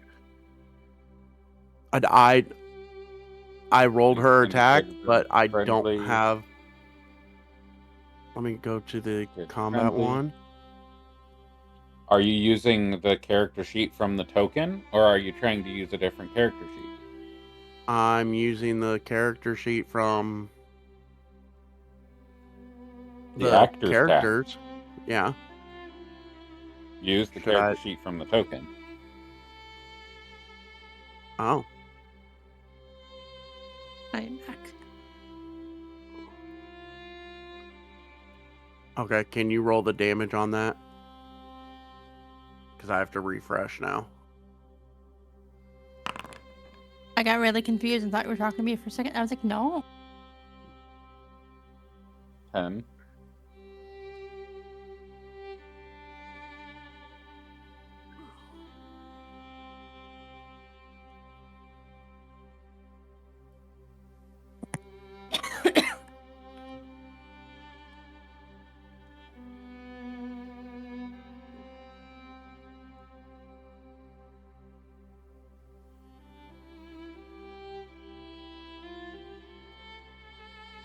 Oh, it's because I swiped it. It's friend.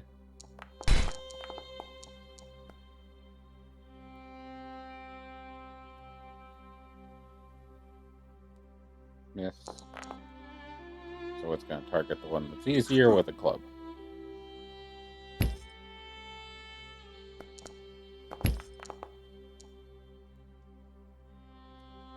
$21.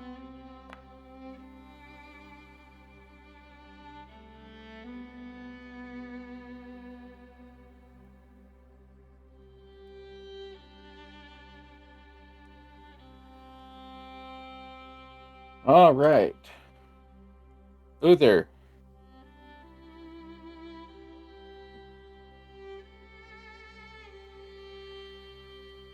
Alright, I can't get any closer, so You can move there to there. Probably in the same space as the Ratatouille. I'll make my save.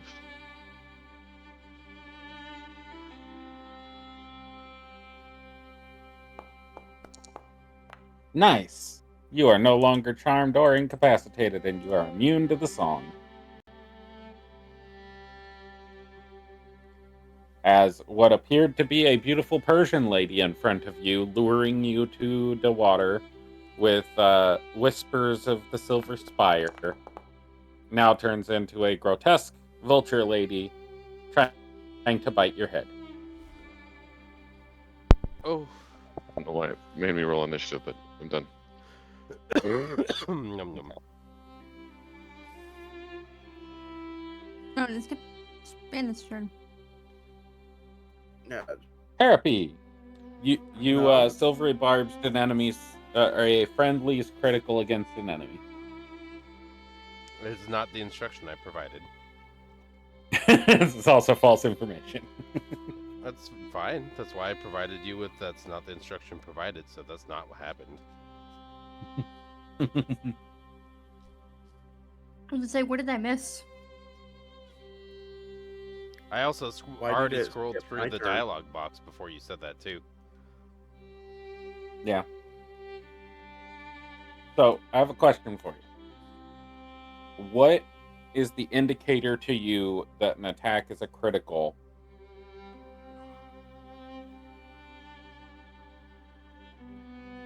That would spark you to use silvery barbs, specifically on criticals. The reaction to a wound or the impact that it would have is atypical. Okay. Just wanted an answer to the question. So malicious Also, you cannot malady silvery barb inflicted. things that you can't see. Huh? I can. I'm pretty sure it's line of sight. Right. That's what I said. You cannot silvery barbs anything that you cannot see.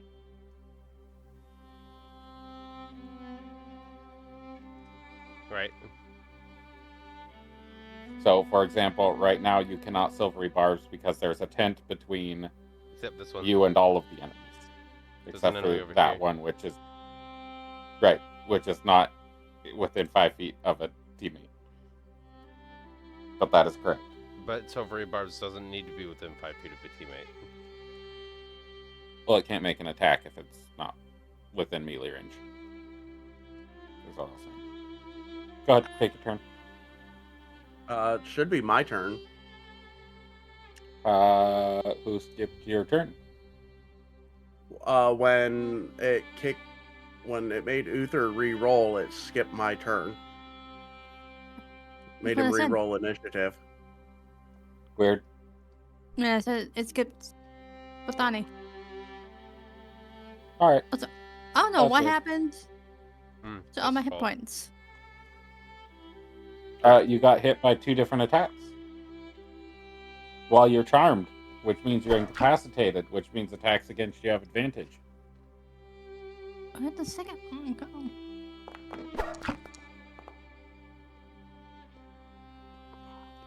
You got hit for Oh, okay, I see it now. 5.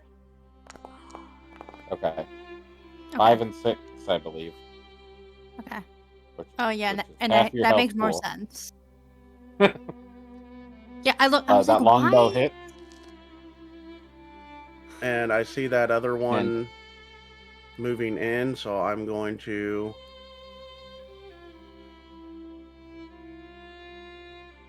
You all know what she looks like now.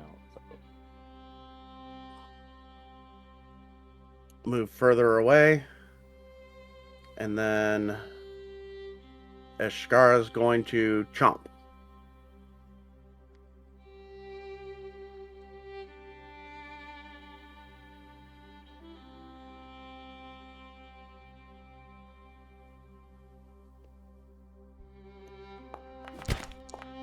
And miss on the chomp. All right. I cannot get rid of the. That's why I kind of went at an angle. That way I can. I can't get rid of the giant fucking Could be vulture the lady. different tool or layer. Looks like it's on the map layer. The lines There's are no going through layer it. for it. Oh, Is it a tile? Levels. It should be, and now it's gone. What the fuck? Still there for me for some reason. There we go. yay! There we go. Now I can delete it. Now you can see.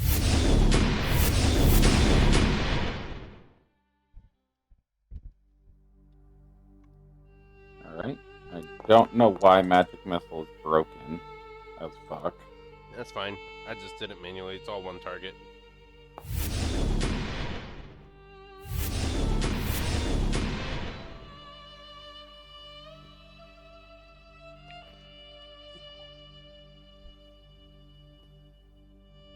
Oh, I did 3d3. Whoops.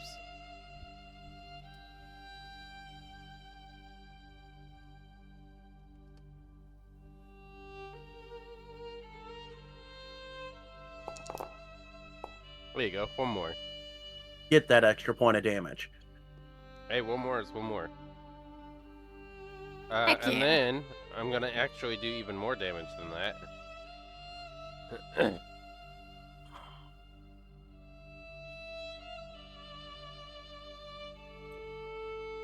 The moment I use an ability, your internet connection has disconnected. It is now reconnected. Mine's been doing weird stuff I'm like too that all. far away, apparently, to use it. Let me see. Doesn't say that there's a range on it.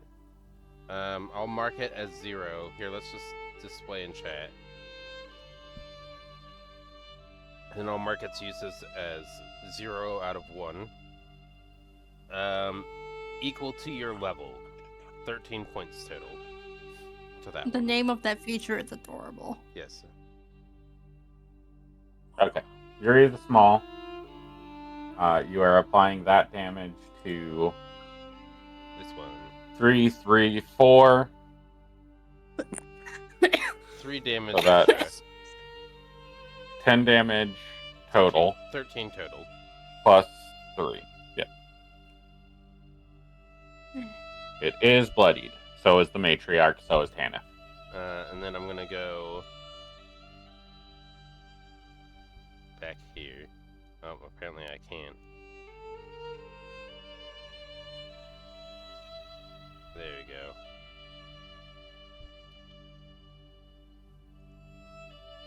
There we go. And then we'll do this Alright. again. I am going to give you another target real quick. Can you see if you can hit each of those with the magic missile and see if that spell has changed and corrected itself?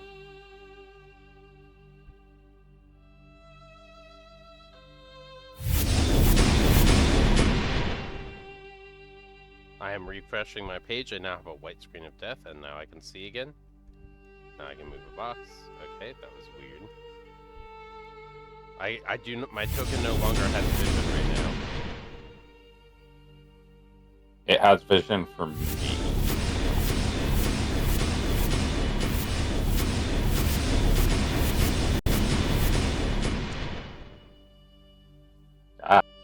Damn, that ability sounds like it's doing a massive amount of things. Okay. Looks like the ability functions properly now. You Okay. rolled a d4 each time, and it gave it a +1. Nice. Okay. So Okay. I can actually use that next time. Yep.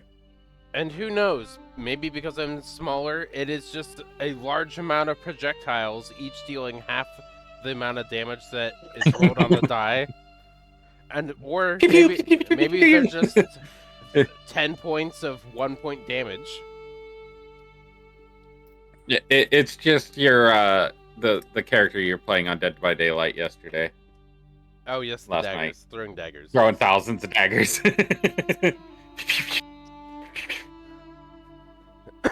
Yes. My screen is refreshing. I'm not able to end my turn. Kenneth, can you Hi, give me a I'm in- wisdom saving throw at Hi. disadvantage? Or no, Sure. normal. Sorry, wisdom saving throw normal. Is it not at disadvantage because I'm right next to? Oh right, yeah, correct. You are correct. Thank you for reminding Oh, I me. corrected the teacher. I want to be a DM's pet. Teacher, you forgot to give us homework. I did that. Failed. See, here's the thing. I did that in high school and then just didn't turn in the homework. Well, we're in a Zoom call right now. I can't just not do the wisdom save though. He can see. We're in Zoom. Discord, same thing. Not really. You know No, what? You're right. I'm pretty sure they are different programs. You know what, Tess? You're right. They all have All the right, same Tess. letters. Go ahead and end your turn. Okay. I still haven't found a way to get back into my D&D Beyond account, by the way. So I think I'm gonna need to expedite that. Based on how these next Yeah. couple turns. Based on how these next couple turns go. And that's a 'Cause I'm not natural gonna- one. So Uther and Ashara get an attack against the matriarch.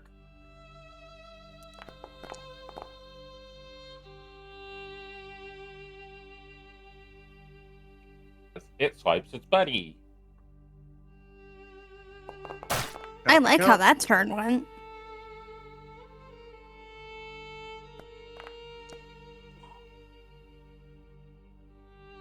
Yeah, that's 4 points on that. Back hurt. Ow.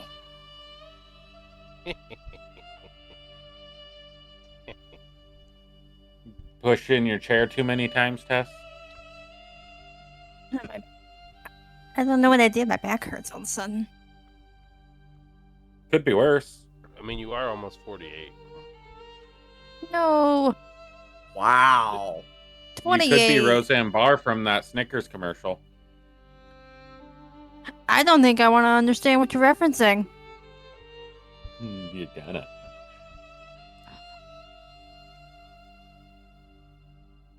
You're gonna show me things I don't want to see, aren't you? I'm going to show you things you do want to see. Okay. Especially if you hate Roseanne Barr as much as I do, because she is annoying as fuck. Yeah. The best character from that show was Dan. From what show? Roseanne. The Snickers commercial? I don't think there was a Dan in the Snickers commercial. No, from the show, Roseanne. I've never seen it. Didn't even The know best there was a show named Roseanne. Yeah, it was a 90s sitcom starring Roseanne Barr. Best character was her husband, Dan. That's because it's John Goodman. Yeah, and when her friend came over because crying because her boyfriend hit her, Dan just walked out of the house, went over, beat the fuck out of him, and then came and sat in his recliner, waited for the cops.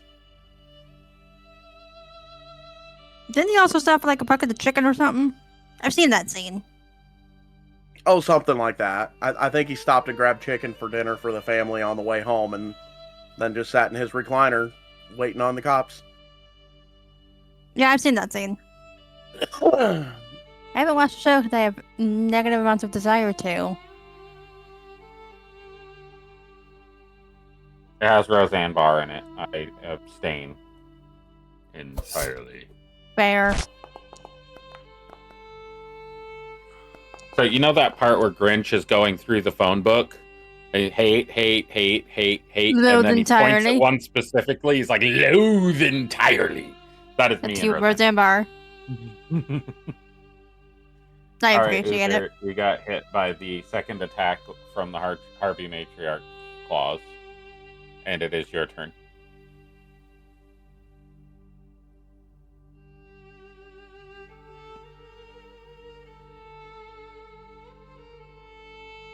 Elf.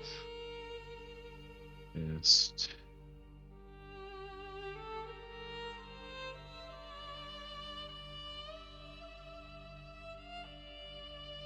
Okay, is Tanith dead or what is that? Bloodied. Oh, Tanith's not. The red token means that it's bloodied. Okay. The floating hearts means charmed. Cast that on myself. And what's the others?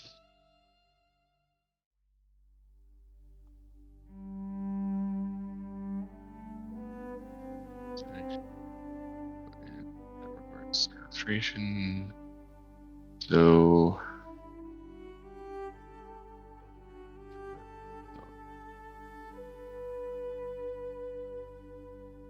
let me target her. Let me attack her.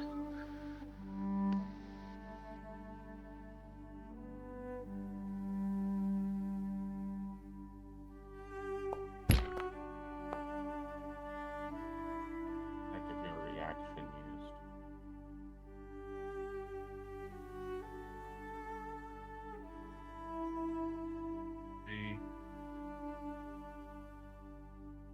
I roll.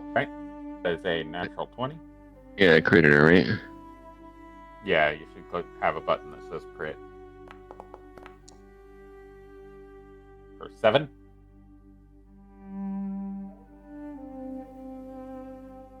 And I am done. I think. Yeah, for 5, 6, 7.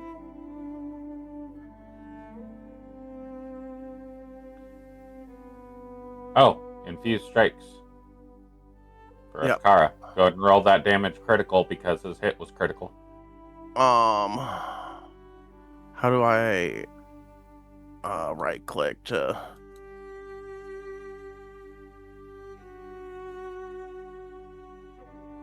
roll? Do you see a text Critical. box? So, in the text box, there's a single die, damage, and then a double die for me. Do you see the same thing? Yeah, I was just trying to uncheck everybody else that was in that circle and just have the damage go to her because that's the target. I don't Right. know why it throws that 30-foot emanation and targets everything in it. Because it's not set up properly. I can set it up later to target one. So, an additional 8 fire damage on top of his Warhammer damage.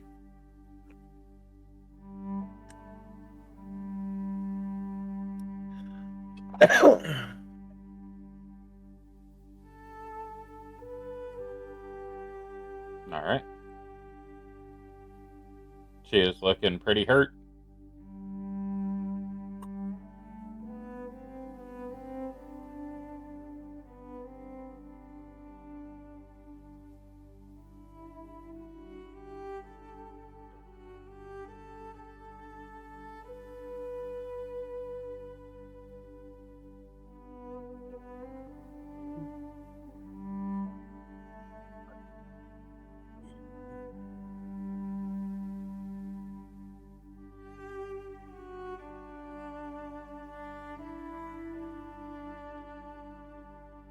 Anything else, Uther? No, I don't have a arrow to pass my turn. It looks like it's Morticia's turn on my screen. Hit F5 and refresh. This should correct the issue.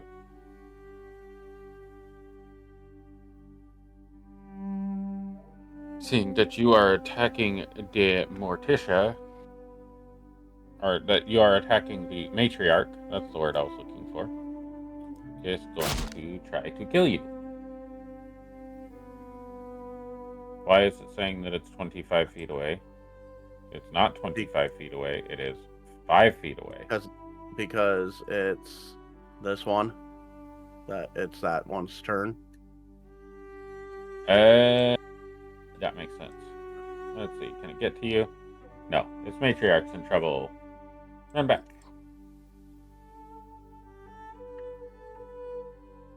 There we go.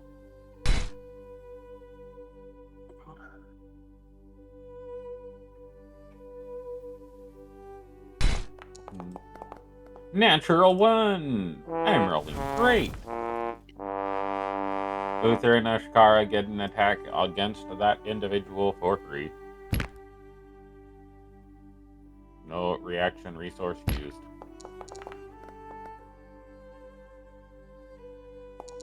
But the club is gonna hit.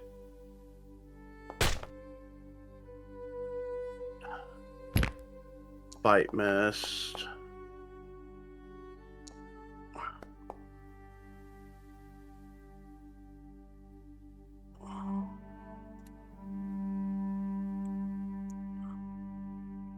That 10 hits. I need you to make a con save because she hit you with a club for 2 points of damage. The bite missed. Correct.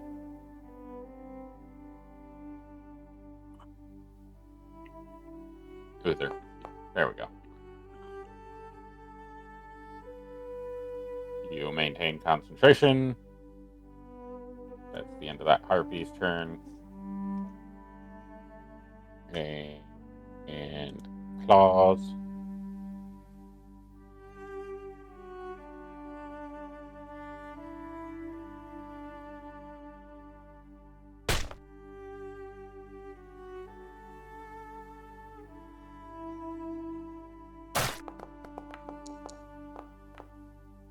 Ouch.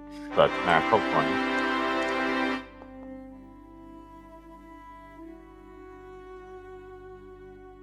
As you get hit by the club, your head is pushed into the other one who just digs their claws into your head. Therapy. Yeah, I'm waiting for therapy to say something. I will say Therapy that I am cannot see. actively out of line of sight. Is what I Alright. will say. Oh, can't see it. Okay. Yeah. Busy hiding. Which Okay. is why I didn't say anything. Yep. And then I need to start hiding where I can see things. Ashkara. Club. Roll. Normal. 21 to hit. Normal. 2 points. Just rolling shit on that damage output. Gonna be the most honest I can be. 3rd level is where Morticia will actually start being useful. So on this 20, Why did I lose or on my this initiative counter, initiative? Wait, what? Or did it kick It you out? made me re-roll initiative again. Are we rolling every round? no, it shouldn't be, but it might be doing that. I don't know why. Oh yeah, my turn's gone.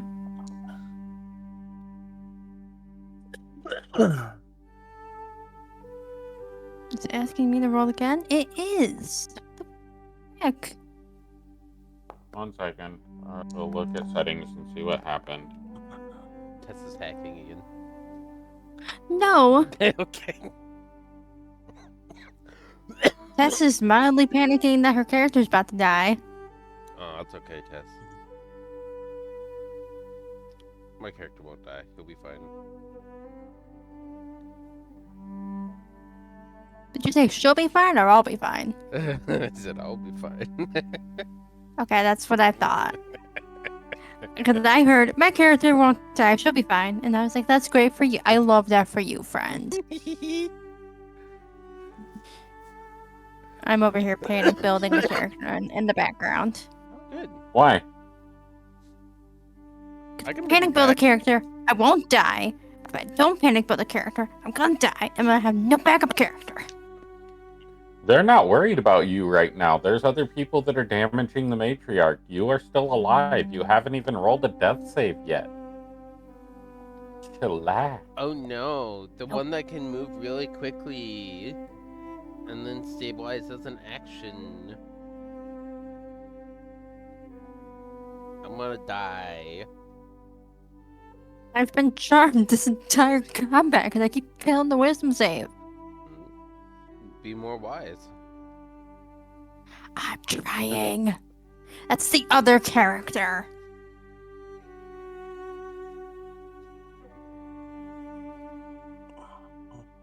That's Wednesday. What's that other token on the board? New token on the board.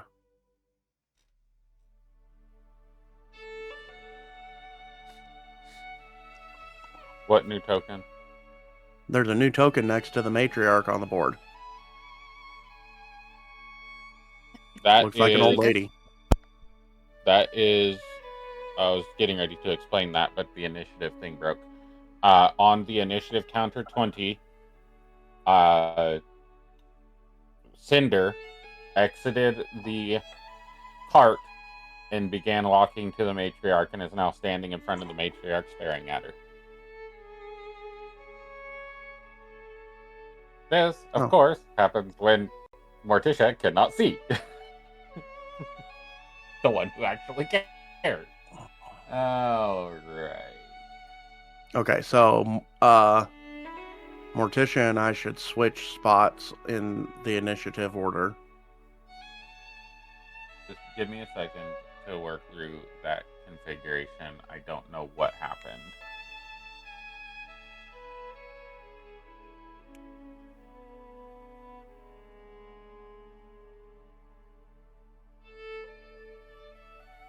I don't know if I've ever asked this before because I notice it every time we roll. What is the decimal? That is a tiebreaker.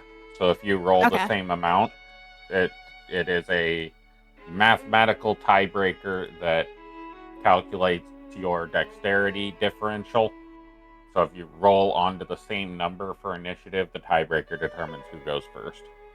Okay, that makes sense. Thank you.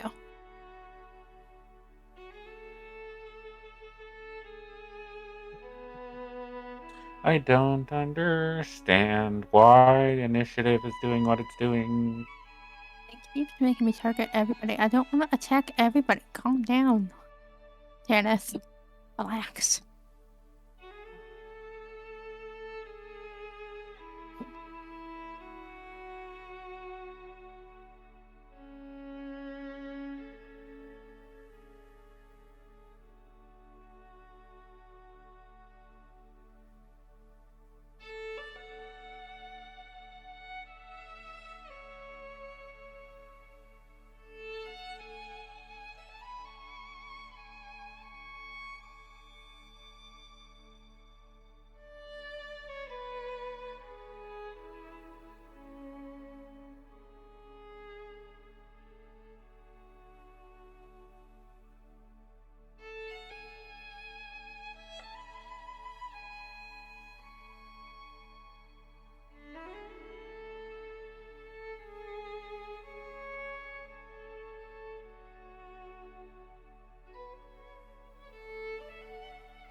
I don't have any reason in anything that I'm looking at as to why it would make you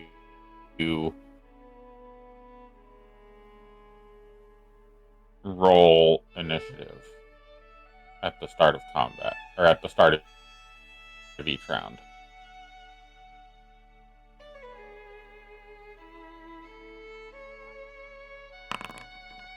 Because it's having me roll the NPCs as well.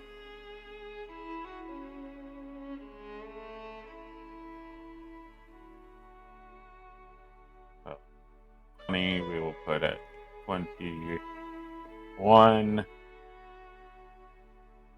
Uther, where were you to start off? Were you after Pathani, or were you between the Harpy and the Harpies? I think it was after all the harpies. I rolled like a 2 or a 4 on Uth- initiative. Uther was the last in the round.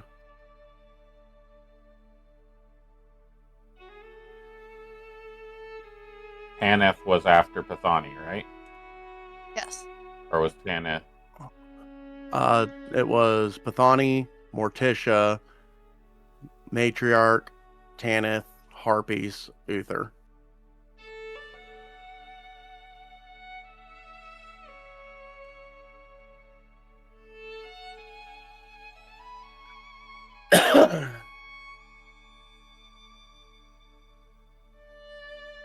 Like that? Yeah.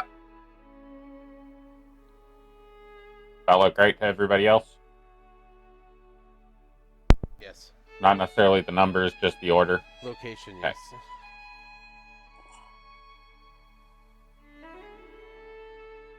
We'll see if it continues. If it does, I have to look at stuff and see why things are doing stuff and things. Okay. Just hacking. No. Trying to see if this is straight. It's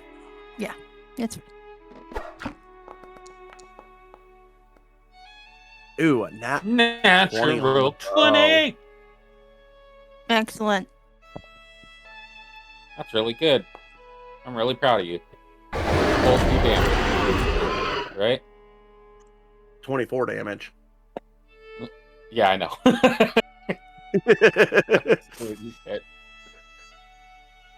You all watch. How do you want to do this, Pathani? What cuts off the melodic song of this harpy? I see that Tanith isn't doing so well, and I see Cinder walk out and just stare in amazement at the matriarch.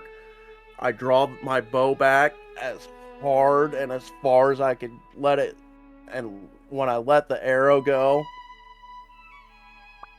I whisper to myself, almost as if willing the arrow to go straight through her voice box, severing her jugular at the same time.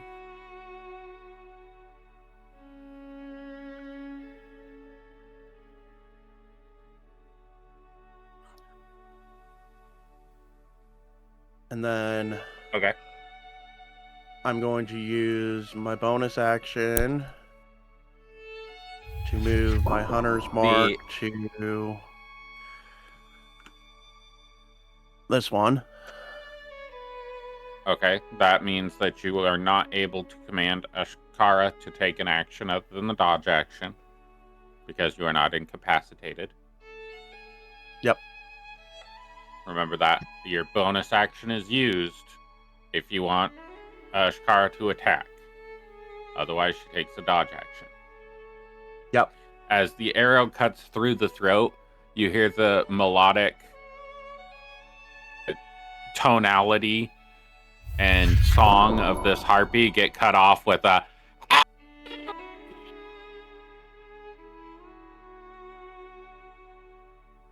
as she splashes down into the water and blood starts soaking through the oasis.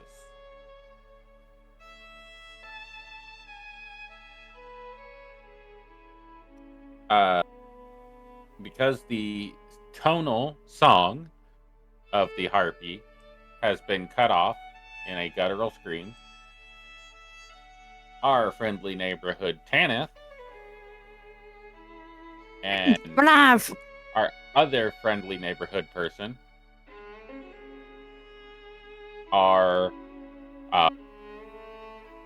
out of the charmed condition. Your thing is still giving the heart thingy. But continue. Whoever's turn it is. Why am I encumbered all of a sudden? Because there was a rule that was not selected. Variant encumbrance was not actually applied.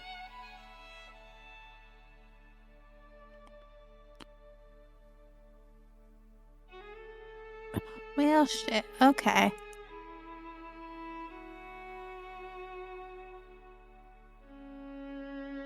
because your inventory is over the first threshold, you have the first level of encumbrance. Okay, that makes sense.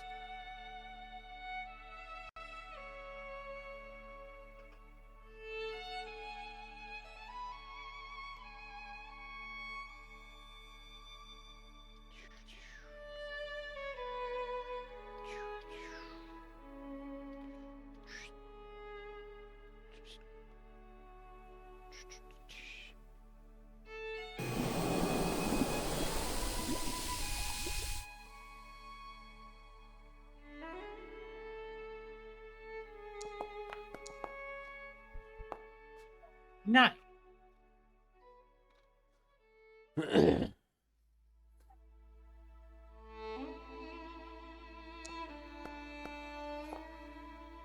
11. It is damaged. Okay.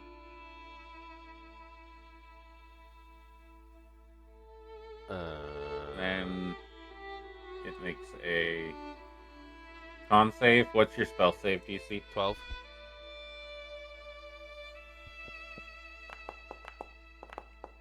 It's poison.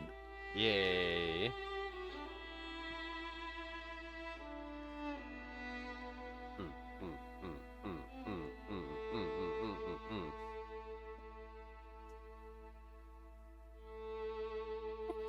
Thanks. Time to do a new character.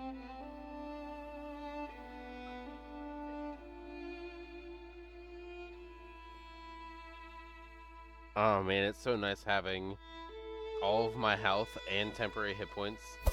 Stab.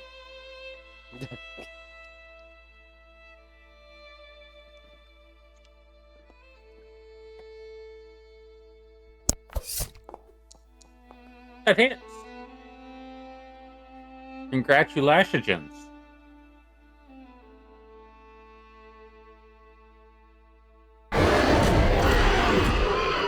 Snorkatic. How do you want to do this? Now that I'm out of the charmed,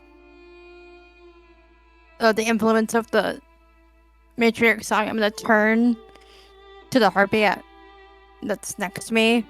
I'm gonna take my sword and just jam it right into its throat. Just like, son of a bitch.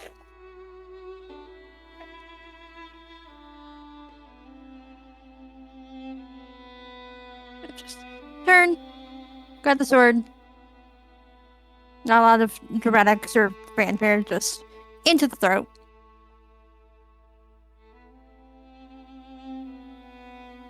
Sounds like some dramatic fanfare. Oh, okay. There's maybe a little bit of dramatic fanfare. I'm just kidding. Shit. Go ahead, Tess.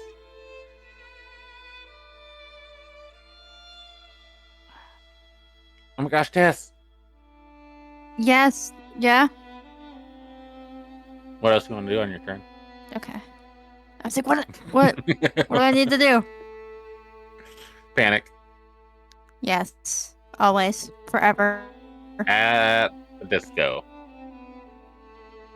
And then I'm gonna go. Oh no. No. Commit. I want this way. 15.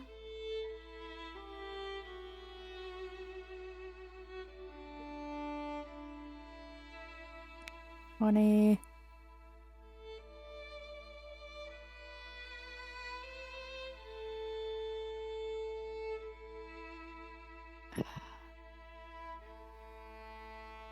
That's a much better idea than I had. Oh, you know what? Fuck it. Commit. 5.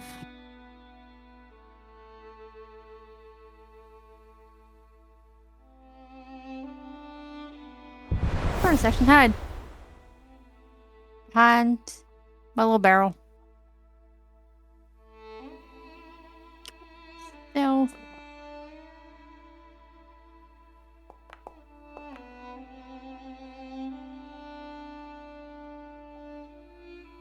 Okay.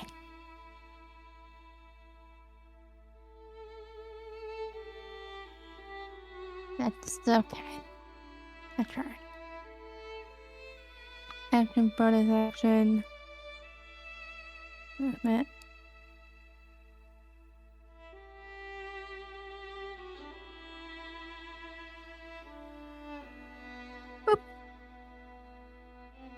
It is my turn.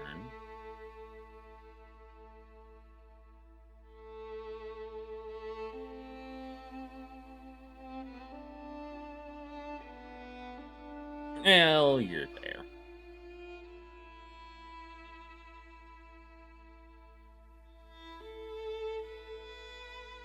Claws.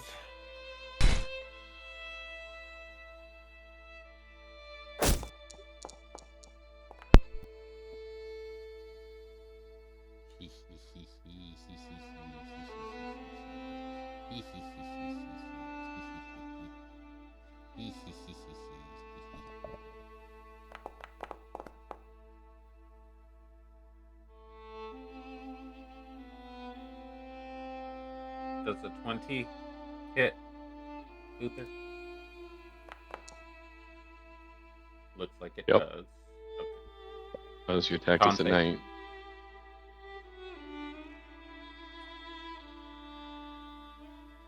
Well, I attack during the day. Just during your rest, because you guys rest during the day. Would be correct. That is the scientific way to say it.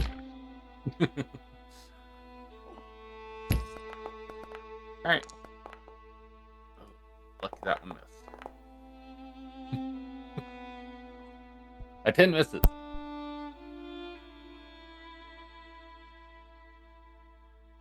Uther, it's your turn. Wait. Let's see. It's okay. We're going to. Who I targeted? Everything.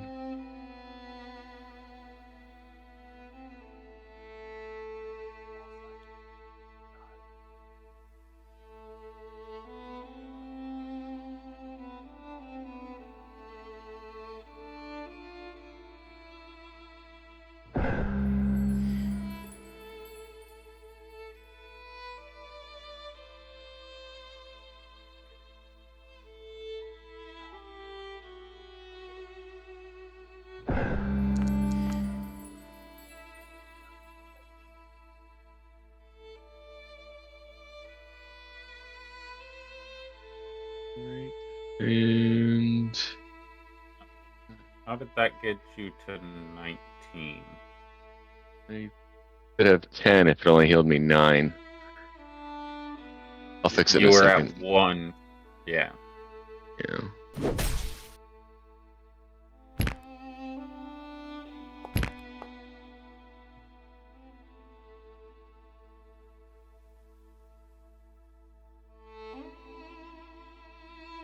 It is also correcting system malfunctions. You are technically encumbered. I do not believe the first level of encumbrance has any effect. It's only after the second level that you experience anything, but I will be double checking.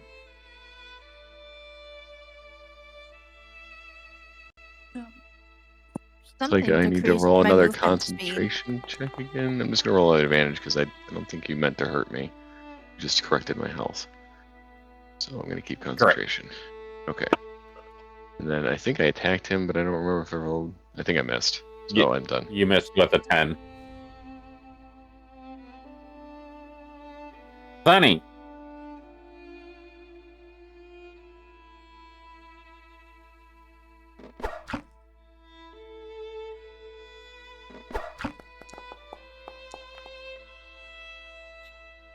Okay. So encumbrance lowers your movement by 10 feet. Heavily encumbered lowers it by 20 feet. Disadvantage on attack roll, strength, dexterity, and con saves. Okay, that makes sense why my movement speed got decreased then. Yep, because you are carrying shit. Well, shit. I don't know if you got it from a well or not.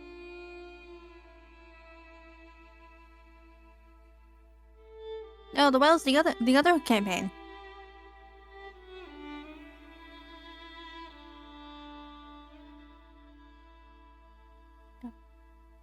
Yeah, that's where the Teenage Mutant Ninja Turtle was. Yeah. That we. Hey, how do you want to do this? After seeing that Tanith is now able to fight and not just standing there staring enamored, and she takes out the one. I see the one that attacks Uther without him reacting in a manner of any meaningful hit. So I'm just going to real quickly grab an arrow, knock it, pull it back, and fire straight into its chest, possibly right through the heart.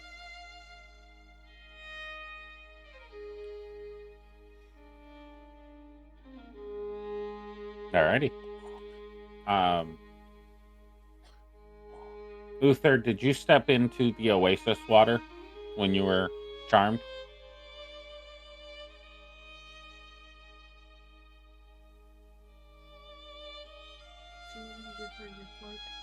If you are speaking, you are muted. I think I did. I'm not sure.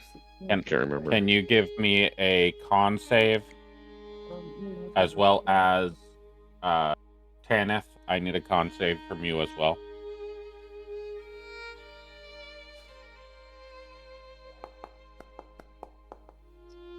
Uther's fine. Tanith is fine. Because neither of you are wearing heavy armor.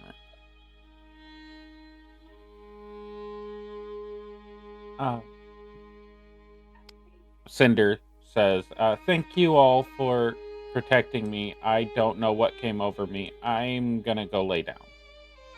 I don't feel well. Tanith is an old woman now.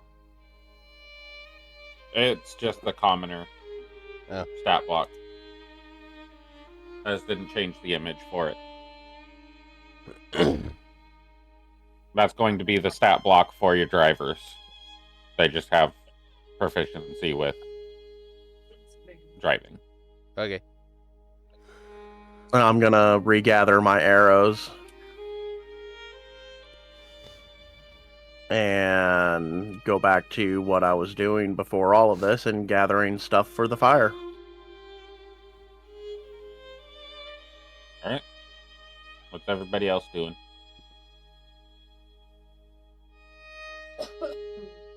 Did we end up finishing the long rest?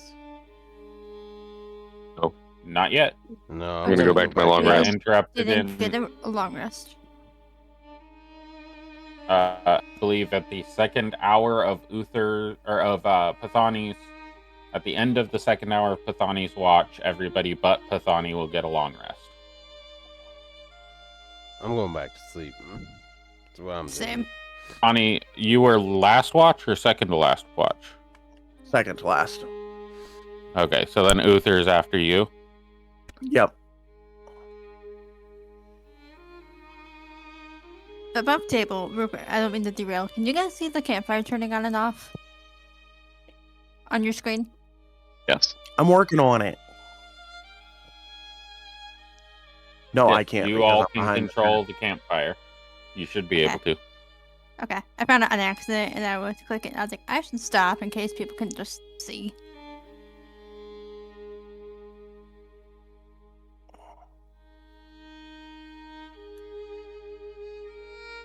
Tanith is. I'm gonna go back into my tent and go to sleep. 'Cause I'm tired Alright. and I'm hurt. No.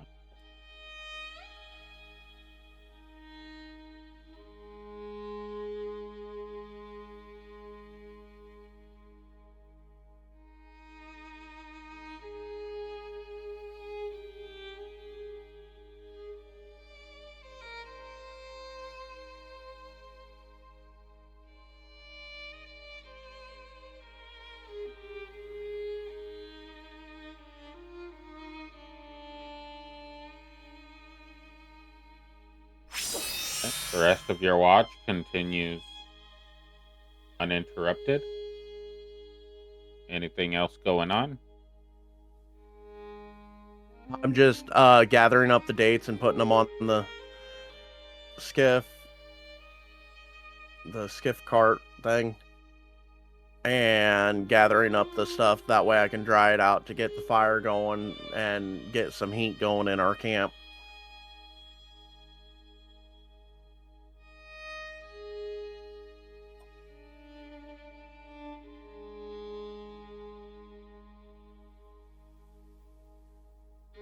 All right.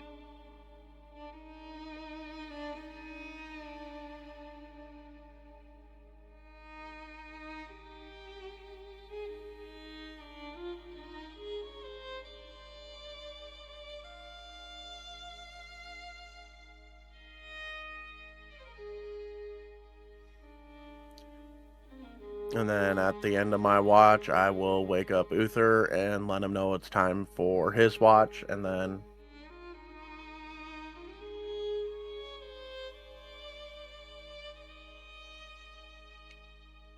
go to finish my long rest.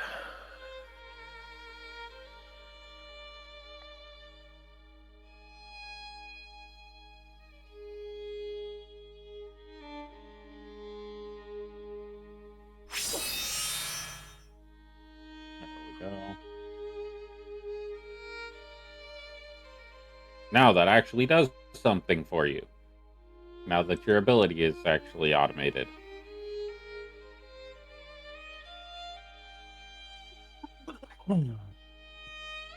Okay. Uther, I'm assuming you go back down for a rest. What are you doing If I while you're waiting for your watch? Oh, I'm sorry. I thought we were already at the point where I was woken up. Yeah, I went back to rest Okay. after. You can long breaks. rest before your watch. Because you've been asleep for 6 hours at this point. So your long rest is complete. If you would like. Or you can rest after your watch. That's up to you. Do that from. Oh, there it is.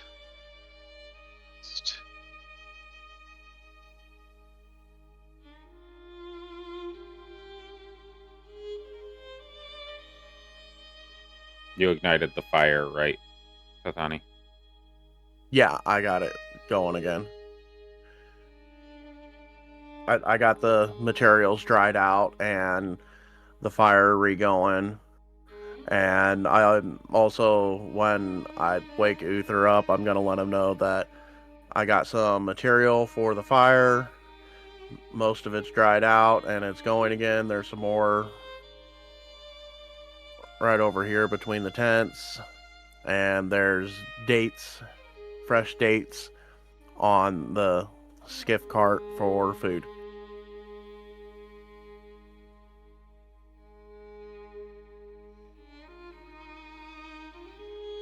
Thank you. Shield of Will Faith this be was enough? removed. Yeah, I was just trying to work on that. To remove that, and then I got to put my It armor could back on. say in the long rest that you didn't eat anything. Again? Assuming I that picked is false rat- information. That's false. I did pick the ration. Sure, it actually took my ration. Yeah, it did.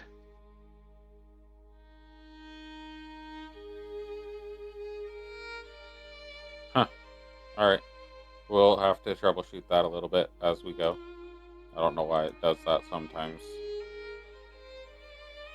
Armor, and I will manage the campfire and occasionally go on walks around the camp.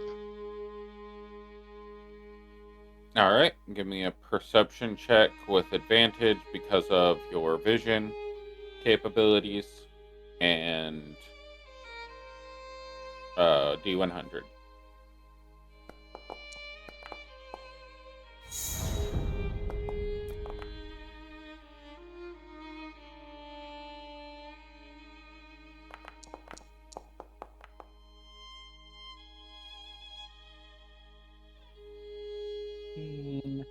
56.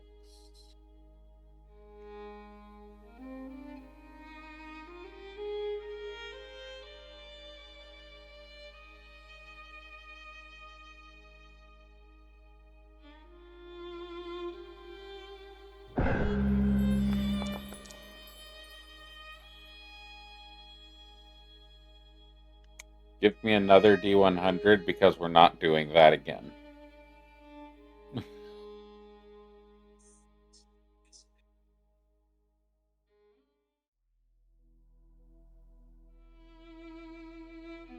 I was gonna say 56. Isn't that similar to what mine was? It's the exact same roll. You were about to encounter another bunch of harpies. We fight round 2. Let's go. I got single digit hit point to the dream.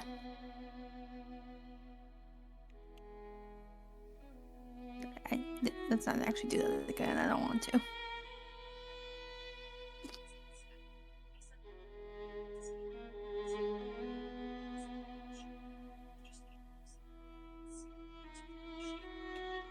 Alright.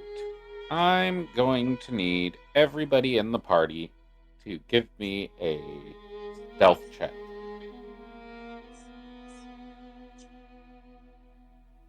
Those who are sleeping can do so with advantage.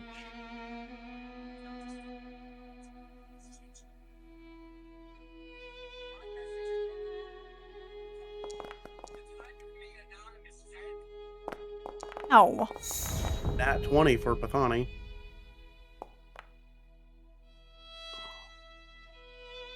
I rolled a 10. That's And really an good 11 because for Shara. the DC was 4. So as long as none of you rolled below a 4,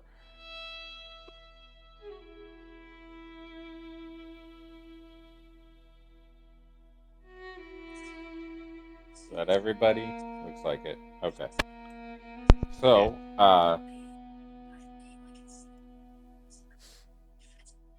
Luther. You see one of these boys. It is a large monstrosity, and it burrows out of the sand right here, crawls for a little bit, and then burrows back into the sand and continues on.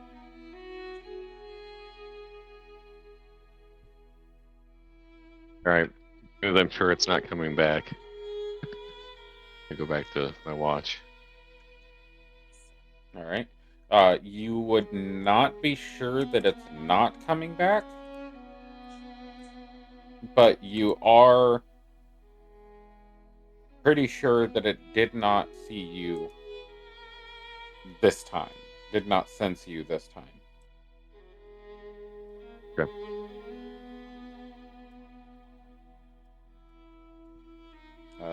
Give me a nature or survival check. Nature, if you pass the DC, gets you a lot of the information. Survival gets you a snippet of information, but a lower DC. Oh, okay. That's an Onkeg. It is a burrowing sand creature that has tremor sense and blind sight, and uses its tremor sense while burrowed underground to find prey and essentially trapdoor spider them.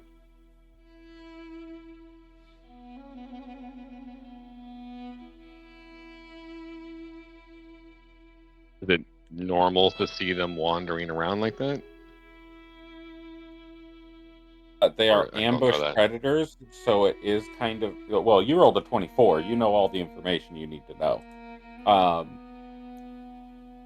It is normal for them to operate in groups of 1 or 2. They are territorial ambush predators, so they do not hunt in large groups.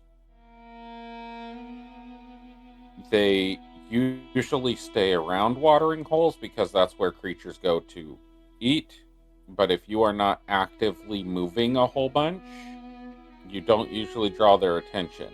The sand carts are specifically designed to avoid creating large vibrations in travel by scooting across the sand rather than bouncing through the sand and jostling. So as long as you don't make a whole bunch of vibrations, you probably won't draw their attention, but there is the possibility of them coming back around to hunt this area regularly.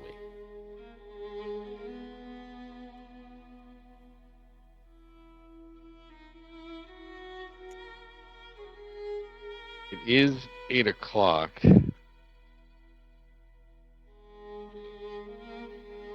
Going here. We can end there with the end of your watch and the start of the new day. Everybody can do their long rests. Should be marking new day on your long rests.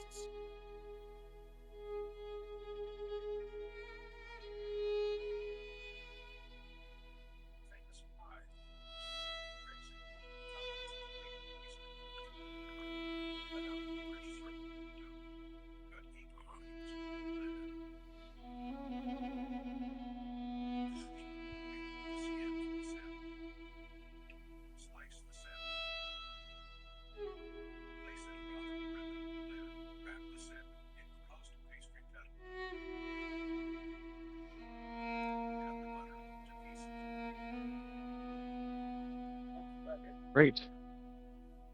Till next time. Have a good night.